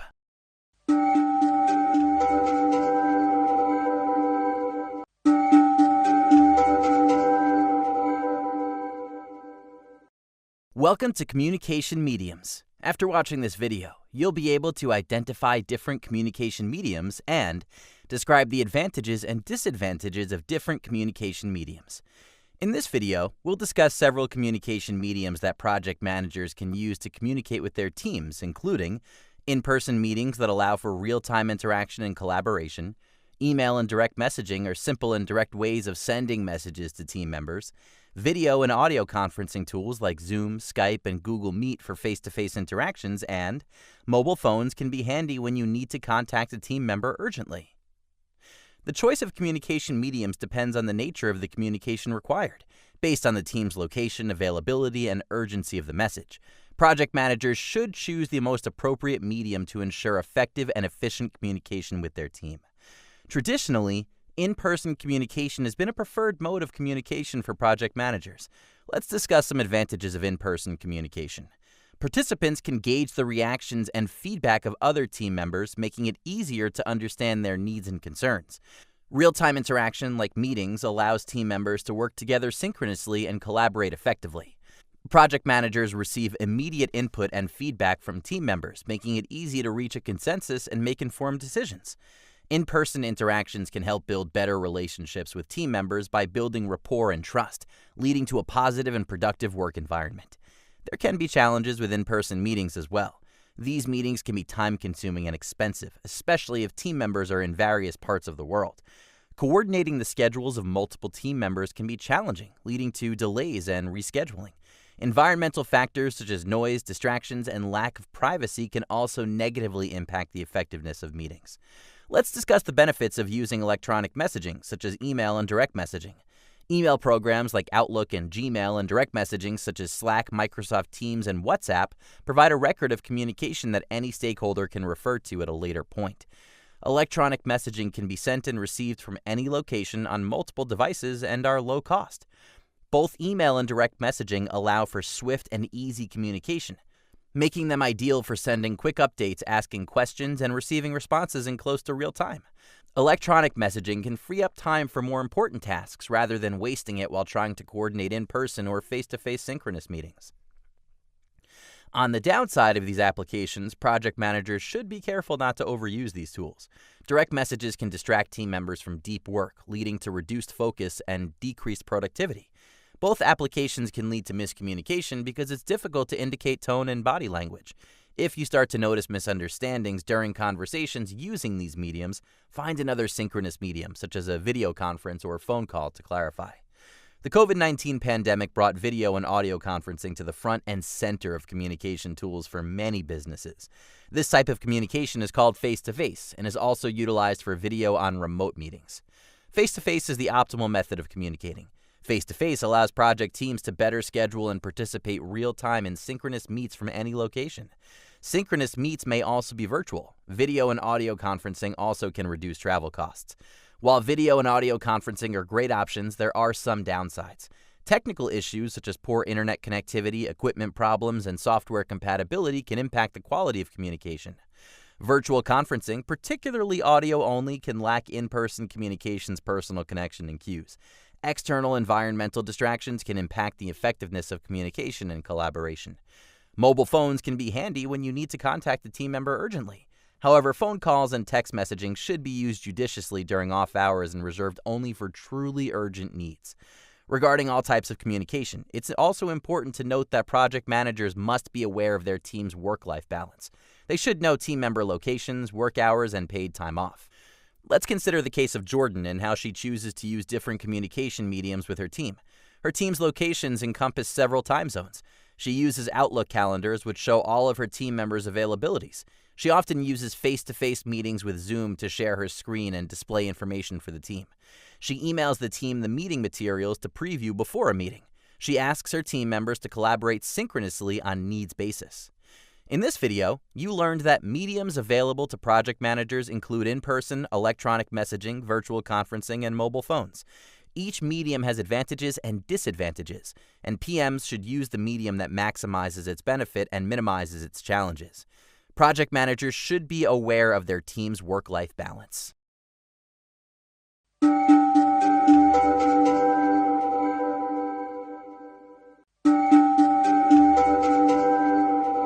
Welcome to Expert Viewpoints. What's the most effective communication media? In this video, experts and leaders will discuss their most effective communication media, including their choice of when to use synchronous and asynchronous communications. How do you decide when to use synchronous versus asynchronous communication mediums? So with asynchronous and synchronous, different types of communication mediums, it really depends if you need something to be done quickly and it has to be in order. So during my project syncs, I only have 15 minutes with my team. So I want to make sure I'm synchronous and I'm just going through A, B, C, D. Is this done? Do we have any updates? Great. What's our next steps?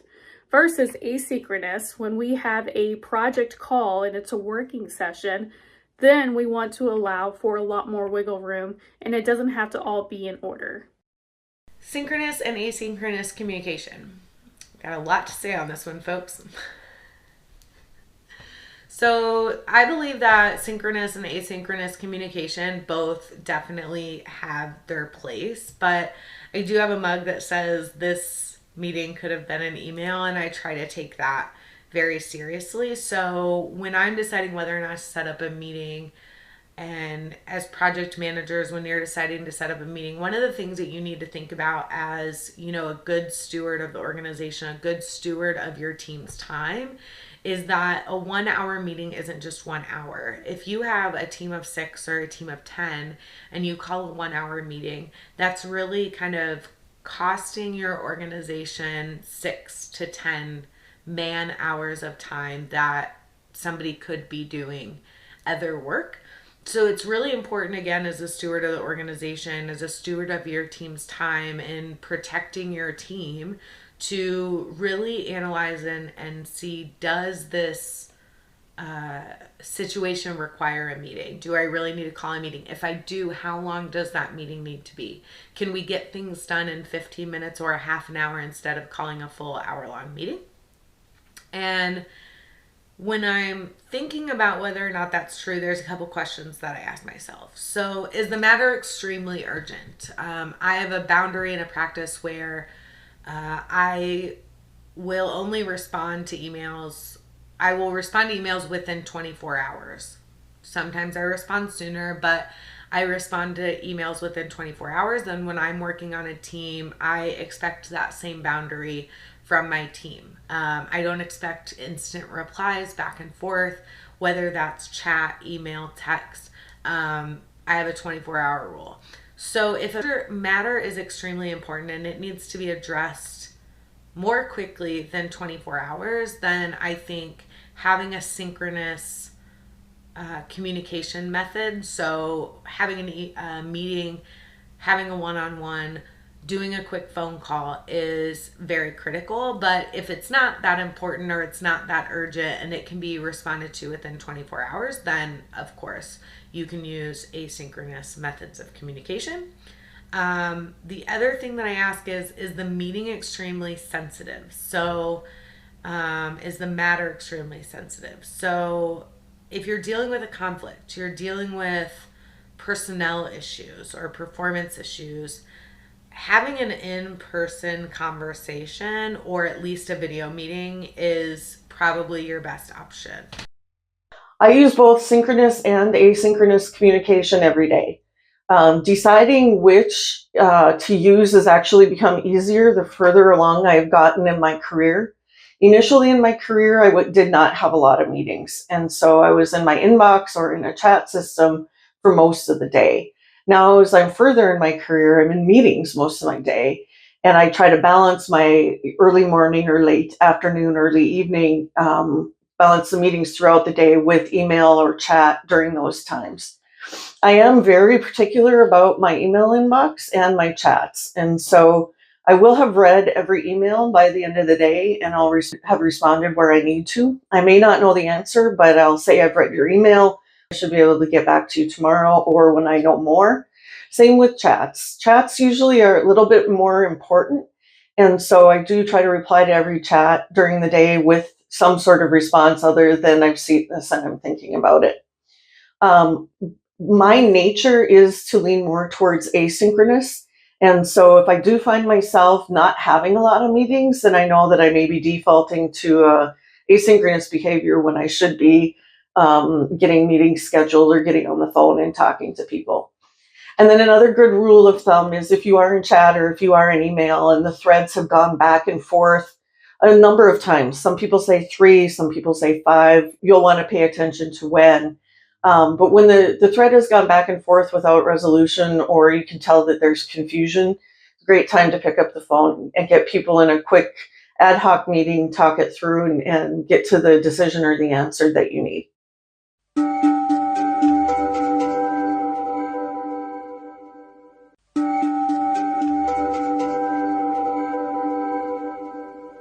Welcome to Effective Engagement. After watching this video, you'll be able to summarize the best practices for effective stakeholder engagement. Understand the stakeholder mapping scenarios with power and interest. Describe the gulf of execution and evaluation, and explain the tailoring considerations for stakeholder engagement. A critical component for the success of a project is stakeholder engagement. A project manager can keep stakeholders engaged and involved by frequently communicating project updates and new information to ensure everyone is on the same page. A project manager must ensure the right stakeholders receive the appropriate engagement level. Identifying and leveraging existing relationships and interests between stakeholders can be used to establish communication. Let's review some stakeholder engagement best practices, including selecting the right communication medium and categorizing stakeholders. A best practice is to select the right communication medium.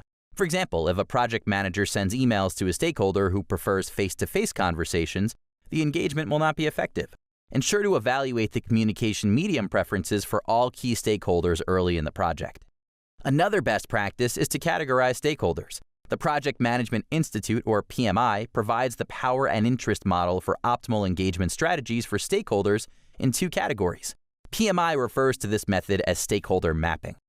In the stakeholder mapping method, the 2 categories are: power is defined as the ability to influence the project, and interest is defined as the project's impact on the stakeholder engagement. Let's review common stakeholder power and interest scenarios. High power, high interest is a scenario where the project manager must manage stakeholders closely and clearly define the project's information and benefits. Stakeholders in this category may be sponsors or senior management. In a high power, low interest scenario, stakeholder satisfaction is essential to project success. Ensure to provide periodic information and updates. Examples of stakeholders in this scenario are high-level executives who are not deeply involved in the project.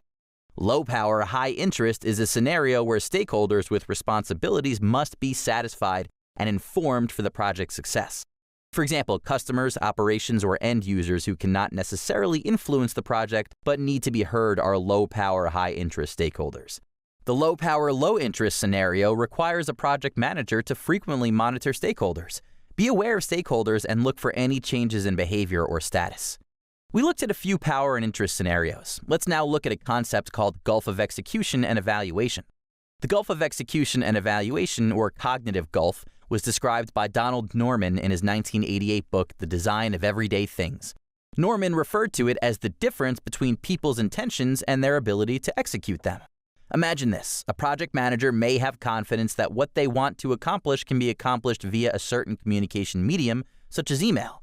However, email communication is not taken well as the stakeholder prefers face-to-face meetings. In this situation, a gap is created between the project manager's expectations and the actual results they achieve. This gap is referred to as the gulf. The gulf of execution is the gap between what the user wanted to accomplish and the results they achieved. The gulf of evaluation differs between a system's response and the user's expectation. The gulf of evaluation requires the project manager to evaluate why email was ineffective and determine better execution moving forward. A gap in the understanding of stakeholder preferences can create challenges for successful engagement. For a successful engagement, the project manager should understand the preferences. For example, different people have different preferences. A project manager must keep the audience in mind. Another example is the right selection of communication medium. Choose the communication medium based on the audience preference. After understanding the audience preferences, make sure to tailor the engagement with stakeholders. Tailoring stakeholder engagement is essential. There are 3 critical tailoring considerations that the PMI lists, including: make sure to evaluate the skills and capabilities of the project team. Determine the level of empowerment team members will have based on the project, environment, and organization. Implement external stakeholders into the team, as projects may include external stakeholders such as vendors, partners, or consultants. In this video, you learned that best practices in stakeholder engagement are selecting the right communications medium and categorizing stakeholders. Stakeholder mapping scenarios based on power and interest include high power, high interest, high power, low interest, low power, high interest, low power, low interest. The gulf of execution is the gap between what the user wanted to accomplish and the results they achieved.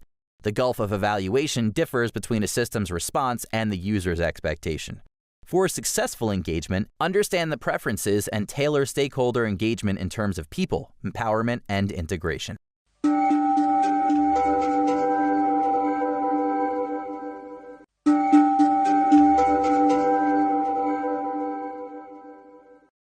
Welcome to Cross-Cultural Communications and Communications Channels.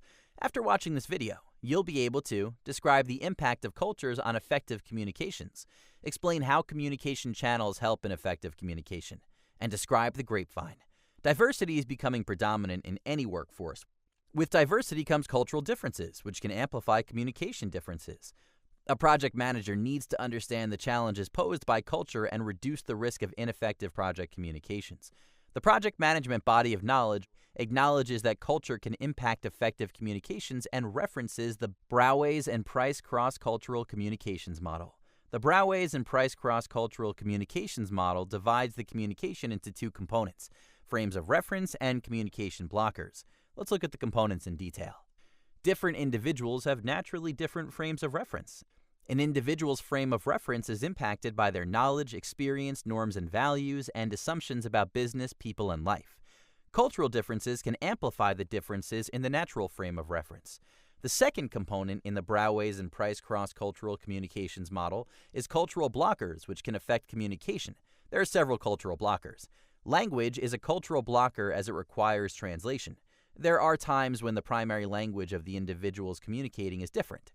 Another cultural blocker is communication styles. Different people have different communication styles despite their cultures. Stereotypes are another cultural blocker. Different cultures tend to stereotype others and assume everyone fits a single mold. Stereotypes can be damaging because they can lead to prejudice, ecological fallacies, and discrimination. Another cultural blocker specified in the Brauway's and Price cross-cultural communications model is relationships. The level of your relationship can impact communications. In some cultures, relationships and trust must be established before communications can be open.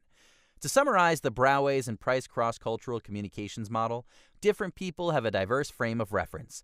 Compound this reality with the cultural realities of language, styles, stereotypes, and relationship factors, and you have a challenge. The intended message sent may very well not be the message received. Next, let's understand the concept of communication channels. PMI defines communications channels as the number of potential conversations that can occur. There are 4 team members. In all, 6 potential conversations can take place. Here's the formula to calculate the 6 channels for a 4-person team. Notice that the number of channels increases dramatically with only 6 team members. Understanding the communication channels and how to calculate them will help project managers communicate effectively in a project. Communication channel details are documented in the Communications Management Plan, which defines critical project communications items and promptly provides information about using suitable mediums. The Communications Management Plan helps the project manager ensure all stakeholders have the correct information about the project. The plan also ensures all channel members share accurate information. A project manager must also be aware of the grapevine effect, which can be a potential risk to the project. Grapevine is how rumors spread. For example, rumors may spread if stakeholders and project team members do not have access to accurate and timely information. Again, a communications management plan mitigates the risk of the grapevine effect. In this video, you learned that the message intended may not be the message received. Cultural blockers can affect communication.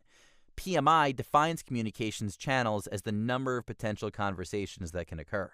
The Communications Management Plan must document the number of effective communication channels. The grapevine is a term that shares how rumors spread. A communications management plan mitigates the risk of misinformation.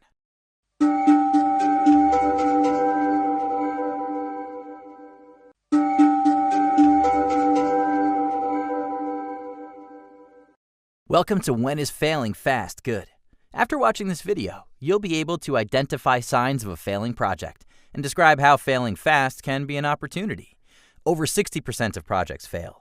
The Project Management Institute, or PMI, conducted a study concluding the 5 crucial areas where project failures occur, including poor project selection and planning, when deadlines, budgets, and resource limits are decided without consideration of reality, inconsistent sponsorship results from a lack of engagement from the sponsor even after being informed, lack of scope definition awareness results in stakeholders adding elements to the scope, code green mentality, which is the situation when team leaders and members only acknowledge or address problems and issues only once it's too late.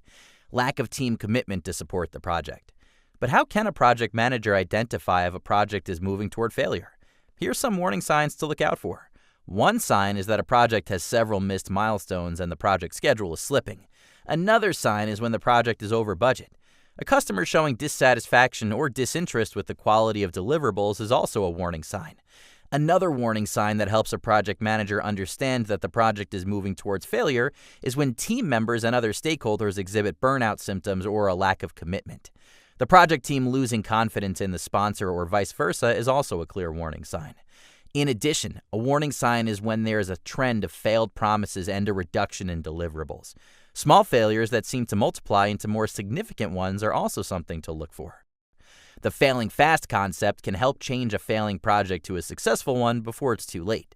The failing fast approach can be implemented in certain situations, such as when stakeholder agreements on deliverables is low, project technical complexity is high, or the need for innovation is high.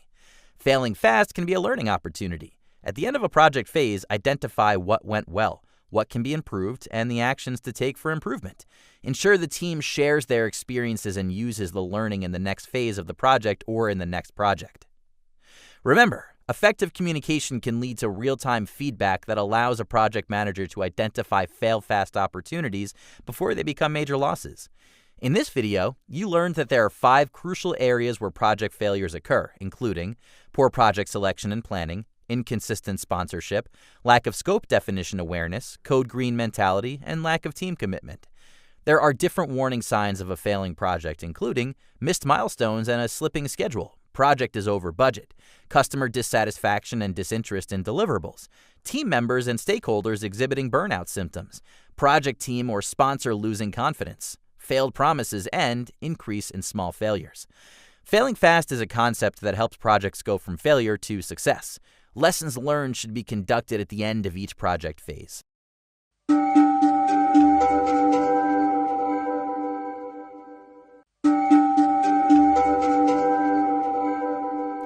Welcome to Expert Viewpoints, Failing Fast Successfully. In this video, we will hear experts and leaders discuss how failing fast can benefit a project or organization, get tips to determine if you are truly failing, and hear examples of how failing fast led to long-term success. Discuss how failing fast can benefit a project or organization. So recently we had a project. It was going great, at least at first. Then we realized, wait, we got a lot of roadblocks here. We don't know exactly what we need to do. And then of course, boom, we ended up failing.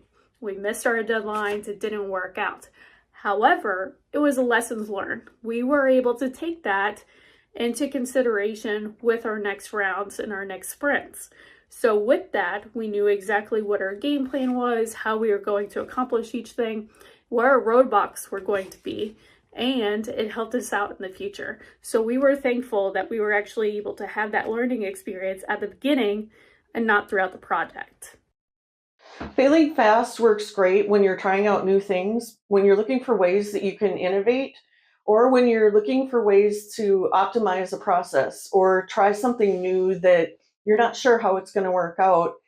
Why not take a chance, dive in, try something, and then see where it lands you? I am failing fast at the moment. We have a client who we're recording videos for, and our on-screen talent is on vacation. And so I volunteered to try out as the on-screen talent, and we'll see what the client thinks. They may say, no, she's not right for these videos, and go decide to wait for the on-screen talent to come back. But they may say, yeah, let's go for it. It'd be great to have her and fill in while he's out and be in some of the videos. The worst that they're going to say is no, and that's not going to hurt my feelings. And that's really where you need to take the chance on failing fast, is that you're not investing yourself personally in the initiative that is the unknown. And fear of the unknown can really hold you back. And so take the chance, dive in. You've got people around you who are going to support you. If you're trying your best and it doesn't work out the way it was intended, nobody's going to fault you or get after you for trying your best. And then we pivot and we change and we make it work out in the right way, however that needs to be. One caution, though, is if you are a highly visible project or there's a lot of pressure, you may want to consider taking that chance a little bit more strategically. You don't want something that's super important to fail on something that it shouldn't. So do be strategic about it, but look for areas where you can step into the deep end and see how it turns out. It's oddly addicting once you start doing it. In the short term, If you take a proactive approach to identify problems before they become severe, that is a very, very positive thing.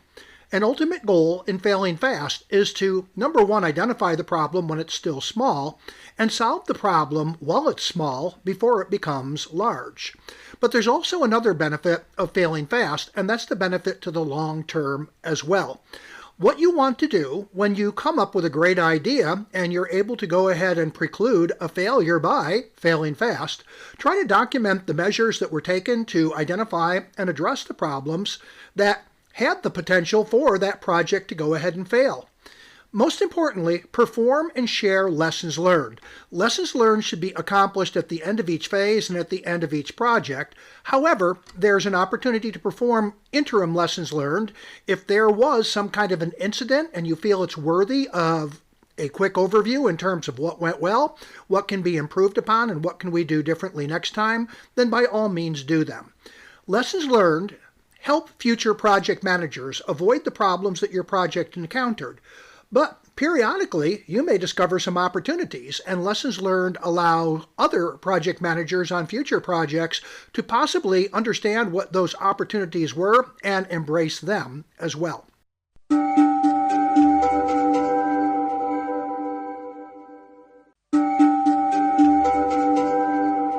Welcome to Expert Viewpoints, working together as a team. In this video, we experts and leaders will share their insights into how project managers gain the cooperation of multiple roles and responsibilities and encourage people to work together. How does a project manager successfully gain the cooperation of multiple team members and stakeholders? In order to have order, technically, with all stakeholders and team members, we need to make sure to really grab their cooperation at the beginning of a project. So of course, we set the expectation. This is what your weeks are going to look like. If you pre-schedule, it'll actually help them out to understand what the expectations are and plan around your meetings. With that, have successful team meetings. So when you go to meet with everyone, whether it's an actual sync, a working session, make sure they are organized and everybody knows what they're going to be doing during those. Have successful follow-ups along with next steps. When you have consistency like that, you have a great organized team. So there's three things that come to mind right away. One is really work on your communication skills. Clear, concise communication of facts, of accurate information, of accurate requests. Don't ask questions that you already know the answer to prove that you know the answer. That can be a real turnoff for some people in your project team. Also, look and pay attention to what you're taking on. I think there can be a tendency for project managers to take on too much, and sometimes tasks that somebody else in the project should be doing. And you don't want to be in a situation where you overpromise and then underdeliver. That may happen just through the nature of the project, but if you start getting a reputation for overpromising and underdelivering, then people are going to avoid hearing your commitments, or they're not going to trust that you'll actually deliver on what it is that you're committing to. Another tip for building rapport is ask for feedback. It doesn't have to be on every project. It doesn't have to be on every task within a project, somewhere in between. You don't want to bug people all the time saying, tell me how I can do better, tell me how I'm going to do better. But when you do ask for feedback, be sincere about it. Be willing to improve based on the information that you're hearing. It should be constructive feedback that you're receiving, and you should be willing to listen to it, internalize it, reflect on it, and then decide if there's any changes that you need to make. Hearing how other people perceive you through their feedback helps you build a relationship with those people, because then you can kind of tailor your style to better meet their needs. First of all, define the roles and responsibilities based on the project's needs. As the project manager, as the team, who do we need? What do we need? What skill sets are required? What subject matter expertise is going to be required? Come up with a list of personal resources or personnel resources that you require. Step number 2, take this list of these are the people that I need to the sponsor. Try to fill each position with a name. Step number 3, we have our names now assigned to the roles and responsibilities. Try to meet with each individual. Face-to-face is wonderful. However, it's 2023. A virtual environment sometimes is required. Ensure each individual understands their role and responsibilities. Make sure that they are willing to commit to support the project, and make sure that they have the capacity to do so. So, if for whatever reason, step number 4, some personnel assignments may not work out, then identify the disconnects from the prior step. Share with the sponsor, with the key stakeholders, with the managers that, unfortunately, your suggestion for this individual for this role may not work out. Negotiate. Do whatever you can to perhaps find someone new, someone who can support this particular role and responsibility, and then move forward. Once you have all of the faces committed and you have all of the positions filled, finalize your stakeholder register and your resource management plan. Periodically check in and address issues. The final question in this segment that I want to address is, how do you encourage people in various roles to work together? Well, first and foremost, ensure all of the stakeholders understand the value of the project. No matter how dedicated, no matter how motivated a stakeholder may be, if they don't see value in a project, then chances are pretty good that their motivational level is going to be very, very low. Secondly, ensure everyone has a clear understanding of their roles and responsibilities.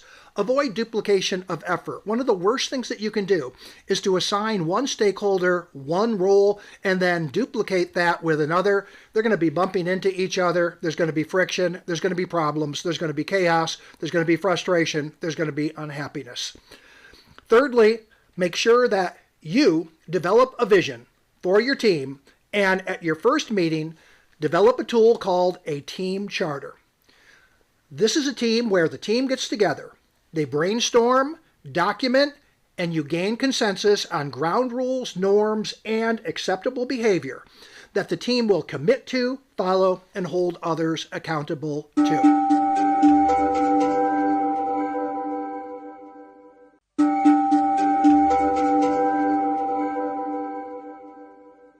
Hello everyone, and welcome to a demonstration on the critical path method. Let's begin by defining the purpose of the critical path method. Critical path method is a popular project management scheduling technique. It determines the theoretical early start and early finish days and/or the theoretical late start and late finish days for a project. Critical path is defined as the path of the longest duration in a project network diagram. Here is a symbol that you want to familiarize yourself with if you are going to conduct a critical path analysis. Let's begin with an overview of key acronyms that you want to understand. ES stands for early start. This is the earliest that the work package can begin. EF stands for early finish. This is the earliest that the work package can finish. A work package is similar to an activity. I'll use the term work package throughout this demonstration. The duration is the time that is going to be required between the early start and the early finish. The late start is the latest that a work package can begin, and the late finish is the latest that it can finish. If there is a difference between the early finish and the late finish, we have something called slack or float. If there is no difference between the early finish, late finish, or the early start and late start, then we have no slack or float. There are two processes that need to be completed to complete a critical path analysis. The first is called a forward pass. For a forward pass, we're going to determine the early start and the early finish for each work package. We're going to move left to right from the early start to the early finish for each particular work package in sequence. We will complete all of the paths. Once we do this, we can determine the path of the longest duration, which is the critical path. The second procedure we're going to perform is a backwards pass. The backwards pass helps us to determine the late start and the late finish. In this particular case, we're going to move from back to front. right to left. We're going to begin with each work package's late finish, and we're going to move to the late start. Very important, complete the critical path first. If you do not complete the critical path first, then your results may be erroneous. Once we complete the critical path, then we're going to complete the non-critical path from the longest path to the shortest. So with that, let's go ahead and take a look at an example, and we're going to begin with a forward pass. Again, a forward pass, we're going to determine the early start and the early finish for each of our work packages. Let's begin with path A, D, and G. We begin with day number 1. This is a 3-day duration work package. So, what is the early finish? 1, 2, 3. We go to work package D and we add 1 day. We begin work package D the following day. We ended A on day 3. We begin D on day 4. This is 3 days in duration, 4, 5, and 6. So now we have our early finish of day number 6. We're completing path EDG, so we move forward to work package G, and we go to the next day for the early start, day number 7. This is 4 days in duration, 7, 8, 9, 10, and now we have the time frame required to complete A, D, and G, 10 days. Now we still have A, D, and E. We've already calculated A and D, however, E follows D, so therefore we ended D, the early finish, on day 6, so the early start is going to be day 7.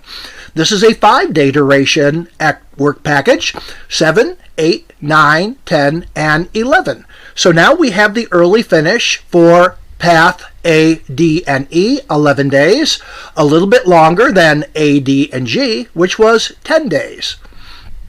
We now have one final forward pass to complete path B, C, and F. So we're going to begin on day number 1 with our early start for the first work package B, 3 days in duration, 1, 2, and 3 for our early finish. We begin the next day for our early start for work package C, day number 4. This is a longer duration work package, 7 days, 4, 5, 6, 7, 8, 9, and 10. So our early finish is day number 10. The next in sequence is work package F. We add 1 day for the early start, day number 11, 6-day duration, 11, 12, 13, 14, 15, and 16. We now know that path B, C, and F is going to require 16 days, and we've learned something very important. Which is the path of the longest duration? Which is the critical path? The critical path is BCF, 16 days. This project is going to require 16 days. Now we need to go ahead and perform a backwards pass. So to perform a backwards pass, the first thing you need to do is to put the critical path duration in the late finish for all of the final work packages in each particular path. For ADG, we're going to go ahead and put the late finish at 16. For ADE, we're going to put the late finish at 16, and we're going to do the same for BCF. Now remember, for a backwards pass, the rule is we always begin with the critical path, and we determined through our forward pass that BCF is the critical path, 16 days. So we begin with day number 16 in the late finish, but now we're going to work backwards. This is 6 days in duration, so we have to subtract 16, 15, 14, 13, 12, and 11. We put the number 11 for 11 days in the late start. Now we're going to go backwards 1 day. This is a backwards pass. So for work package C, in the late finish, we put in 10. This is 7 days in duration. We count back 7 days, 10, 9, 8, 7, 6, 5, and 4, and we place 4 in the late start. Minus 1 day as we move backwards to work package B, day number 3, 3 days in duration, count down 3, 2, and 1. Now, let's take a look at what we have completed for BCF. Every box is filled. We want to compare the early finish and the late finish and see if there is a difference. In this particular case, there is no difference. The early finish is 16 days, the late finish is 16 days. When we subtract this, we end up with 0. Let's validate by doing the same for the early start and the late start. Is there any difference between 11 and 11? The answer is no. We put 0 in this box, which is the slack or the float. What do we mean by that? It means that the early finish and late finish are the same as the early start and the late start. We have no slack, we have no float. This is the critical path. We validate work package C, 10-10-4-4, no difference, 0 float and slack. Work package B, 3-3-1-1, no float, no slack, 0. Now, very important, which is the path of the next longest duration? That is A, D, and E. So now we're going to do the same methodology. We put 16 days, which is our critical path in the late finish, and we're going to subtract backwards 5 days, which is the duration, 16, 15, 14, 13, and 12. We put the 12 in the late start. But now let's notice something very important. There is a difference between the early finish and late finish of 5 days. There is a difference between the early start and late start of 5 days. We put the 5 in this particular box, the slack and the float. What do we mean by that? It means the earliest we can start, work package E, is day number 7. The latest we can start it is day number 12. We have a little bit of leeway in terms of when we need to start this work package for it to be completed by day number 16. ADE are connected on a singular path. We go day number 12, and then we go to D, which is the work package which precedes E, and we subtract 1 day, day number 11, subtract 3, 11, 10, and 9. Again, we have that difference. 6 compared to 11, 4 compared to 9. We have float slack of 5 days. We subtract 1 day from D to calculate work package A. That's day number 8. Subtract 3, 8, 7, 6. Again, we have that difference of 5 between the late finish and early finish and the late start. And the early start, we have float and slack of 5 days. This leaves us with one final activity for the backwards pass. And why do we save it for last? Because 10 is less than 11 and far less than 16. So we do the same methodology. The late finish gets 16 days. This is 4 days in duration. Let's count backwards 4 days, 16, 15, 14, 13. And now we can go ahead and take a look at the difference between the early finish and the late finish and the early start and the late start. And this is 6 days. So for work package G, we have the most float and the most slack. We have a 6-day window in which we can go ahead and plan our early start or late start to still complete this worst case scenario by 16 days, which is our critical path. This concludes our overview of this demo. Hopefully, critical path analysis makes a little bit more sense to you. We hope that you're able to go ahead and apply what you learned in a lab that we have planned for you, where you will take a look at a scenario and develop and perform a critical path analysis. Thank you for your attention. Have a great rest of your day, and we look forward to seeing you again in future presentations and demos.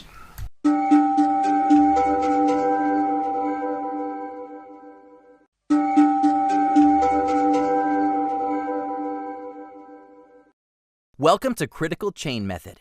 After watching this video, you'll be able to define Critical Chain Method, describe the steps involved in developing a schedule using Critical Chain Method, define differences between Critical Chain and Critical Path methods, and identify when to use Critical Chain Method.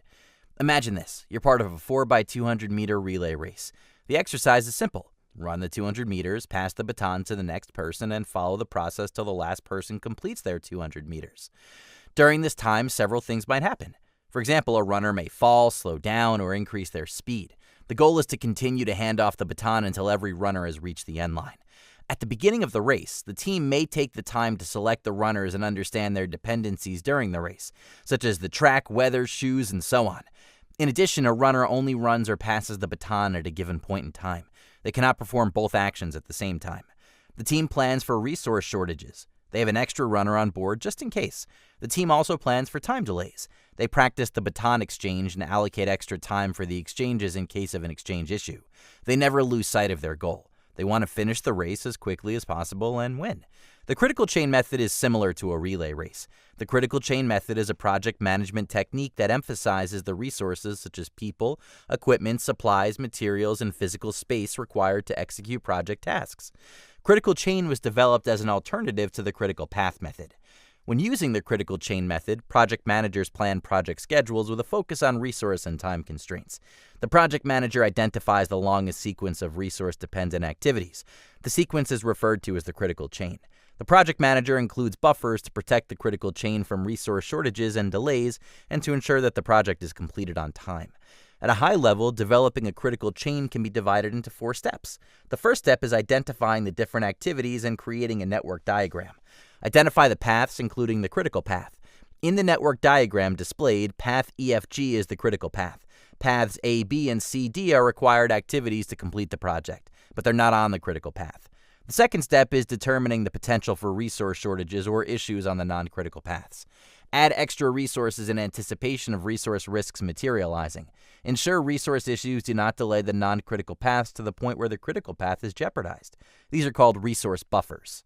The next step is to add feeding buffers, which add extra time to the non-critical paths. Feeding buffers assume that extra time or float will likely disappear. For example, let's say the critical path EFG is 14 days. Path AB is scheduled for 10 days. A feeding buffer is placed on path AB to plan for 12 days. If the work is completed in 10 days, great. However, there's a possibility of risks occurring. Therefore, plan for 12 days.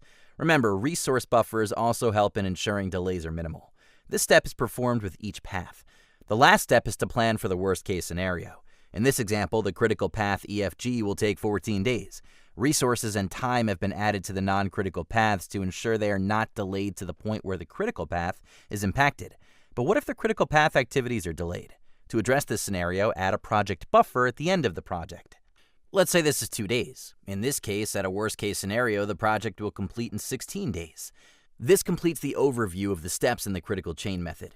Critical chain method is similar to critical path method. However, there are a few key differences between critical path methodology and critical chain methodology. These include critical path methodology assumes that the length of tasks and their dependencies are the major constraints, while critical chain methodology assumes that resources are a project's major constraint. Critical path methodology simply defines the amount of slack or float for each activity, while critical chain methodology adds resource buffers between tasks and adds additional time buffers at the end of a project if needed. Because of these differences, when using critical path methodology, project teams can be working on multiple project tasks at a time. Whereas with critical chain methodology, project teams focus on one critical task at a time before they're able to move on to another. Critical path methodology and critical chain methodology are both project management planning techniques, but they have different approaches and applications. You should use critical path methodology when the project is well defined. There's a high level of certainty in the task duration and resource availability, and the project is relatively simple, with a straightforward sequence of tasks. For example, planning an event with a clear sequence of tasks and a fixed timeline. You should use critical chain methodology when the project is complex and uncertain. There are significant risks and variability, and the availability of resources is limited, or resources are shared across multiple projects. For example, researching and developing a new pharmaceutical drug. In this video, you learned that critical chain method adds the availability of resources and their dependencies while determining the minimum time required to complete the project. There are 4 key steps in the critical chain method. Critical path methodology is best for well-defined projects, while critical chain methodology is best for uncertain projects.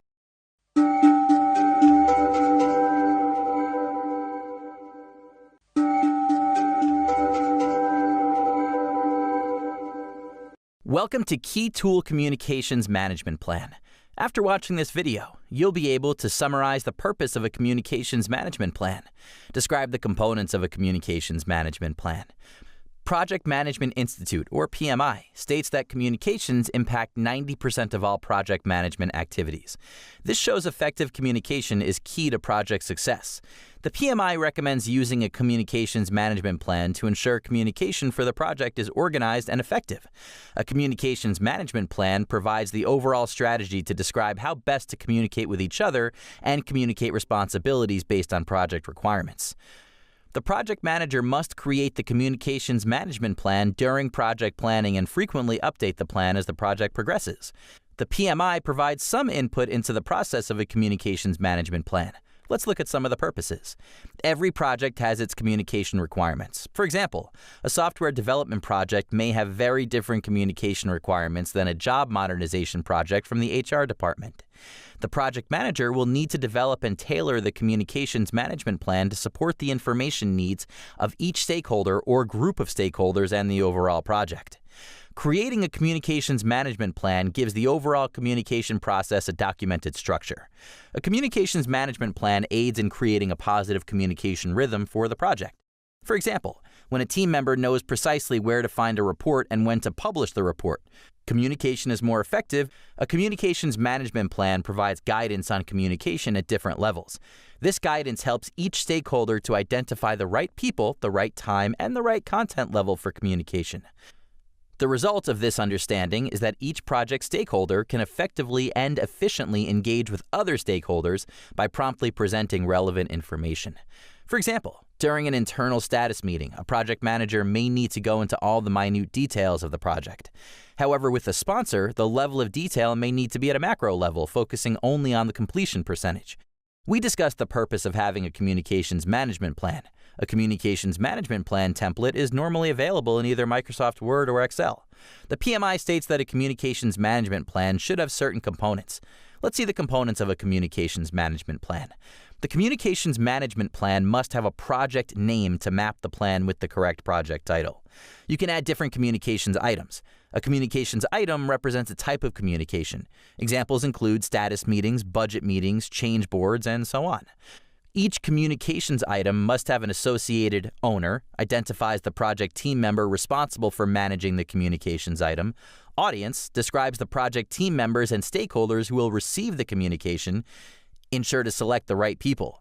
Timing sets a schedule for the communications item. For example, weekly status meetings will occur every Wednesday from 11 a.m. to 11:30 a.m.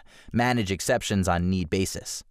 Format or medium determines how the team needs to conduct the communications item. For example, face-to-face meetings, virtual meetings, emails, and so on. Purpose identifies the need for the communications item. For example, a weekly status meeting aims to review the current project status, understand potential issues, and answer any open questions. The communications management plan is frequently updated. It's a good idea to maintain the version number and date of change to maintain version control. In this video, you learned that a communications management plan is created during project planning and frequently updated, supports the information needs of a project, provides communication strategy for the project, aids in positive communications rhythm, and helps identify the right people, time, and content level for communication. The components of a communication management plan include the project name, communications item details, version, and date. The communications item details include item description, owner, audience, timing, format or medium, and purpose.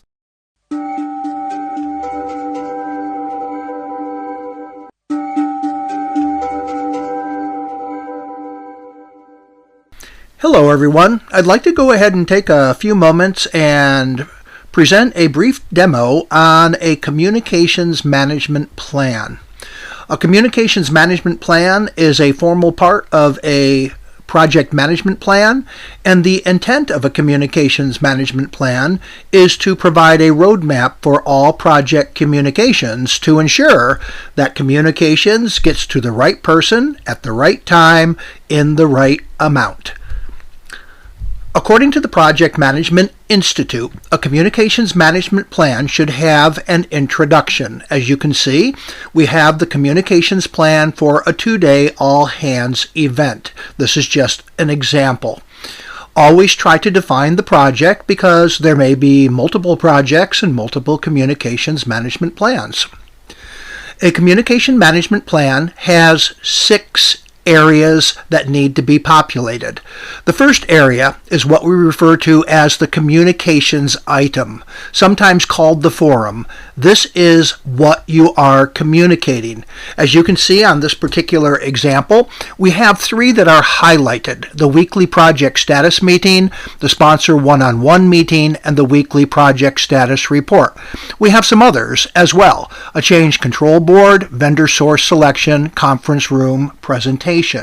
So the first step in developing the communications plan is step number 1. Define the required communication items.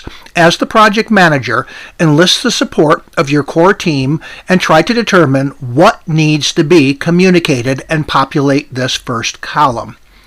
The second step is to determine the owners. Every communication item should have a specific owner who is responsible for planning and implementing that particular line item.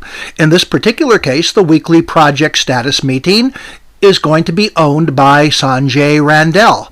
Sanjay is going to be the individual who is empowered to go ahead and plan and implement and ensure that the weekly project status meeting happens.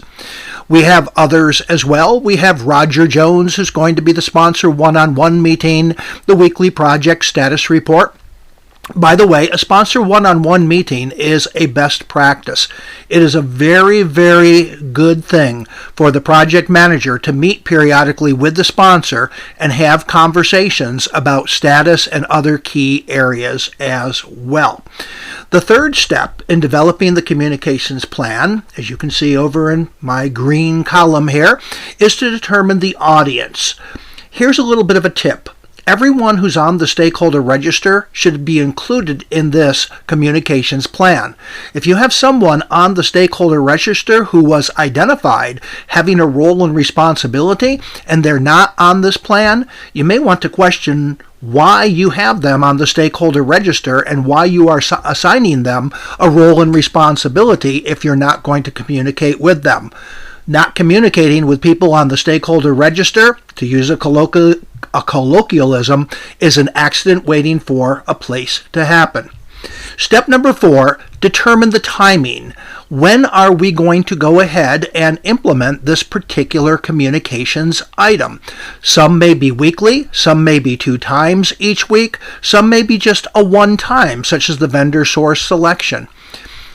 Ensure that you understand how often this communications line item needs to occur and document it in the 4th column.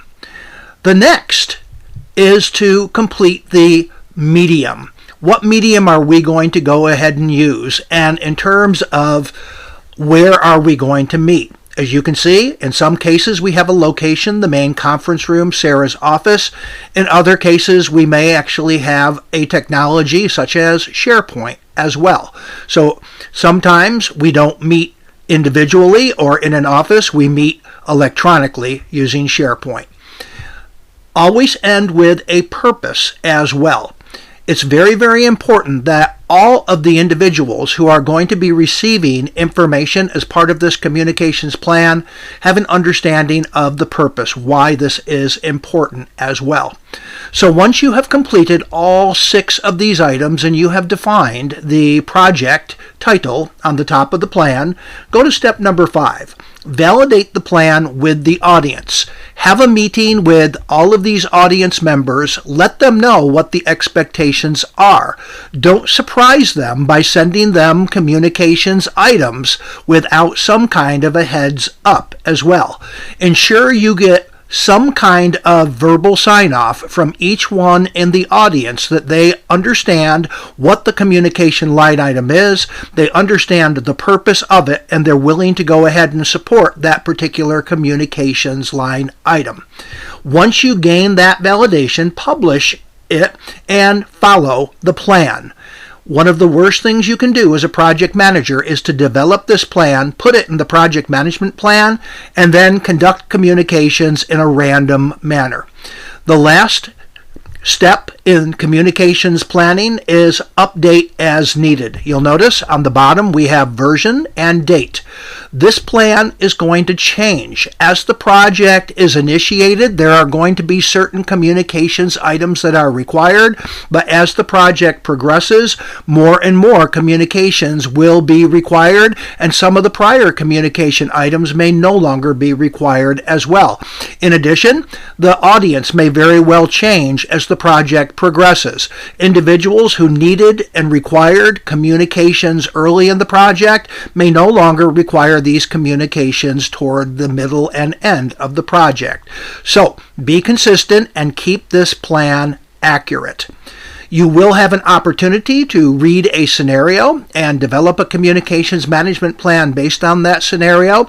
I highly encourage you to do your best in that lab and try to understand how this plan is developed and appreciate the overall value proposition of this plan. It's a very, very important planning activity in project planning. And again, if you develop this communications management plan, it will act as a roadmap and help guide effective communications. Thank you very much for your time listening to this demo, and we look forward to seeing you in future demo videos. Have a great rest of your day.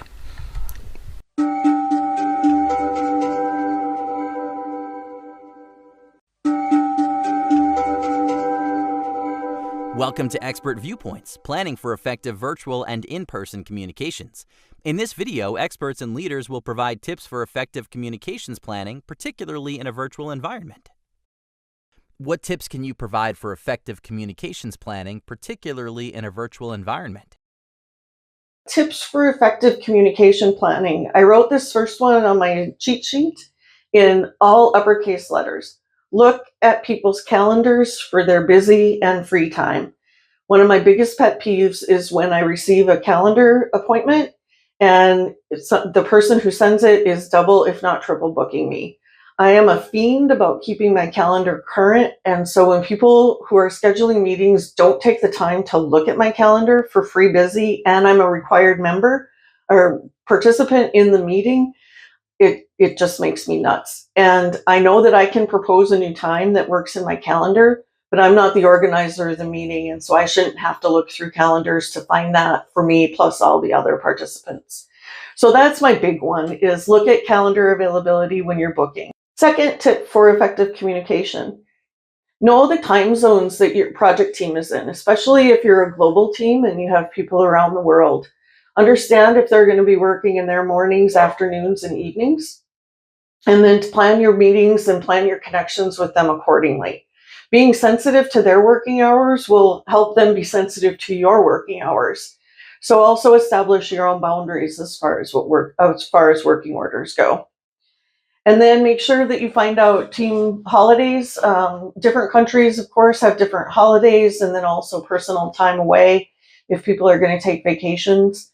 That also helps you plan for your timeline, how you're going to manage when people are out, and more.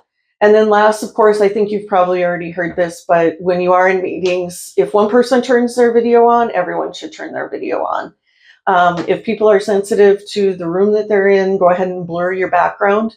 But do take advantage of the video, take advantage of earbuds and headsets to block out noise from other places in the house. And then also, if you hear dogs barking, make sure that you can try to get your dogs settled down so they don't interrupt your video recording. For effective communications planning, I like to get a sense before I plan the communications of each of my stakeholders' communication needs and preferences. So I like to spend a little bit of time either one-on-one with a stakeholder or the team, or even just through an email, gathering the communication preferences of those people. And I like to put, all of that information in a singular place that I can go back and refer to when I'm doing communications planning. And that helps me, as I'm building my communications plan, think through what communications methods am I going to use? What tools am I going to use? those sorts of things. Another thing that I am a really big fan of is I always have a communications plan template. I think it just makes having a template and always starting from that template and always kind of following the same process because you're using a template really helps you not have to think, am I forgetting something? Am I forgetting a key stakeholder? Am I forgetting a type of communication that I need to possibly include in this communications plan? But having a template just really makes things a lot easier, and it makes you much more effective as you're planning those communications. When it comes to planning in a virtual environment, I think understanding the tools that are at your disposal and really understanding what features they have. So if you're, having a virtual call, a virtual video call, are people going to be able to view a recording? Is there a transcription service available that transcribes that recording? Where are those videos going to be saved? Are you going to need to communicate where those videos are saved after each meeting so that people can actually access them? But really kind of understanding the technology that you're using. How do you actually set up the meetings? What things do people maybe need to download onto their computers before they join the first meeting and to be able to access that meeting and to be able to get on the meeting?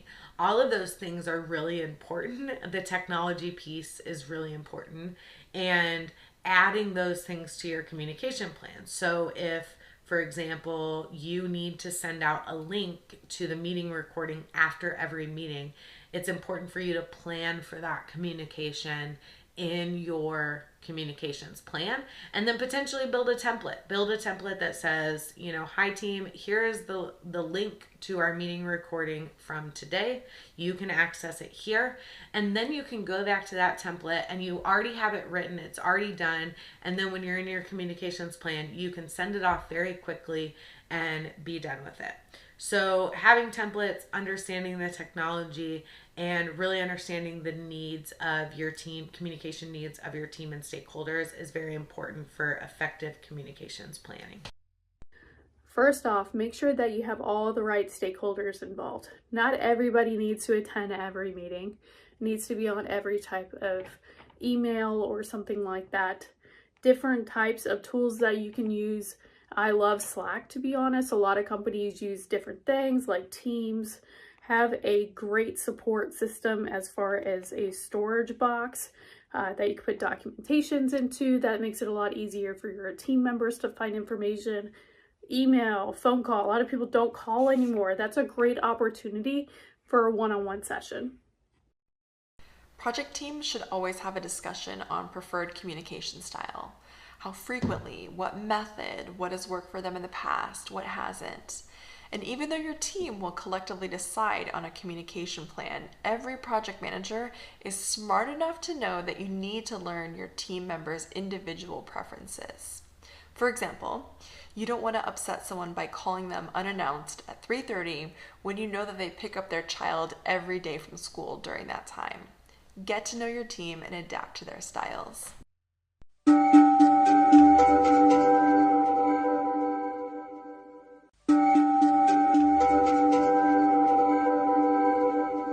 Welcome to Planning Virtual Communications. After watching this video, you'll be able to explain the key indicators that measure the effectiveness of virtual meetings and summarize communications planning tips to accommodate a virtual environment.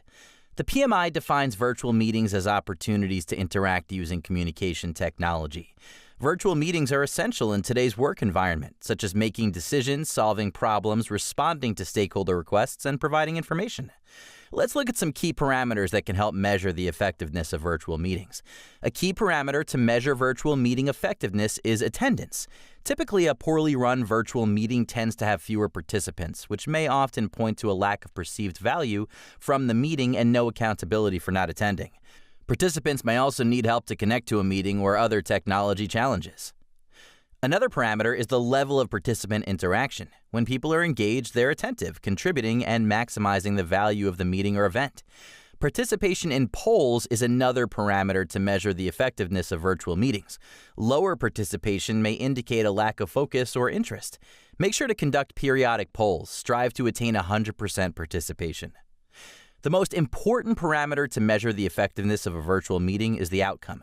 It's important to validate if the meeting achieved its intended purpose. If not, it's important to understand why the purpose was not achieved and continuously improve. We discussed the measurement parameters for the effectiveness of virtual meetings. Next, let's look at some tips on improving the effectiveness of virtual meetings. The first tip to improve virtual meeting effectiveness is to establish ground rules. Ground rules help project teams to communicate effectively, collaborate, and make decisions during a virtual meeting. Some examples of ground rules include be punctual, keep cameras on, start end-to-end on time, ask relevant questions, and mute when others speak.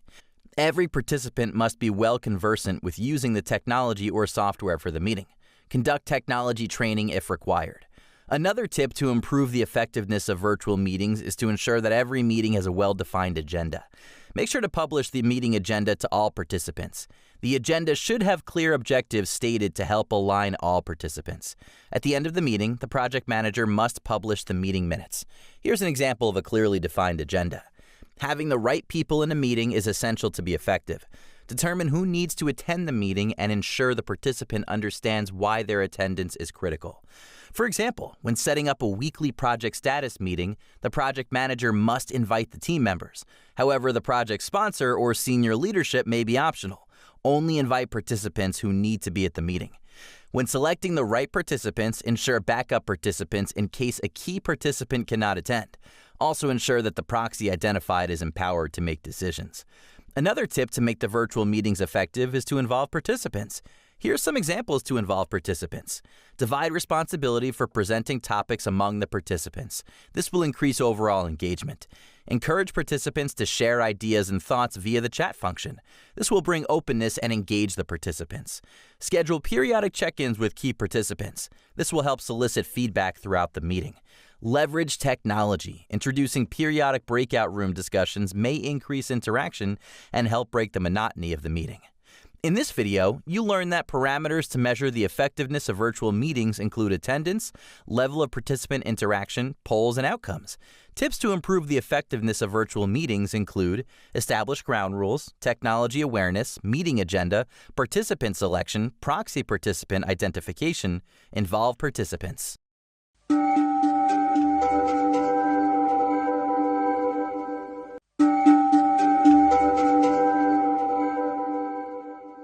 Welcome to Effective Status Reporting. After watching this video, you'll be able to describe the need for periodic work performance reports, explain the significance of status reporting, and describe the attributes of a good status report. The Project Management Institute, PMI, discusses the need for periodic work performance reports. These reports include status reports, memos, justifications, dashboards, and more.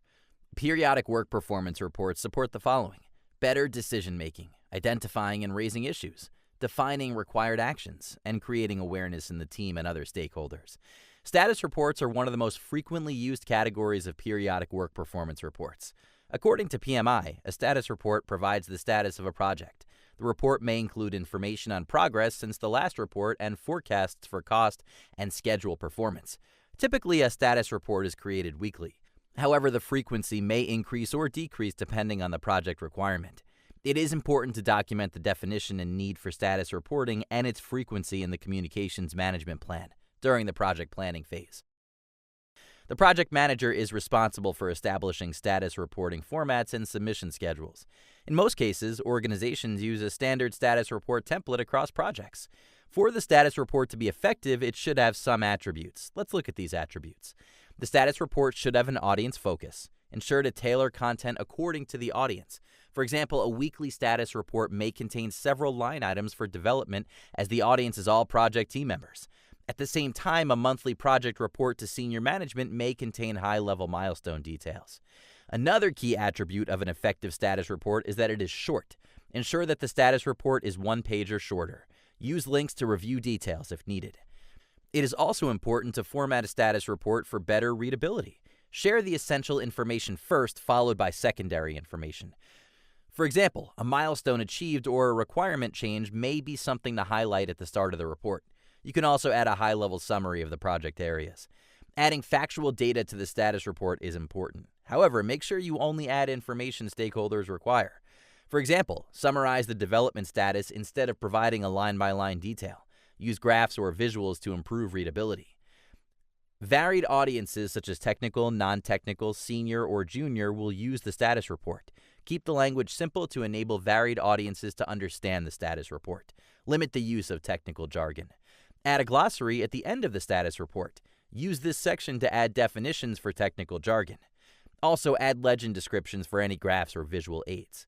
A project team and stakeholders may include people with disabilities such as color blindness. Make the report inclusive. Ensure to use symbols along with colors to improve readability for all audiences.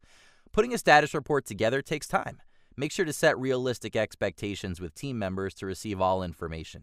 Similarly, set realistic expectations with stakeholders for sharing the reports. Ensure the author takes accountability. The project manager may delegate status report collection and distribution responsibility to a project core team member. However, the project manager remains accountable for the quality of the report. Here's an example of a status report. In this video, you learned that periodic work performance reports help in various aspects of project management, including decision-making and issue identification and resolution. The status report is a frequently used periodic work report to provide a project's current status. The attributes of a good status report include the following. Focuses on the right audience. It is short and to the point. Starts with the essential information. Contains factual data. Uses simple language. Sets realistic expectations. Adheres to accessibility norms. Contains a glossary if needed. And ensures report credibility.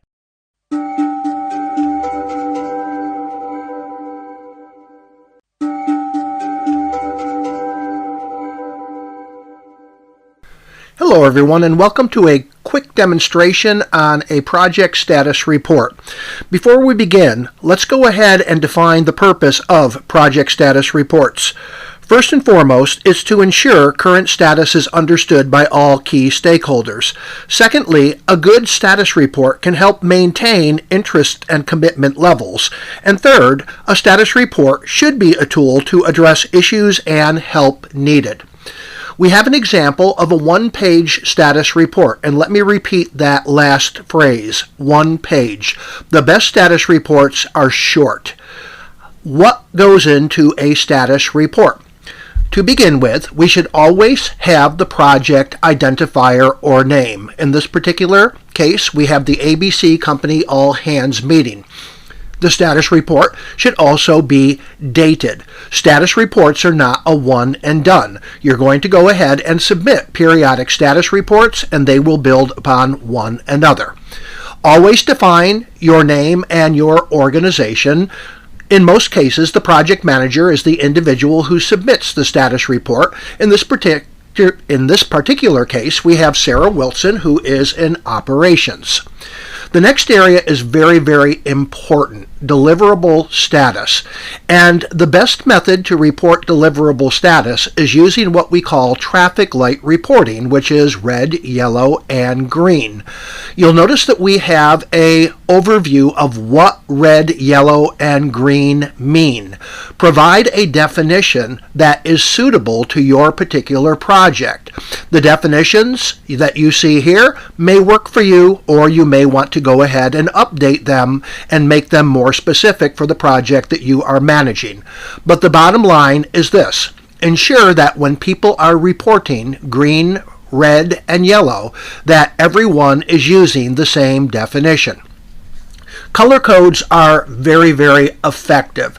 The three key deliverable status indicators that most stakeholders are going to be interested in is scope, schedule, and budget. That's our triangle in a project.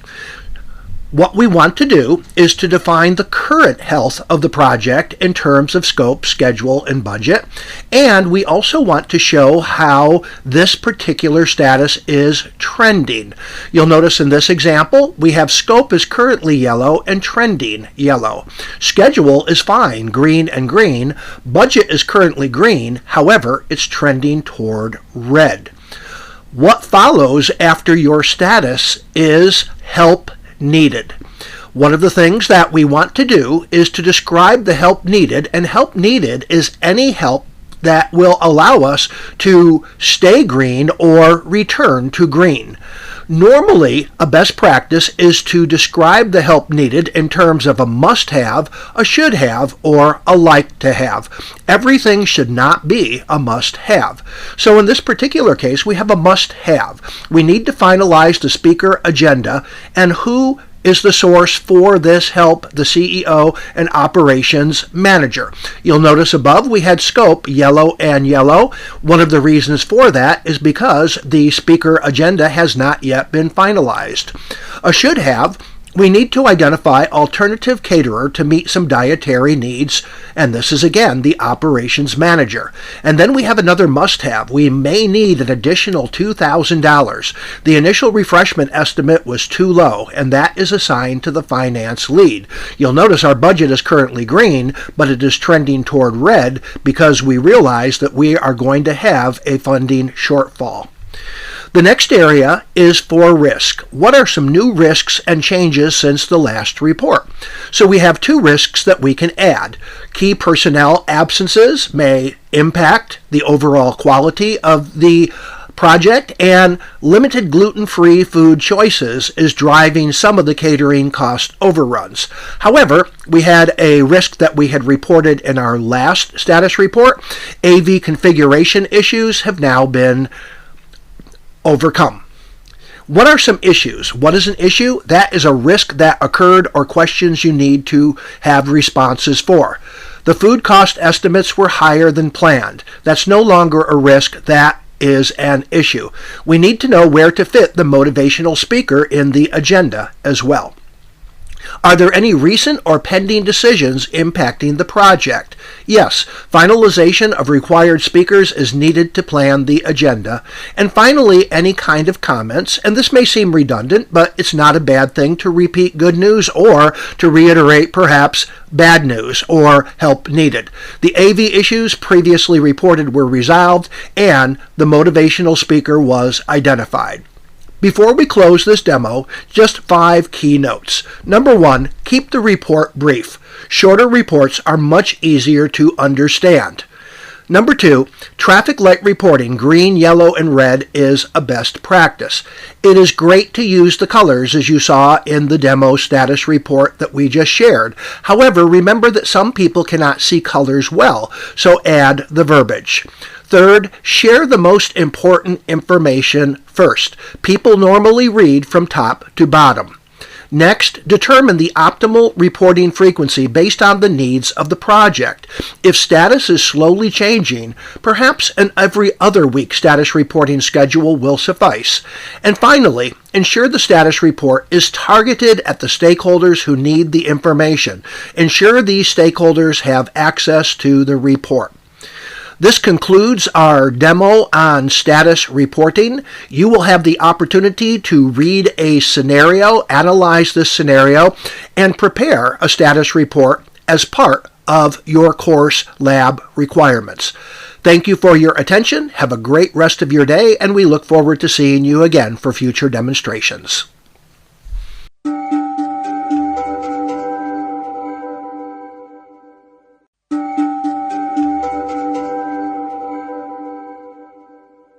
Hello everyone. In our last video we discussed 4 communication styles. The purpose of this demo is to go ahead and share with you how to complete a survey that will be presented to you in an upcoming lab. This particular survey will give you an opportunity to determine what your primary communication styles are. This particular demo will walk you through the 4 different styles: analytical, structural, conceptual, and social, and show you how to complete this survey and to attain your results. Each of the 4 styles presents 8 different statements for you to review. Review each statement and try to answer them as honestly as possible. Don't answer them in terms of how you would like to be, but how you truly are. For each particular statement, you will strongly agree, That's 5 points. Or agree, 4 points. 3, neither agree nor disagree. 2, moderately disagree. Or 1, strongly disagree. So with that, let's go ahead and take a look at a sample. The analytical statements were completed by this individual. They read each particular statement. Statement number 1, the accuracy of the work is critical. This individual felt that they would strongly agree with this statement, and they put an X or whatever you want to go ahead and put into the 5 column. The second question, simply communicate the bottom line to me. Again, they felt that they would strongly agree with this statement. They had a few where they agreed. Not strongly, but they agreed. That was placed in the 4 column. And there were a few statements where they neither agreed or disagreed. They were rather neutral on this. At the end of completing the 8 statements and scoring them, they calculated their score. They took a look at their 5s and went 5, 10, 15. Then they counted their 4s, 8 more for 23, and then they added 9 points for the 3 for a total of 32. Their total score in analytical was 32. They repeated the same process for the structural style. They responded to the 8 statements. They placed their opinion in one of the applicable columns. They totaled up their total score, and in structural they scored a 30. They then went to the conceptual style. Again, they responded to 8 statements. They put their marks in the appropriate column based on their level of agreement or disagreement or somewhere in between. And in conceptual, they scored a 27. And finally, they responded to the 8 statements in the social style as well. They responded in columns 5, 4, and 3 based on their level of agreement or disagreement and came up with a total of 29. They have now completed their survey for all of the statements for all 4 styles. The next step is to add up your total scores. They scored 32 in analytical, 30 in structural, 27 in conceptual, and 29 in social. That is a total of 118 points.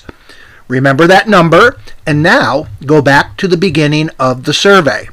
The second step is to take your total score in each particular style, in this case analytical, and divide it by the total score you just calculated, 118. That comes out to 27.2%. Repeat this for structural. 30 divided by your total score of 118 comes out to 25.4%. Repeat this for conceptual. 27 divided by 118 equals 22.9%, and 29 divided by 118 equals 24.6. We now have our percentages, which should add up to 100 plus or minus based on rounding.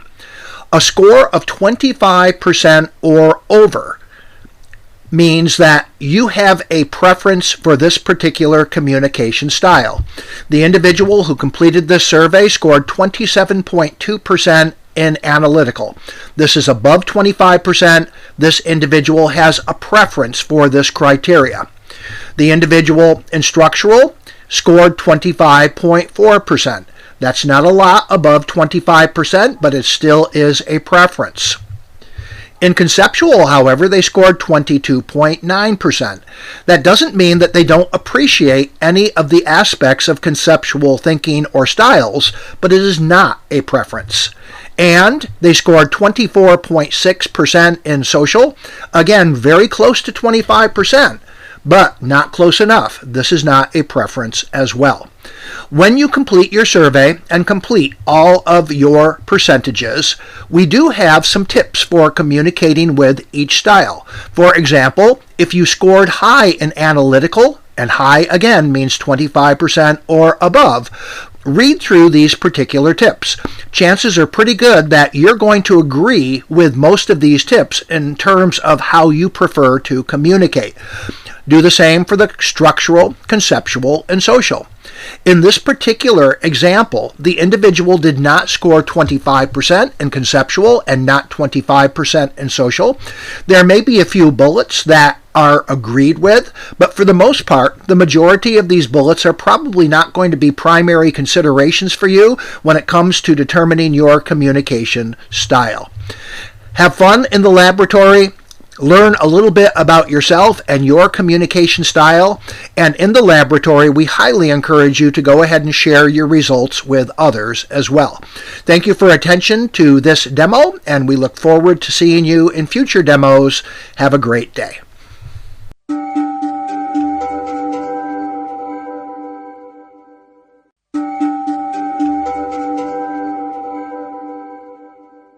Welcome to Leadership Essentials. After watching this video, you'll be able to define the key attributes and skills of a good leader, explain the attributes of a servant leader, and describe specific leadership competencies that can give your project an advantage.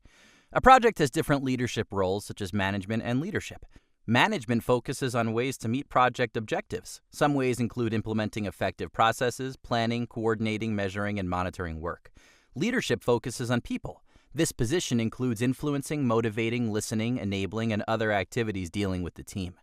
As you have seen, a project manager plays a management role because they must be a good leader. The Project Management Institute, or PMI, provides a list of key traits and activities of a successful leader. Every project manager must develop these traits to be successful. Let's look at the traits and activities of a successful leader. One trait of successful leaders is that they create and maintain a vision and motivate others. For example, a project manager must ensure a clear project goal.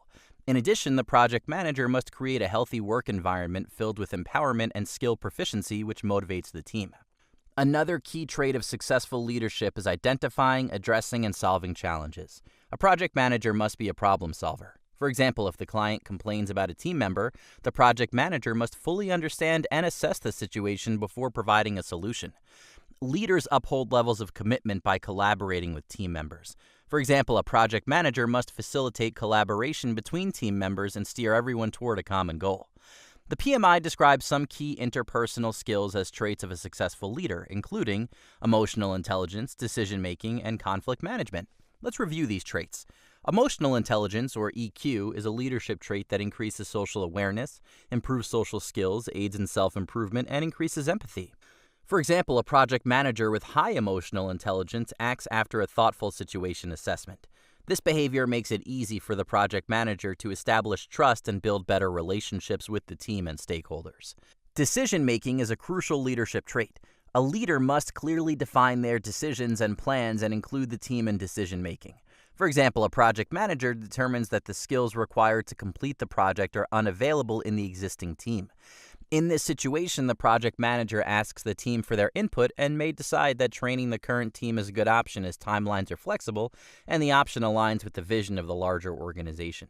Finally, conflict management keeps communications respectful and focused. Leaders always encourage dialogue that will move the project forward and intervene when conflict turns negative.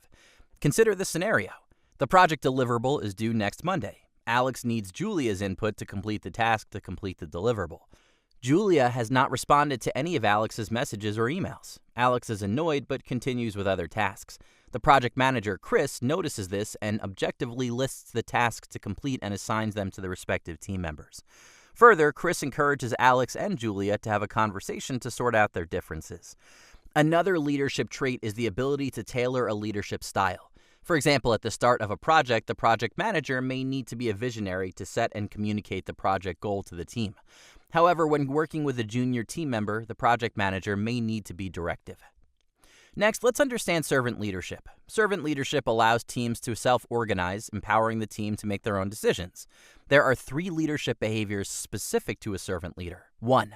Obstacle removal. Servant leaders encourage open communication to help identify blockers or impediments. If the team lacks resources, address the shortage immediately. 2. Diversion shield. Servant leaders protect the project team from internal and external distractions to help the team remain productive and focused. Interface with stakeholders who have questions so the team can focus on the job. 3. Encouragement and development opportunities. Servant leaders provide tools, rewards, and encouragement to maintain team satisfaction and productivity. The project manager must never take the team for granted. A leader must possess at least some competencies. These competencies include transparency. A project manager must be transparent in their actions and thought processes. Integrity. A project manager must be ethical and honest. The project manager must always share accurate and timely information. Respect. A project manager must respect others' skills, thinking, and expertise. The team is more effective than the individual when they work together and share. Positive discourse. A project manager must create solutions that work for everyone and be inclusive. Share the decision and the rationale behind it. Support. A project manager must build team trust and proactively identify and remove impediments. Trust leads to open and honest conversation and collaboration. Courage. A project manager must show courage and conviction and be willing to take the lead when needed or follow when it makes sense. Celebrate success. A project manager must recognize and acknowledge team contributions in real time and never take credit for the contributions of others. In this video, you learned that management focuses on meeting project objectives and leadership focuses on people. Key leader traits and activities include vision and motivation, problem solving, commitment and collaboration. Interpersonal skills including emotional intelligence, decision-making, and conflict management. Ability to tailor leadership style. Servant leadership behaviors include obstacle removal, being a diversion encouraging, and developing team member skills. Leader competencies include transparency, integrity, respect, positive discourse, support, courage, and celebrate success.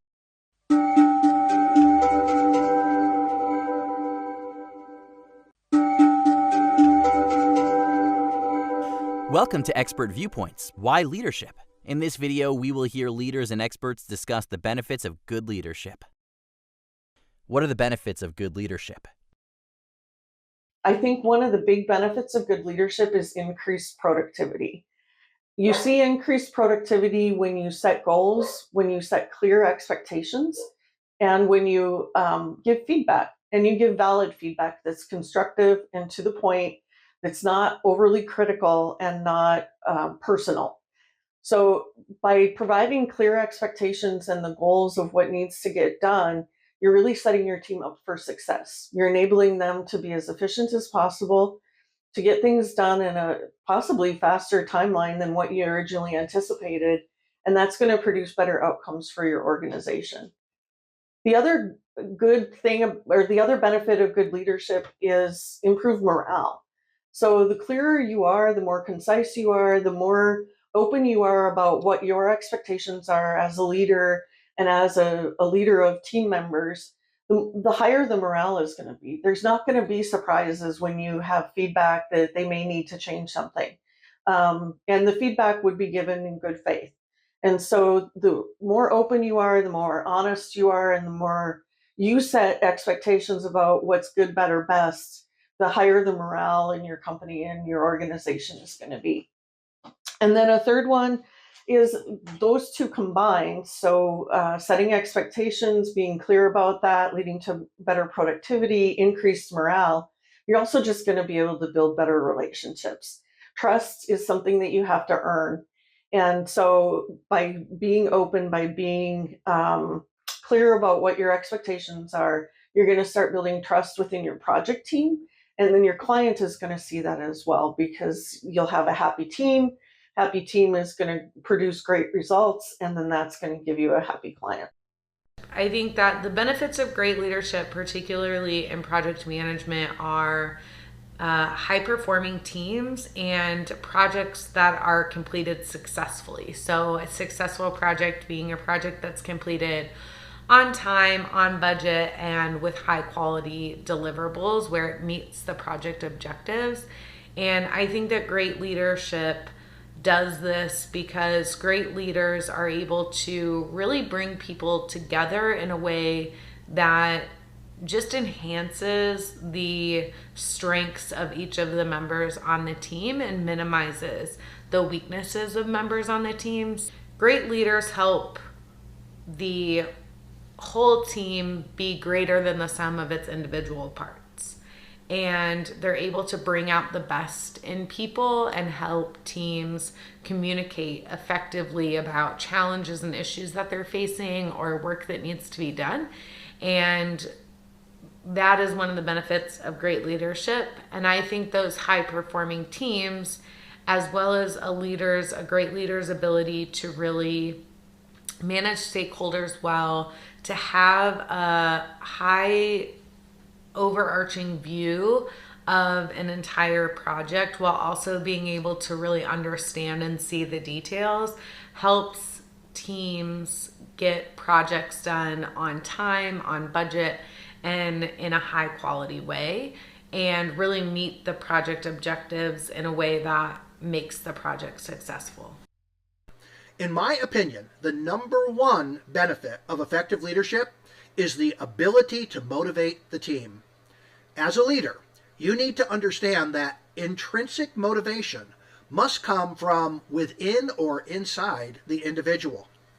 Successful leadership allows all stakeholders and team members to believe they will achieve something of value by being part of the project. It allows the individual to feel positively challenged, believe in the work that they are doing, and strive to make a difference. It allows for self-direction, acceptance of responsibility, and personal growth. Question number 2. What distinguishes a good leader from a poor leader? In a word, focus. A good, let me say great leader, focuses on the needs and success of others over self. The great leader identifies and removes obstacles to success before they impact the project and the individual negatively. They eliminate factors that may prevent the individual from successfully accomplishing the work of the project. And finally, they provide encouragement and opportunities for each member of the team to develop their skills and ultimately thrive. Benefits of good leadership can add value to teams' communication, productivity, and create a better and more motivating work environment.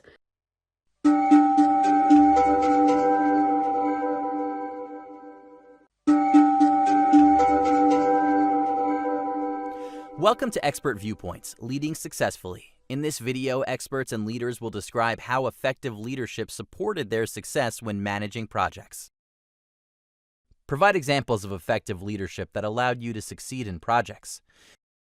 Well, a key aspect of effective leadership, and arguably the most important, is to create a vision for the project that the team can embrace. To do so, you need to both understand the purpose of the project and be able to relay that purpose to the team.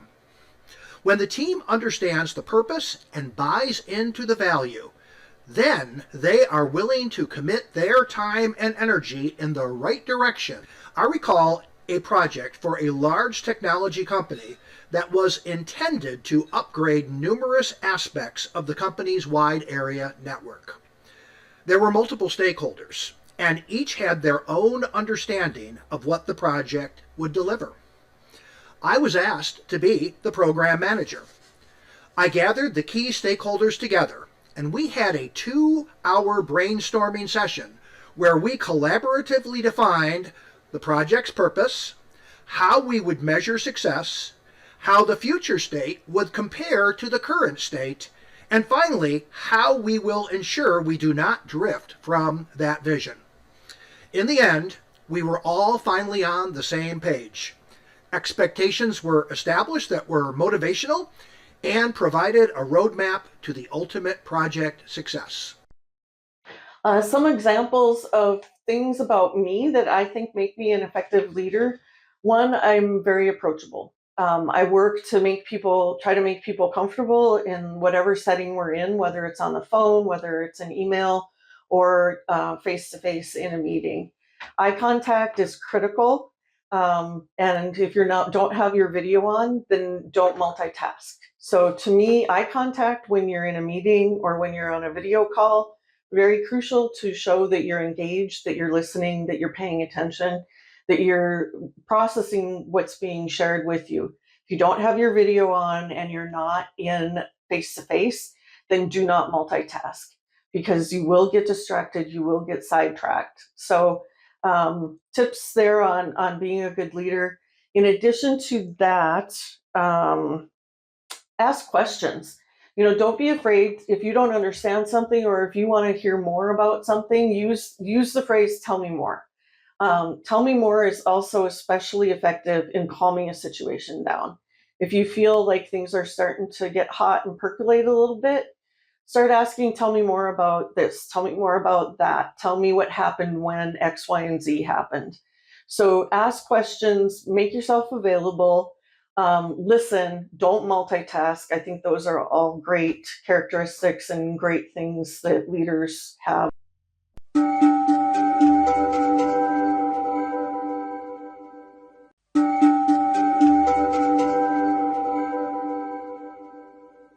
Hello everyone, we welcome you to a brief demo on leadership. Effective leadership is critical to project success. We challenge you to go ahead and complete the survey below to determine your leadership strengths and weaknesses.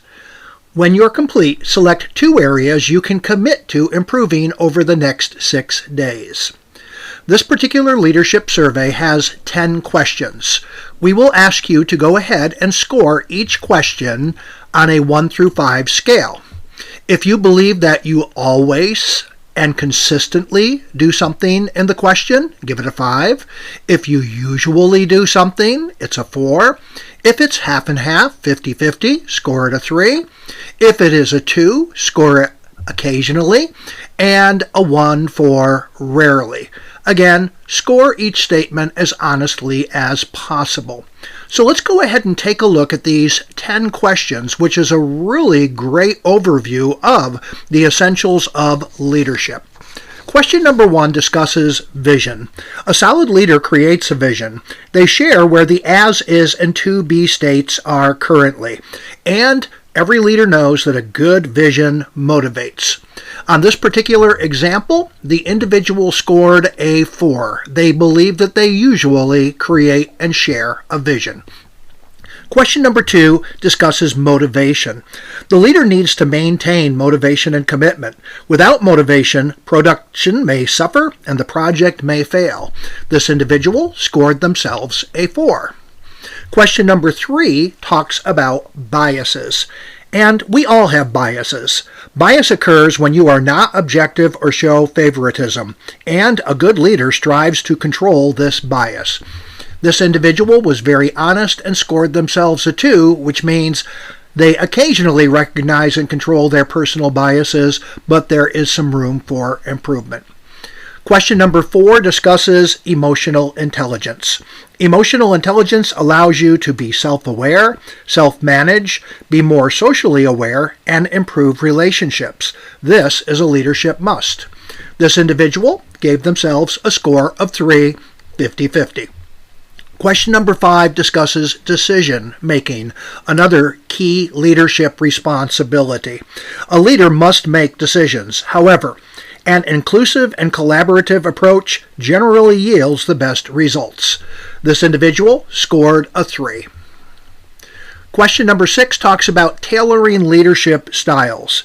You must tailor or adapt your leadership styles to the individual to be effective. Do not use a singular one-size-fits-all approach.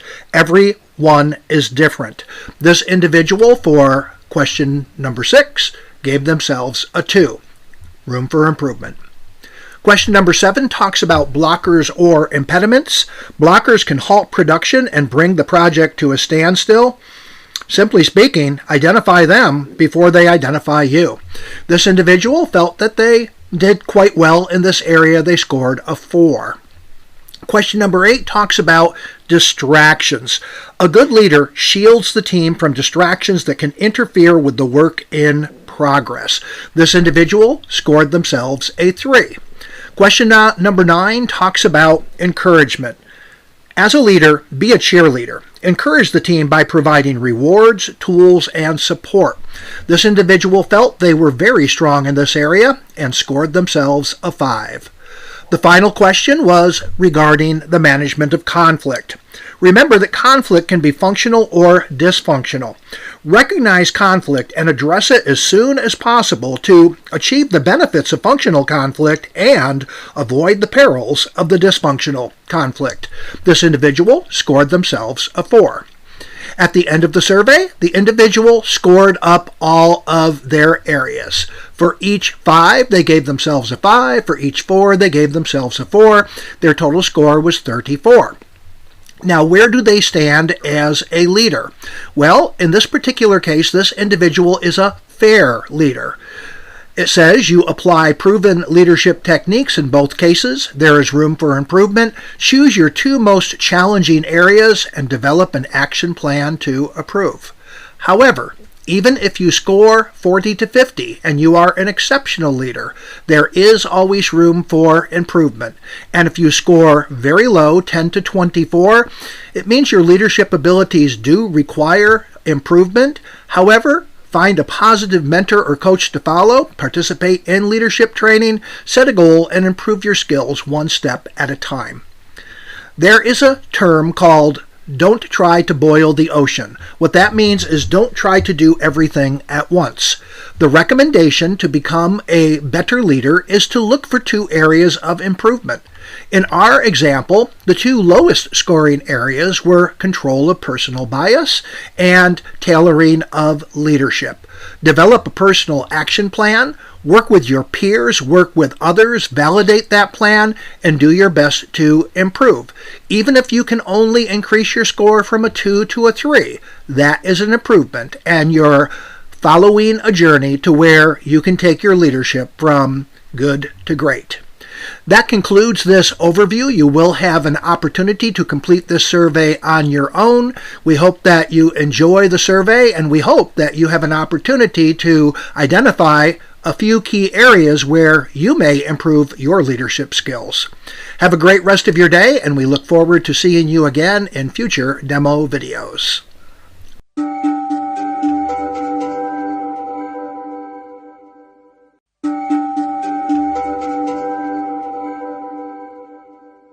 Welcome to Impact of a Good Leader on Team Dynamics and Productivity. After watching this video, you'll be able to summarize the Tuckman ladder and define how being a good project leader impacts a project team. The dynamics of a project team vary over the project lifecycle. For example, when team members meet for the first time, the trust levels may be minimal. Trust may grow as the project progresses. Conflicts may arise due to differences of opinion as the team starts working together. All these can impact overall productivity. A project manager must recognize, prepare, and manage the dynamics of a team throughout the project lifecycle, ultimately geared towards creating a high-productivity team. The Tuckman ladder, developed by Bruce Tuckman in 1965, is a model for project team development throughout the project lifecycle. The Tuckman ladder guides the project manager and prescribes leadership strategies to achieve maximum team productivity. The Tuckman ladder shares 4 stages of team development, including form, storm, norm, and perform. At each stage, the Tuckman model prescribes distinct leadership strategies. Let's look at each stage and practical leadership strategies in detail. Consider this scenario. At the start of a new project, individuals from different departments come together to work on the project. Being a new project, some individuals are excited, some are confused, and others are curious. This is the form stage of the Tuckman ladder, where the team needs general information on the project such as purpose, value to the organization, themselves, and who's involved. The project manager should be a leader who directs and tells the team what they need to know. For example, the project manager must set clear goals and objectives, address questions and issues, and orient the team to the project. Remember, failure to tell leads to confusion, lack of commitment, questions, and blockers. The storm stage is when individuals start working on the project on their tasks. For example, after the project manager provides project details to the team, each individual starts working on project tasks. Different working styles can lead to conflicts and questioning each other's capabilities and working styles. There may even be some resilience to starting any work. This is an essential stage, as many teams fail beyond recovery. In the storm stage, the project manager must be a leader who can sell the project value to a team member and spell out the value the team member brings. The project manager must address reservations, provide assurances, and answer questions.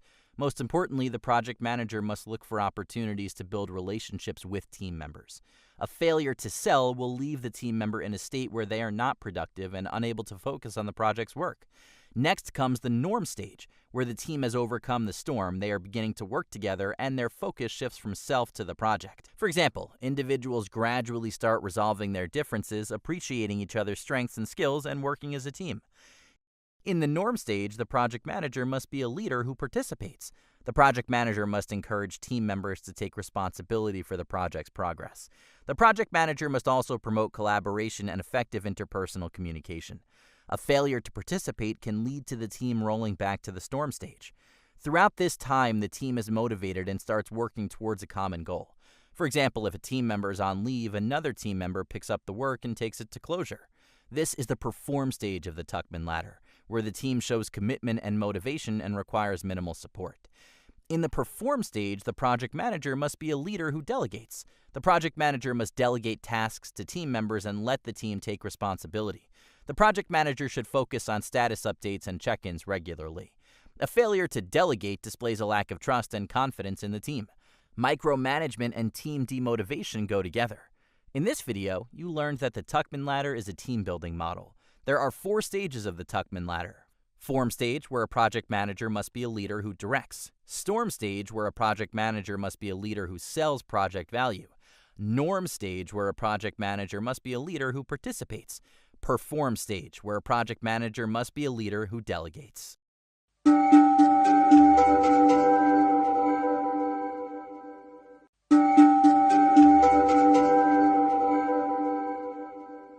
Welcome to Leadership Factors and Styles. After watching this video, you'll be able to compare manager and leader, identify the different types of leadership styles, list the factors that impact a leader's style, and describe the Hershey-Blanchard situational leadership model. Manager and leader, as terms, are used interchangeably. However, while managers and leaders share common attributes, there are several differences. Project Management Institute, or PMI, lists 11 distinctions between managers and leaders. Let's look at these. A manager uses their position to direct the work. A leader guides, influences, and collaborates using relational power. A manager maintains the current state. A leader develops a new and improved state. A manager is an administrator. A leader is an innovator. Managers focus on systems and structures. Leaders focus on relationships with people. Managers rely on control. Leaders inspire trust. A manager focuses on achieving short-term goals. A leader focuses on a long-range vision. The manager asks how and when. The leader asks what and why. Managers focus on the bottom line. Leaders focus on the horizon. Managers accept the status quo. Leaders challenge the status quo. Managers do things right. Leaders do the right things. Managers focus on operational issues and problem solving. Leaders focus on vision, alignment, motivation, and inspiration. A project manager needs to strive to be both a manager and a leader. Let's now move the focus to leadership styles and look at some distinct styles. Laissez-faire, or hands-off style, is where a leader allows the team members to work independently and make decisions on their own. Transactional is a leadership style focused on accomplishments, such as completing tasks, providing feedback, meeting goals and objectives, and determining the rewards based on accomplishments. Another leadership style is servant leadership. A servant leader focuses on serving the people and always puts their people first. Transformational leadership style focuses on empowering, inspiring, and encouraging innovation. Charismatic leadership is a style where leaders are high energy, enthusiastic, inspirational, and have a strong conviction. Interactional leadership style is a combination of transactional, transformational, and charismatic leadership styles. A project manager may have one of the above leadership styles to be dominant. However, they will need to mix or swap styles based on different situations. One approach to select the best leadership style is influenced by the 4 factors. Project manager characteristics, which include their attitude, moods, needs, values, and ethics. Team members' characteristics are their attitudes, moods, needs, values, and ethics. Organizational characteristics, which includes the purpose and structure of the organization. The nature of work also influences the leadership style. Environmental characteristics, such as the current social situation, economic state, and even internal and external political elements, can influence leadership style. Another approach to selecting a leadership style is the Hershey-Blanchard situational leadership model. The model defines 4 specific performance readiness levels for each team member or stakeholder. The model suggests that project managers adapt their leadership styles to tasks and relationships in the workplace that map to the individual's or team member's readiness level. Readiness level 4 is the highest state of readiness. The team member is highly skilled and capable of performing at a high level. They also have the confidence to do what is required and are self-directed to take the initiative without being directed. At this level, the optimal strategy is to delegate. Readiness level 3 is similar to readiness level 4 with one big exception. The team member has the necessary skills to perform at a high level. They also require minimal direction. The exception is confidence. Something is preventing this team member from taking the initiative to perform. We classify readiness level 3 as a state of moderate readiness. At this level, the optimal strategy is to participate. Readiness level 2 is a state where the team member has the confidence and motivation to perform. They are anxious to move forward. The problem is that they lack the skills to be successful. We also classify readiness level 2 as a state of moderate readiness. These team members must be leader-directed. At this level, the optimal strategy is to sell. Readiness level 1 is the lowest state of readiness. The team member lacks the skills necessary to perform. In addition, they lack the confidence needed to be self-directed. These team members must be leader-directed. At this level, the optimal strategy is to tell. The table summarizes the association between leadership styles and readiness levels. In this video, you learned that management and leadership do intersect and have shared attributes. There are 11 distinctions between a manager and a leader as defined by PMI. Some leadership styles include laissez-faire, transactional, transformational, servant leadership, charismatic, and interactional.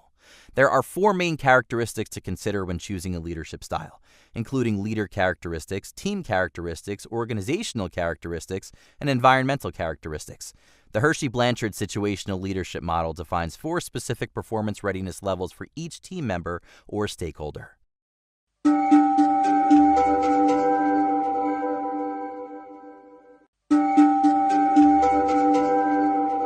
Welcome to Expert Viewpoints, Leadership Competencies, Skills, and Mindset.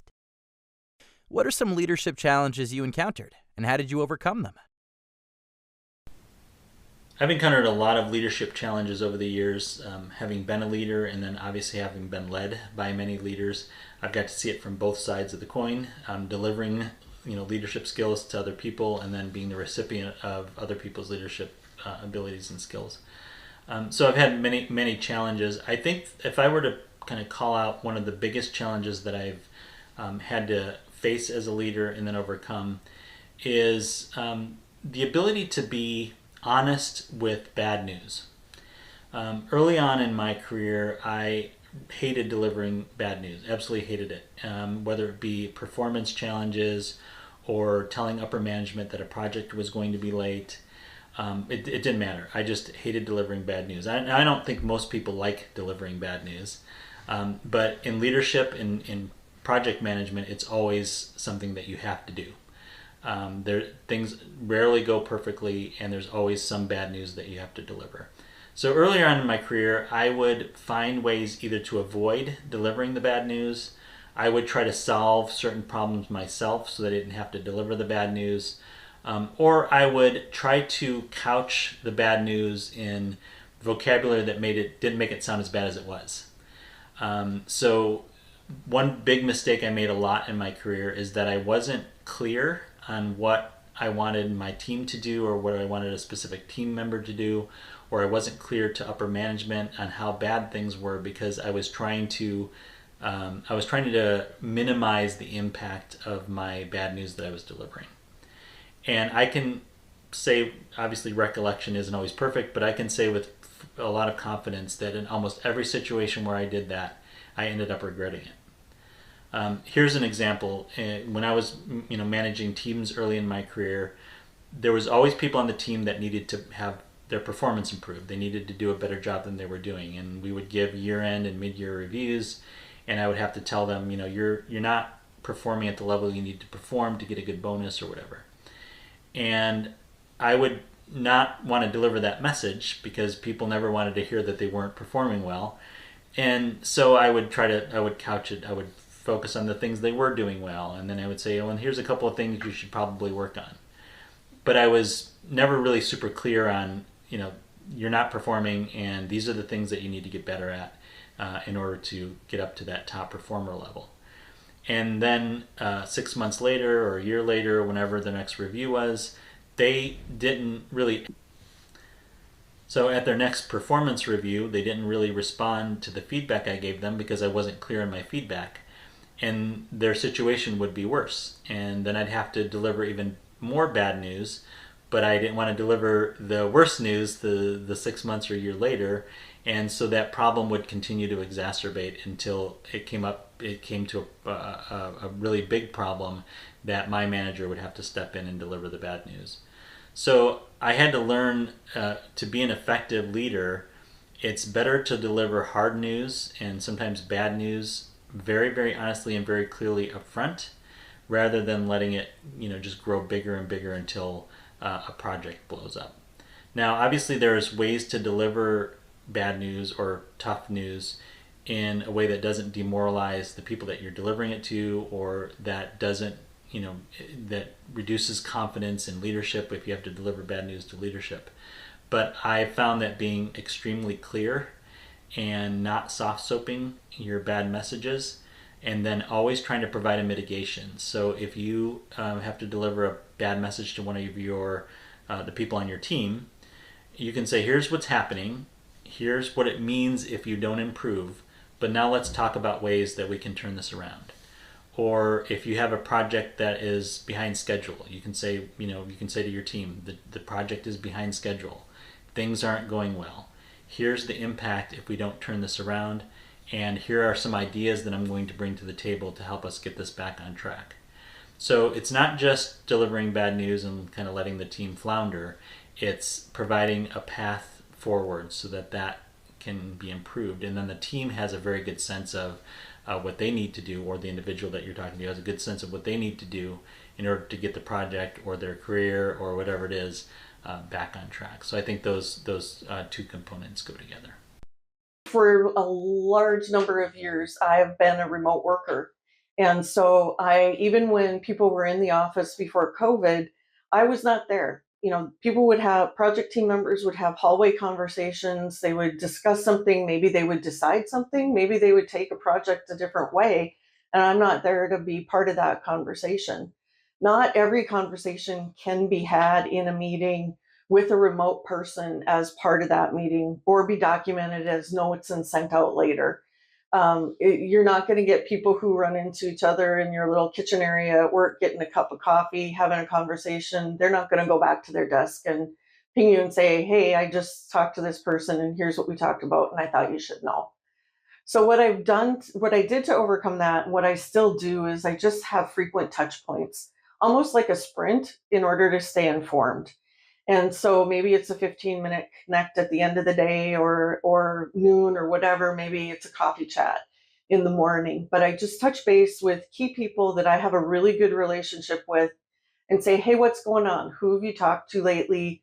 Anything I need to know about that you're hearing around the office or wherever they are, and around, I think of around the office as in air quotes. That has really been one of the critical things that I've done to work past being a remote leader to where I can't be there. The other issue, or the other leadership challenge that I have faced in the last few years, is having a global team. And my team, I'm in Fargo, North Dakota, and my team is in India. I cannot be feet on the ground for them. I can't be there to react in the moment, to provide decisional direction on hot items. And so, again, frequent connections, frequent conversations, and then also different chat apps, WhatsApp on my cell phone if they need to get a hold of me, or texts or something like that, are really critical. And then surrounding myself with people that I trust. That's really a big one. And there's probably different quotes of people saying that. I think presidents have said that, US presidents, but where I can't be feet on the ground, where I can't be available for crucial in the moment conversations, I need to trust the person who is having that conversation. And I do. And my team in India is an excellent team, and they run a really tight ship. And so finding those trusted people that you can have on your team, that keep you informed, that engage you when you need to be engaged, is super critical. I'm a firm believer in the emotional intelligence model. Unfortunately, I often encounter many stakeholders who have severe self-awareness issues. They have no idea how their actions impact the team. In addition, they have limited control over how the team affects them. I often share the top 5 self-awareness challenges and ask team members to honestly evaluate themselves. If they are lacking, I give them a challenge to address the challenge they see as the biggest one impacting them. So let me go ahead and include the top 5 areas of self-awareness challenges you may encounter. Challenge number 1, do you accurately perceive your own emotions in the moment and understand your tendencies across situations? Do you know how you're going to react? Number 2, Are you willing to tolerate the discomfort of focusing on feelings that are negative? Unfortunately, in project management, not everything is positive, and sometimes you have to have the difficult discussions. Number 3 is my favorite. Do you have a straightforward and honest understanding of why you do the things that you do? Do you know how people push your buttons, and do you know how you're going to react? Number 4, do you have a clear understanding of what you do well, what motivates and satisfies you, and, again, which people or situations can lead you into actions that perhaps you may not be happy with in retrospect? Finally, are you afraid of your emotional mistakes? Or can you recognize the beauty and the blemishes of who you are? I'm going to take this as the approach of other managers that I've worked with and my own leadership as far as things that we've had encountered. So for example, the first one is lack of communication. When you don't understand exactly how they like to communicate and they don't look to see how you would like to communicate, there's that barrier. With open communication, you also understand more of the expectations that they're looking for. When you have no expectations, it can be a very stressful environment for both sides because you're not getting the information you need from your manager, and the manager doesn't know what's going on either. So really having that open communication, setting expectations makes a huge difference.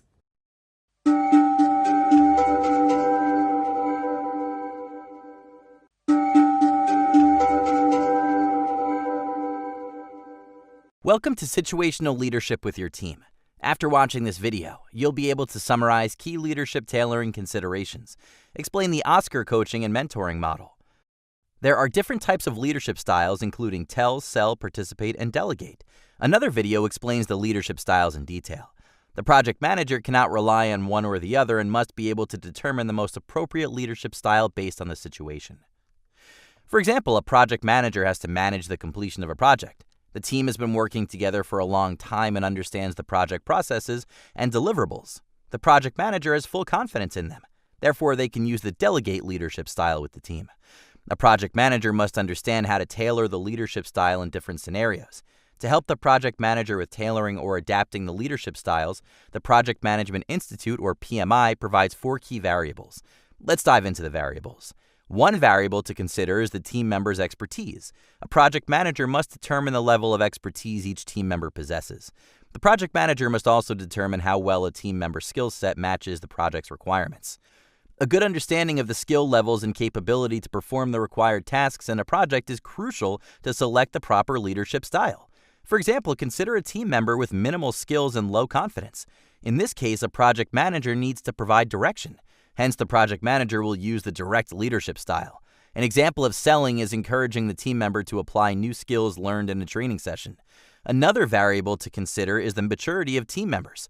While a team member may have the expertise in a certain skill, experience in working in the area of expertise can bring other advanced skills such as problem solving, adaptability, and resilience. The third variable to consider when selecting the appropriate leadership style in a given situation is governance. The level of governance drives the levels of empowerment and delegation that a project manager can give the team. For example, on a highly data-sensitive project, the project manager may need to direct all team members to work from an on-site location rather than a remote location. The project manager might even need to use the sell leadership style to help team members understand the importance of the project for the organization while highlighting the skill additions for the team members. The fourth variable to be considered when selecting the leadership style is the nature of the team setup, co-located or distributed. For example, consider a team of experienced individuals that works in from the same location. It's likely to be easy for a project manager to assess the team's maturity and delegate work as necessary. At the same time, in a newly set up distributed environment, irrespective of the levels of expertise in the team, the project may need to use direct leadership style until the team settles. With an understanding of the variables in leadership styles, a project manager can use the Oscar coaching and mentoring model. Developed by Karen Whitworth and Andrew Gilbert, the Oscar model is a 5-step process to help leaders better adapt their styles and approaches by providing an action plan for personal development.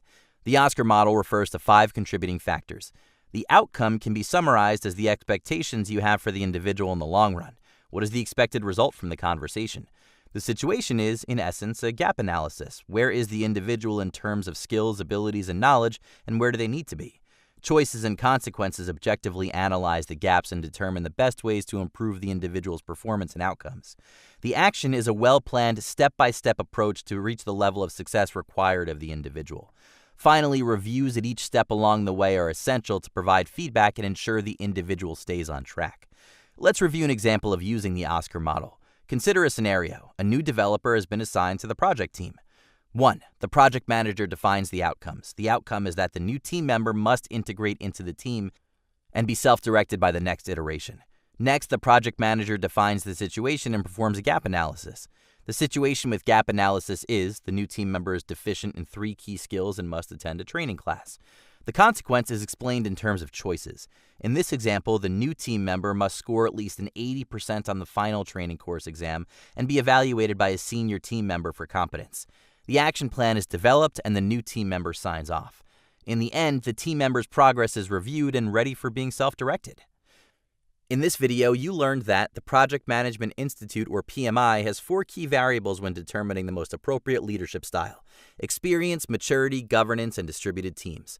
Developed by Karen Whitworth and Andrew Gilbert, the Oscar model is a 5-step process to help leaders better adapt their styles and approaches by providing an action plan for personal development.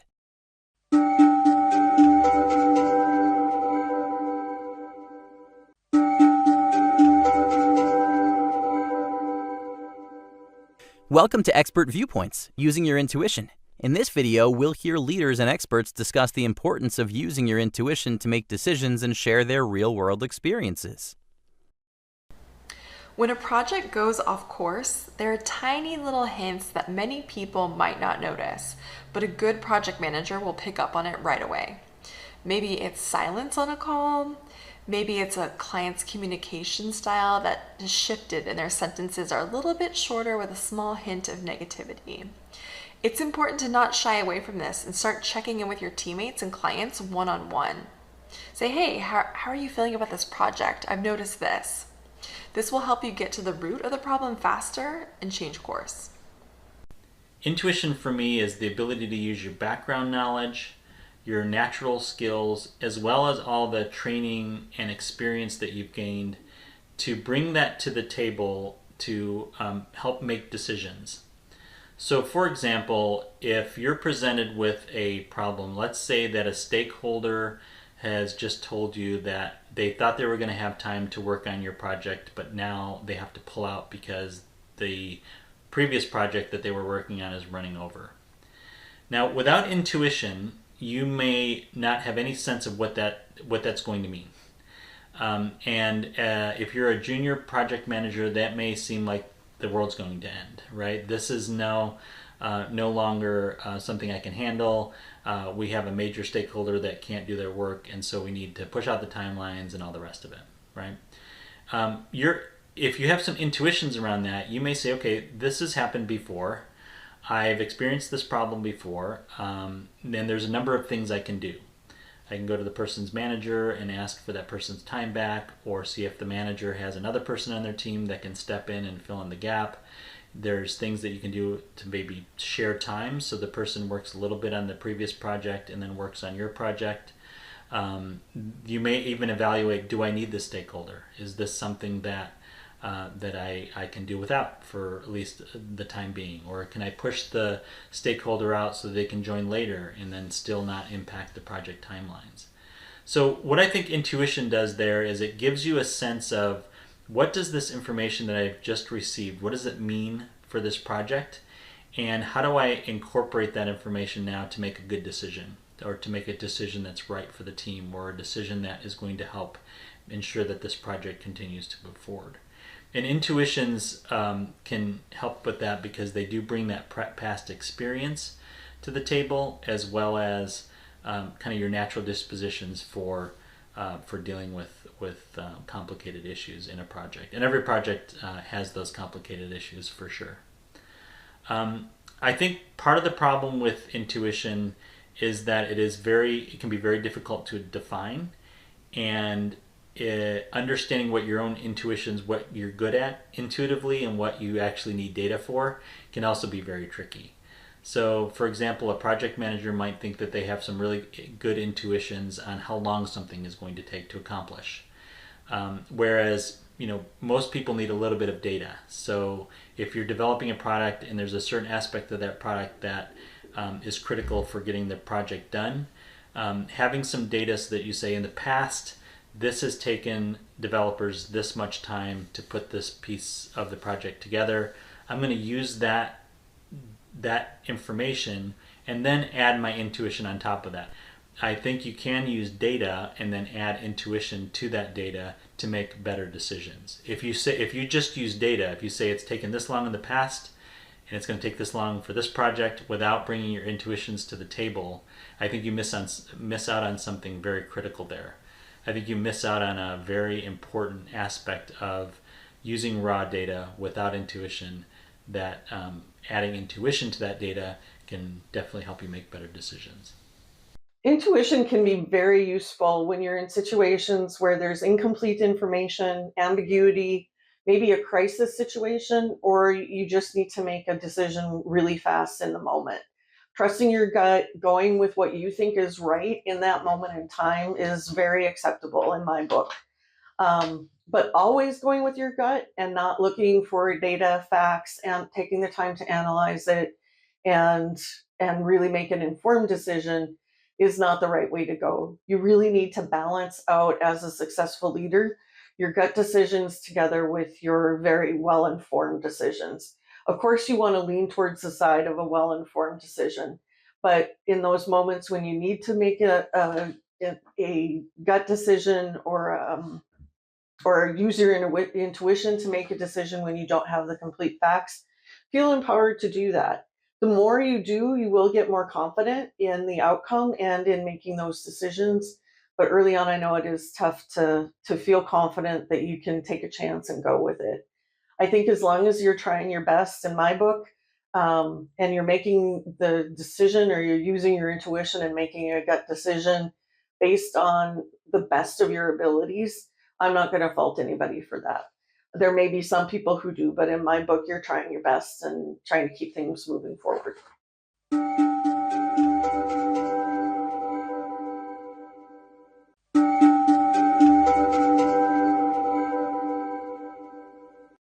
Welcome to Acquiring Resources. After watching this video, you'll be able to recognize the common challenges that project managers face when acquiring resources. Explain why effective negotiation skills are important for project managers when acquiring resources. Identify the key principles of effective negotiation. And describe how the key principles of effective negotiation can be applied to the challenges of resource acquisition. Acquiring resources needed to complete the project successfully is also a project manager's responsibility. However, acquiring resources can be a complex and challenging process. Let's explore the most common challenges that project managers face when acquiring resources. One of the biggest challenges project managers face when acquiring resources is having a limited budget to work with. A limited budget can make it difficult to obtain the resources needed to complete the project successfully. Another common challenge is the limited availability of resources, including personnel, equipment, or materials. Sometimes there may be conflicting priorities, making it difficult to obtain a resource. For example, consider a team member shared among multiple projects, making it challenging to obtain the resource. Lack of effective communication can lead to misunderstandings or confusion about resource needs and availability. The project manager can implement a few actionable resource acquisition strategies to mitigate the challenges. Let's look at the strategies. Build a strong network of colleagues and potential resource providers, such as vendors, suppliers, and subcontractors, to increase the likelihood of finding the necessary resources when they're needed. Build relationships with other department heads and project managers to identify potential conflicts and proactively address them. Ensure clear and effective communication with stakeholders and resource providers, including concise documentation on timelines, budgets, and deliverables. Conduct a cost-benefit analysis to determine which resources are critical to the project's success and prioritize their acquisition. While a project manager may implement one or more resource acquisition strategies, they may still struggle to acquire the required resources. Effective negotiation can help project managers to overcome some challenges by finding mutually beneficial solutions that satisfy both the project's needs and the resource provider's needs. According to the PMBOK, negotiation is a process of communicating, collaborating, and compromising to reach a mutually acceptable agreement. There are 6 key principles to effective negotiation, including be prepared, build relationships, listen actively, communicate clearly, creatively solve problems, manage emotions. Let's look at each principle in detail. Be prepared. Before the negotiation begins, the project manager should understand the negotiation process, identify key issues, define objectives, and aim to understand the other party's interests. The project manager must understand if there are any competing priorities or challenges the other party may face regarding resources. Build relationships. When the negotiation begins, attempt to build a relationship and trust with the other party, which can create a positive negotiation environment. You can do this by expressing your willingness to work with the other person and identifying areas of common interest. Be sure to listen actively. Active listening lets negotiators understand the other party's interests, concerns, and needs. If necessary, repeat back the other party's concerns or objections and ask questions to clarify. Communicate clearly and assertively to avoid misunderstandings and ensure that both parties understand each other's needs and expectations. Be sure to state your resourcing needs and position clearly. Think creatively to come up with possible solutions. Be willing to explore alternative options and make concessions when necessary. Finally, managing your emotions and maintaining a professional demeanor throughout the negotiation process is important. Negotiation can be a stressful and emotional process, but following the key principles of effective negotiation can help you acquire resources even if you face many challenges. In this video, you learn that project managers face budget, availability, prioritization, and communication challenges when acquiring resources. Project managers can mitigate these challenges by networking, building relationships, clearly communicating, and doing cost-benefit analysis. Effective negotiation is a process of communicating, collaborating, and compromising with other parties to come to a mutually beneficial solution. Project managers can effectively negotiate by following 6 key principles, including preparing for the negotiation, building rapport, actively listening during negotiations, clearly and assertively communicating needs, creatively problem-solving with other parties, and managing their emotions.